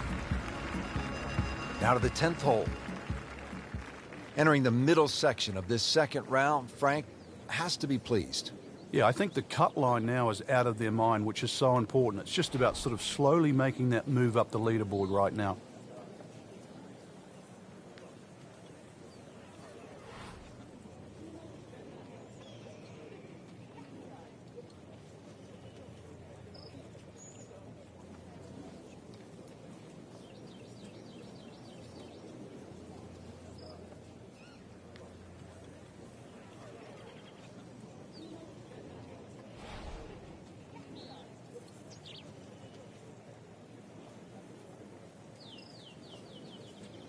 Frank, this really is kind of a good lesson. You and I had said earlier that it looked gloomy, but you dig in, you keep fighting, and something good happens. You have to credit his composure.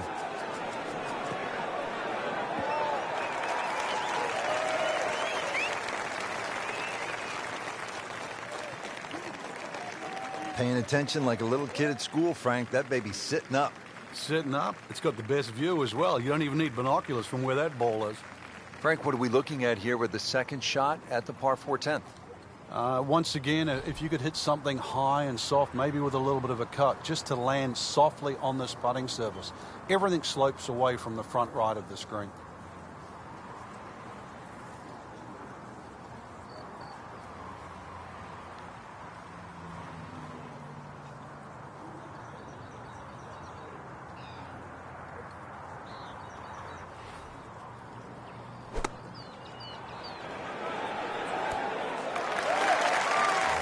Sensational shot right there, Frank. Oh, you start beating your chest after a shot like that. That's the best we've seen into this hole to date.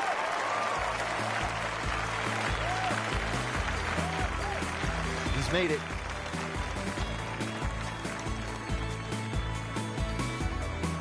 Par 4 11th is 379 yards as we continue backside here at the U.S. Open at Oakmont. Frank, what's the strategy off the tee here? You're hitting something that goes about 240, 250 yards maximum, hopefully keeping it out of that right rough. And the reason why that right rough is certainly to be avoided is that big gaping bunker at the front of the screen. Green's perched up a little bit, so this is another one where if you can hit an iron or a utility club off the tee, you must find the fairway.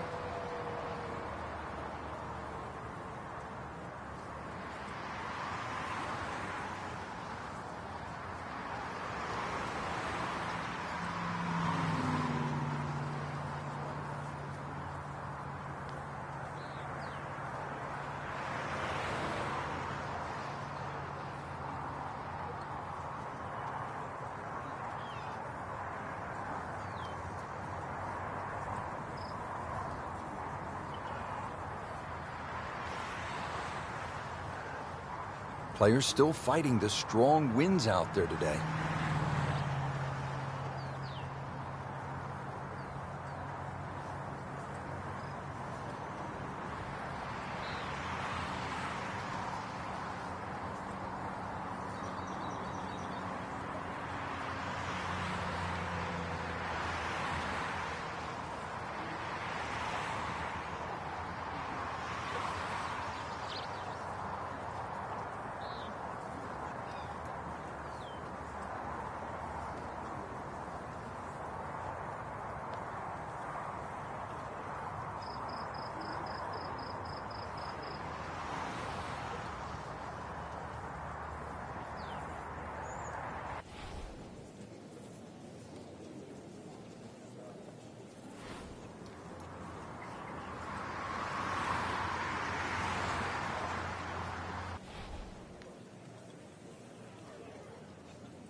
rough line, and I think that one's headed for the rough. Getting set for this next shot from the rough, what does the player need to be careful of here, Frank? Well, this is where we're going to see exactly how good they are because, you know, that's not exactly the best lie, but it's sort of doable if you know what you're doing.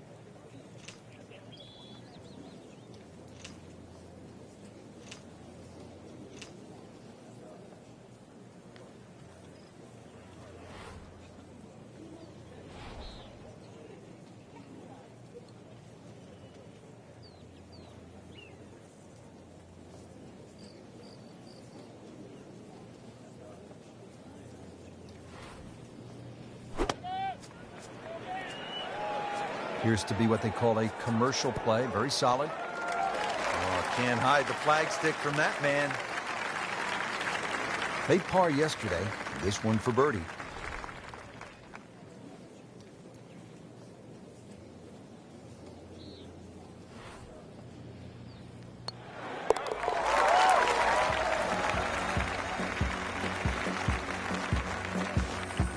Really hitting on all cylinders now. 9 under for the tournament. So all the scores have been posted for round number 2, and look who is on top of the leaderboard, Frank. Yeah, with 2 very solid rounds of golf. Key right now, just stay out of your own way and keep it up. The pressure will start to build. We know that as you get closer to the end of this tournament.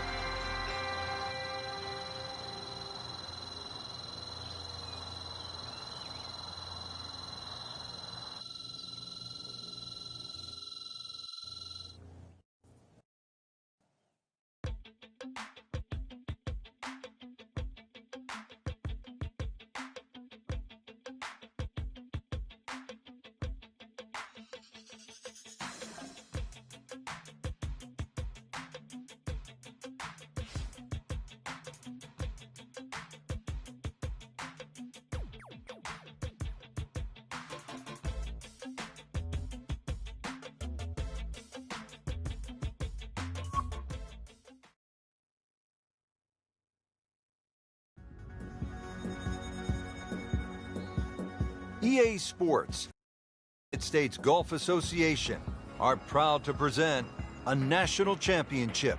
Today, it's live third-round coverage of the U.S. Open Championship. It is one of the most difficult golf courses in the United States. Oakmont Country Club outside Pittsburgh, Pennsylvania. Hello again and welcome. Rich Lerner alongside Frank Nobilo, who was a part of that dramatic U.S. Open in 1994 at Oakmont, ultimately won by Ernie Els. Frank, when you think of Oakmont, what comes to mind? The difficulty of the golf course, Rich. I know a lot's changed over the last 20 or so years. A lot of the trees have been removed. But really, that wasn't the story of Oakmont. It's the slick greens, you know, how firm and fast they can be. The members there, for example, you know, they marvel at the fact that people think they're fast. They say we putt on these greens every single day, and they're certainly no slower. But it's the bunkering as well. There's 210 bunkers here. They're all in play. And it just has that history. When you step on Oakmont, you just know you are walking on not one of the great courses in North America, but one of the great courses in golf. We moved that one out there, but he is not going to like the lie. That moved down in the rough. Ball sitting down here in the rough. He's digging in.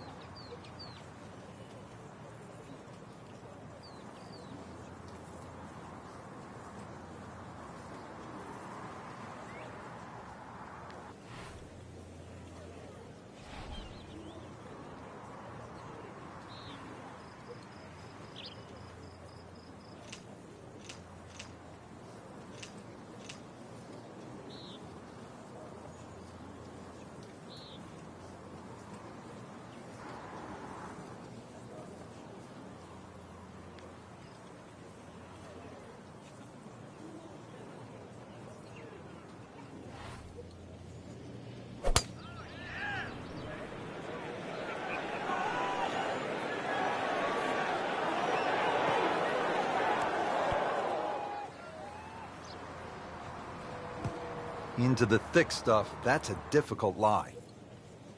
Frank, this is where the mental game really comes into play. You've hit a second consecutive shot into the rough. This could pound very, very quickly. So now's a chance to just take a little breath, take a breather, and try to make sure this shot certainly gets out.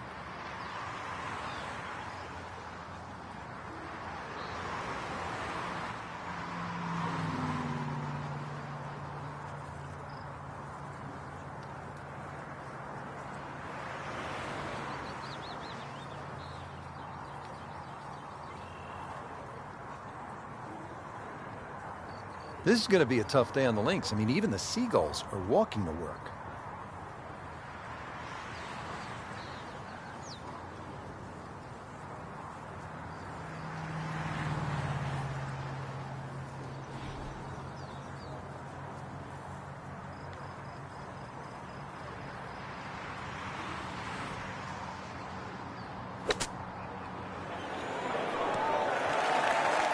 On the green, and a chance for birdie. Par yesterday, now for birdie. Right off the edge.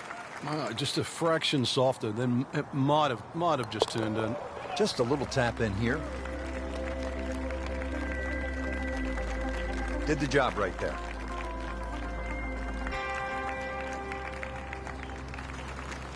All right, Frank, at the par 3 13th at 183 yards, what do you see here? Well, there's a lot of things to consider, but the general slope of this green really makes you either hit to a specific section on the green or just try and keep the ball below the hole. It's always easy to putt uphill on fast greens.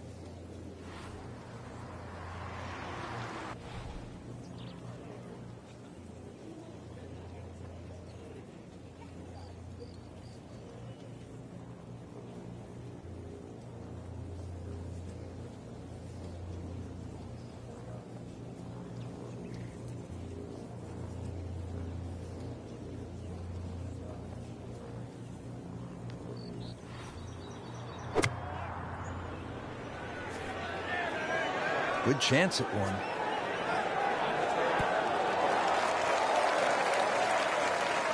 Frank, not just a player, but an artist. Just beautiful work right there. The only thing I can say, Rich, is that was Seve-esque.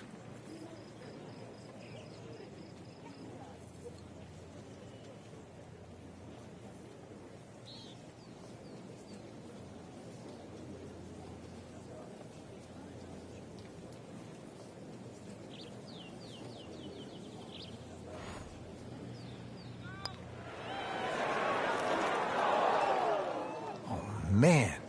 I just pushed it. Boy, that hurts.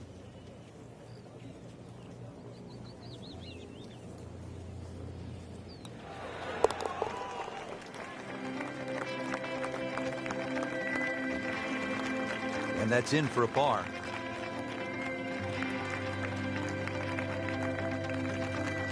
The reason Oakmont has hosted so many U.S. Opens, Frank, as you well know, is it has a really good blend of holes. And now we come to a short par 4 at 358 yards, the 14th. You can see the predicament in front of you, bunkers left and right. But really the bonus here is if you can get the ball on the fairway with just something like a long iron off the tee, this is one of your best scoring opportunities at Oakmont.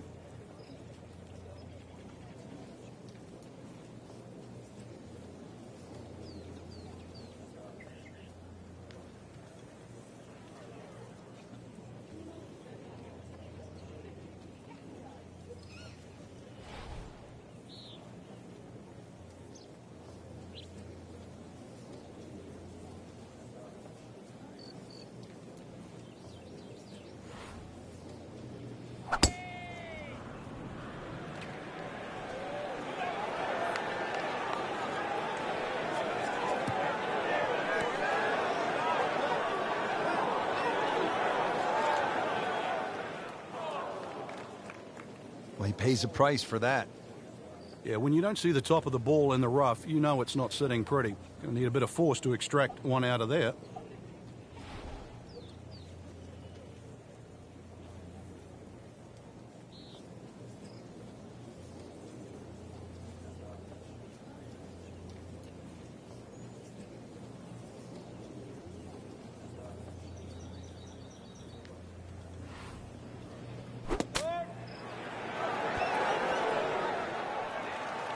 And it makes the green in regulation. You don't want to let this one get away. This is about concentration and focus at this point. Putting up some impressive numbers out here now. 9 under for the tournament.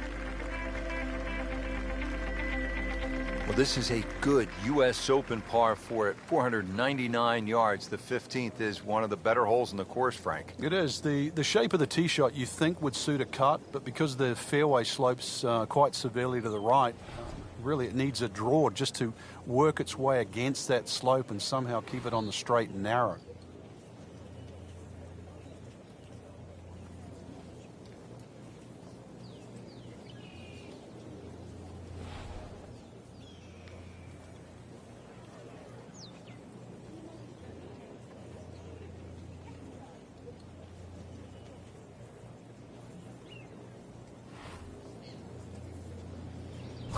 Goes after it like he is here. He makes a great pass at the golf ball. It's powerful, but it's rhythmic at the same time.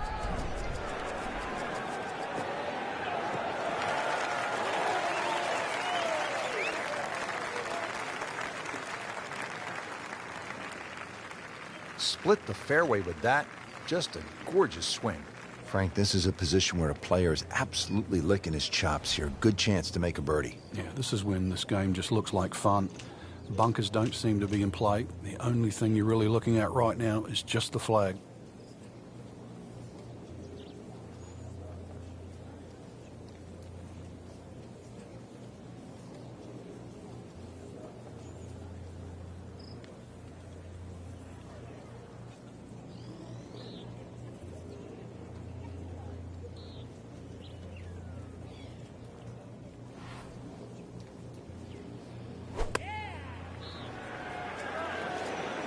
Well, this one should be safely on deck here.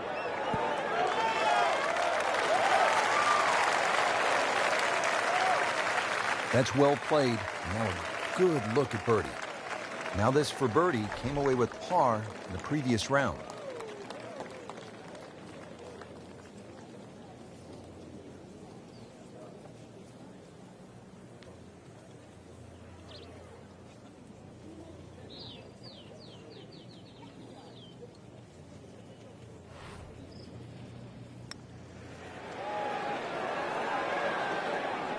Well, Frank, it's our job to get excited.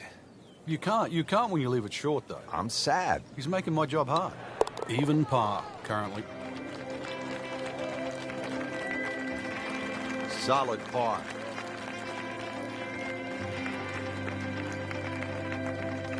And that wraps up the third round. Just one more to go before we crown our champion.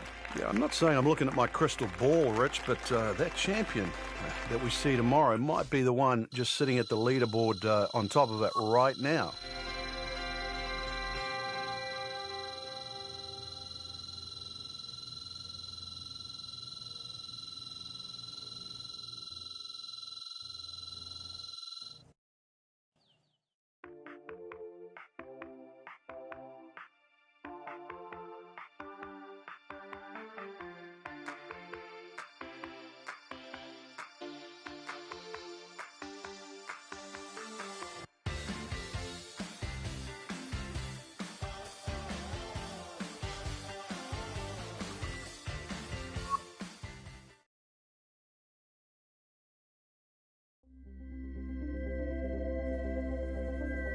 EA Sports and the United States Golf Association are proud to present a national championship. Today, it's live final round coverage of the 115th U.S. Open Championship.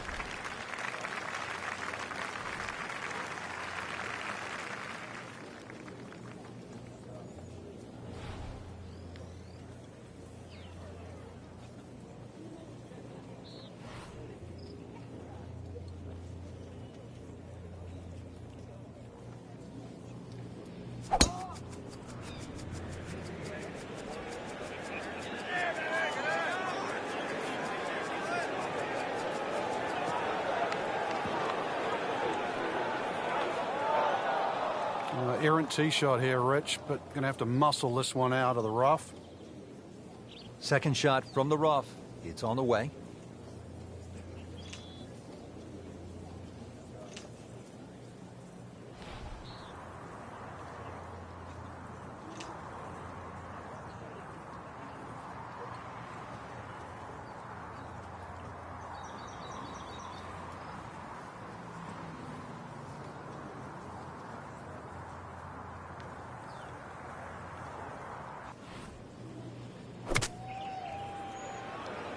Good swing, good shot yet again.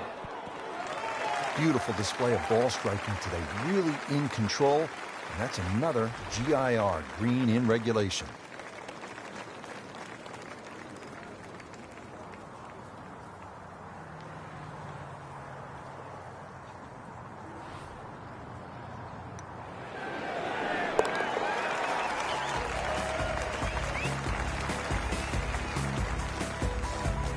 Oh, good roll, good putt.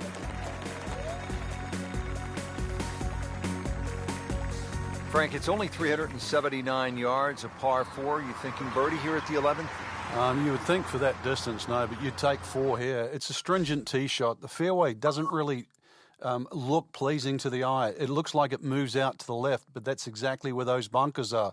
So more often than not, we see players hitting out of the right rough. And back in 1994, this is where the playoff finished with Lauren Roberts and Ernie Els.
Wow.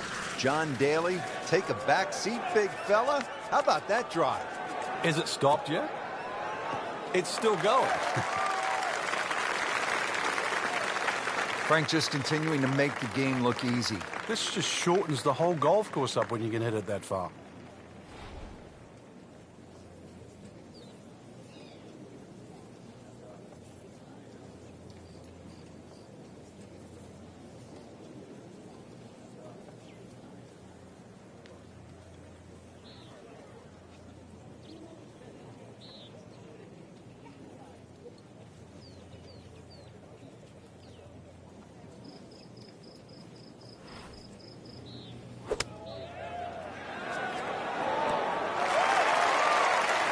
Chance for birdie after that beautiful shot. Didn't fare too well on this hole yesterday. Made a bogey.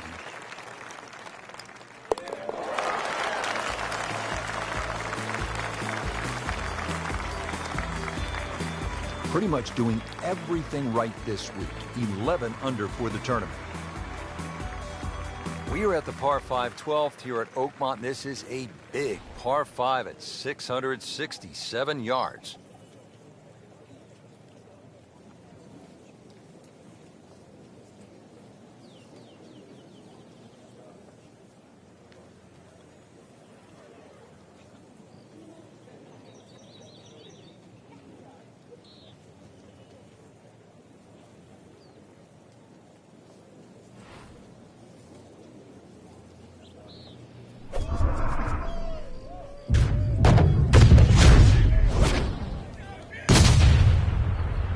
That is burning through the atmosphere. Look at that thing. It's got a tail on it. Yeah, that's like a rocket ship. That one was launched by NASA.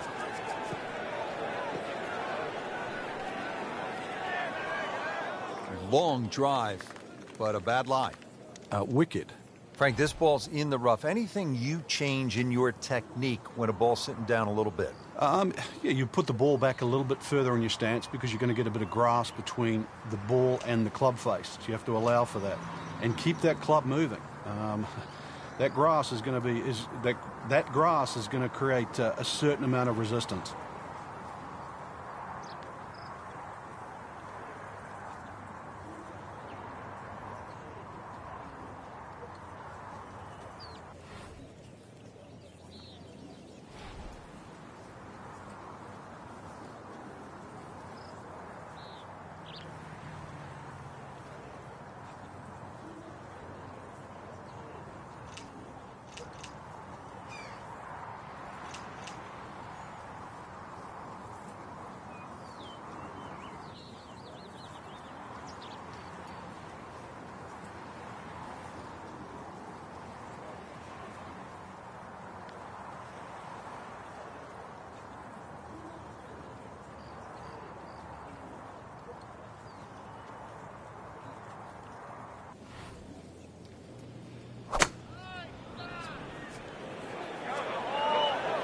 This is a good-looking shot.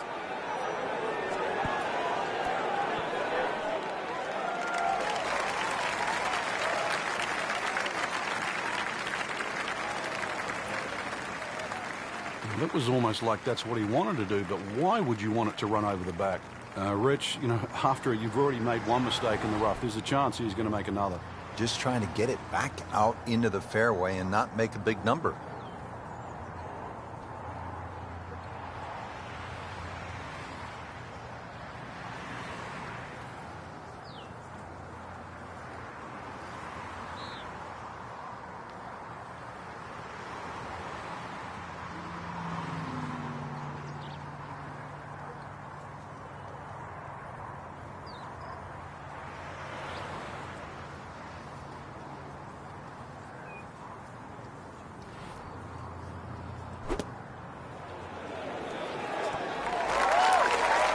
Birdie try up next. Just needs to keep it steady here over the putt.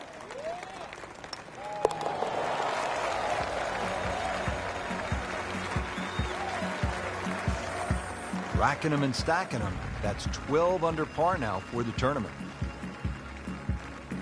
Well, Frank, what about this par 3 13th? Measures 183 yards. It has a little bit of a crescent-shaped green, but it looks like the green should shape that way, but the actual contours of the green go in the opposite direction. The only good thing about that is chances are you've got an uphill putt.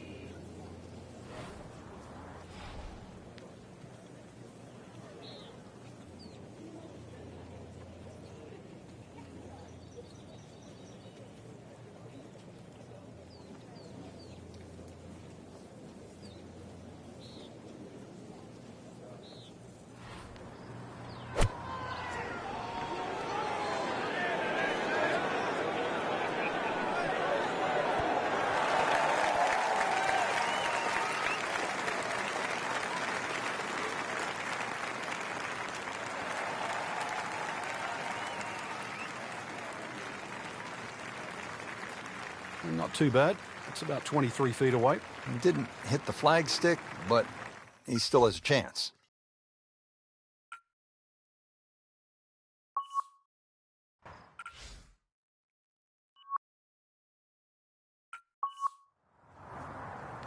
Birdie putt coming up.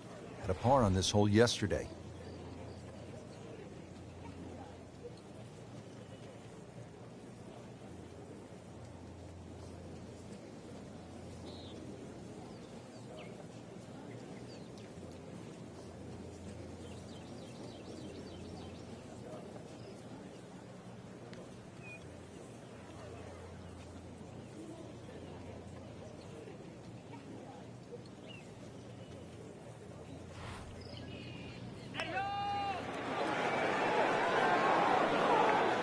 How did that stay out, Frank? Did everything but go in. Clean this up with a tap.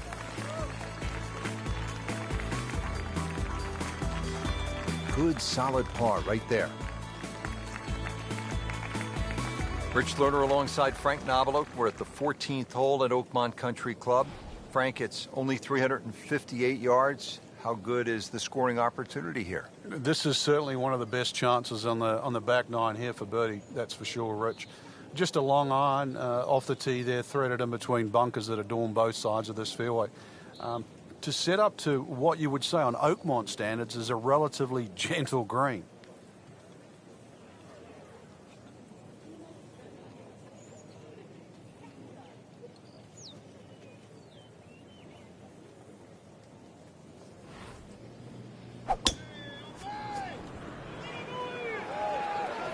Frank, this one's offline.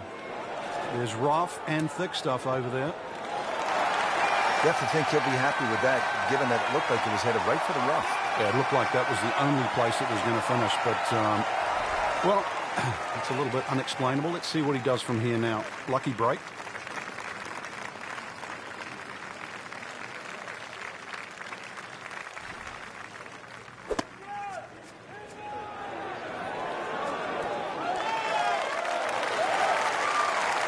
That is an exceptional shot on the green and in position for a birdie. Yeah, it's a formality now. So a tester from 4 feet.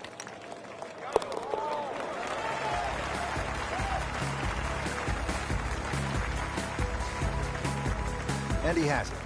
A good putt redeems all.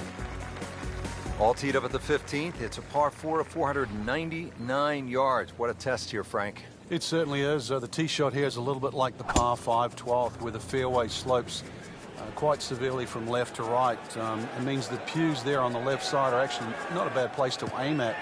You just have to allow for that kick and roll towards the right. We moved that one out there, but he is not going to like the lie. That moved down in the rough.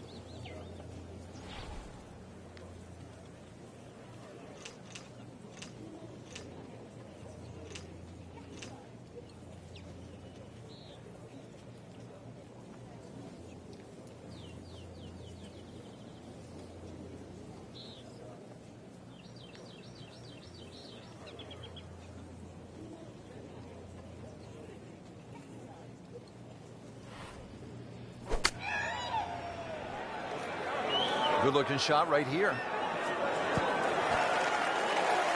And from the rough, he manages to not only make the green, but get within easy striking distance of the hole. Birdie try again here today.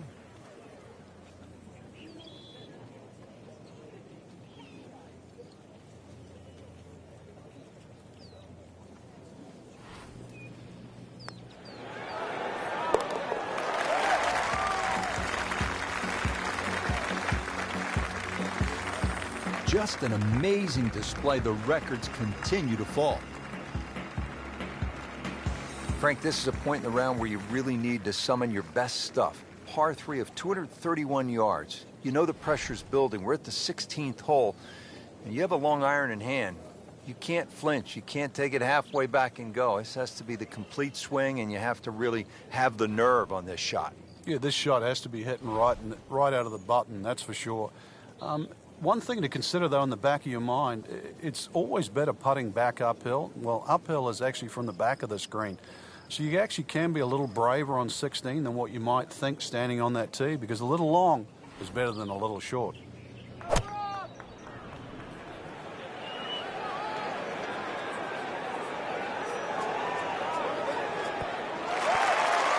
Making it look easy at this point. Another beautiful approach shot.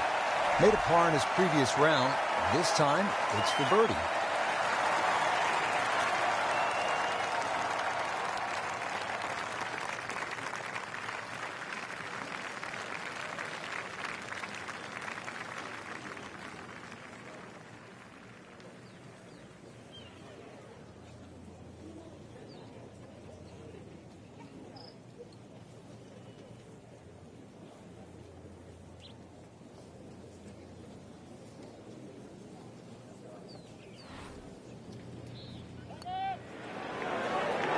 You'd like that one again.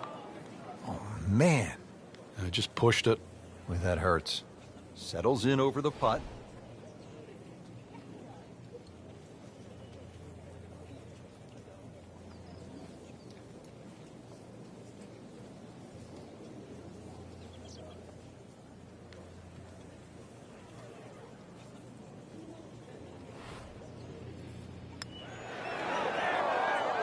That's costly right there. Painful. Good chance here. Currently at 5 under par.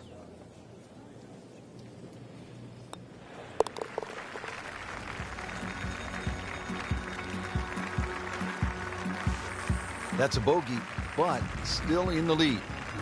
We start to see shots in hand really valuable.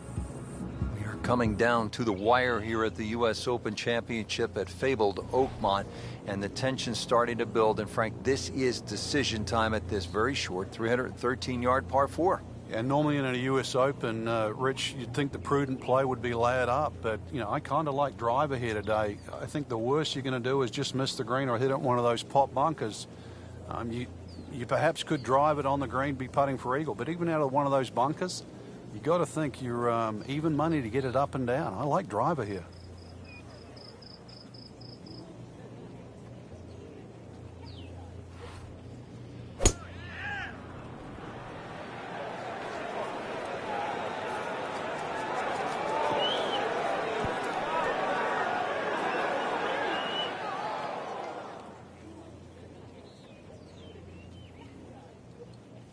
Well, the tee shot has landed in the bunker. You know how to play this shot, Frank, right? You keep your chin up, you look down your nose at the ball, you have to pick it cleanly, and keep your head still.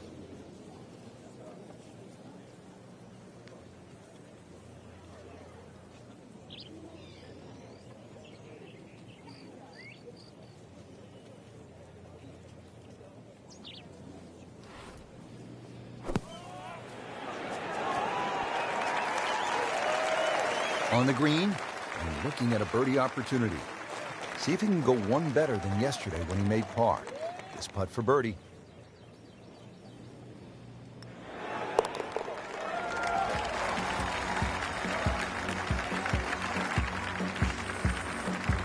Continues to amaze. Yet another birdie, and what a day it's been. It has come down to this. The 18th hole at the U.S. Open Championship at one of the storied venues in the sport, Oakmont Country Club. The 18th hole, Frank, well, you make par here and you win the U.S. Open, you've earned it. We've seen some good tee shots today, Rich. This will be the toughest one. Ah, nice. Looks good.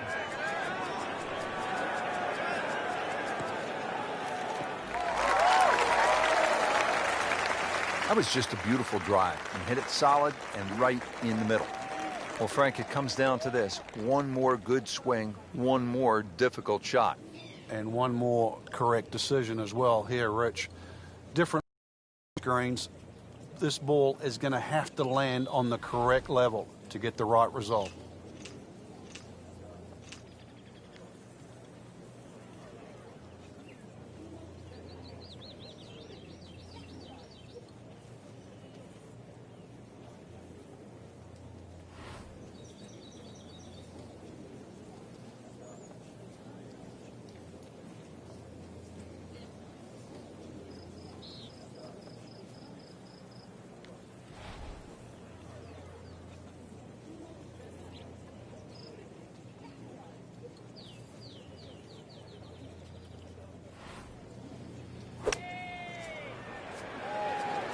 Seems to like it.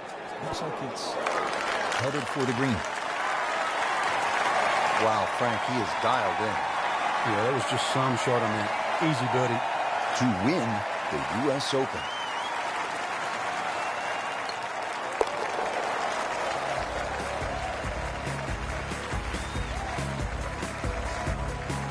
Can't wait to write those on the card.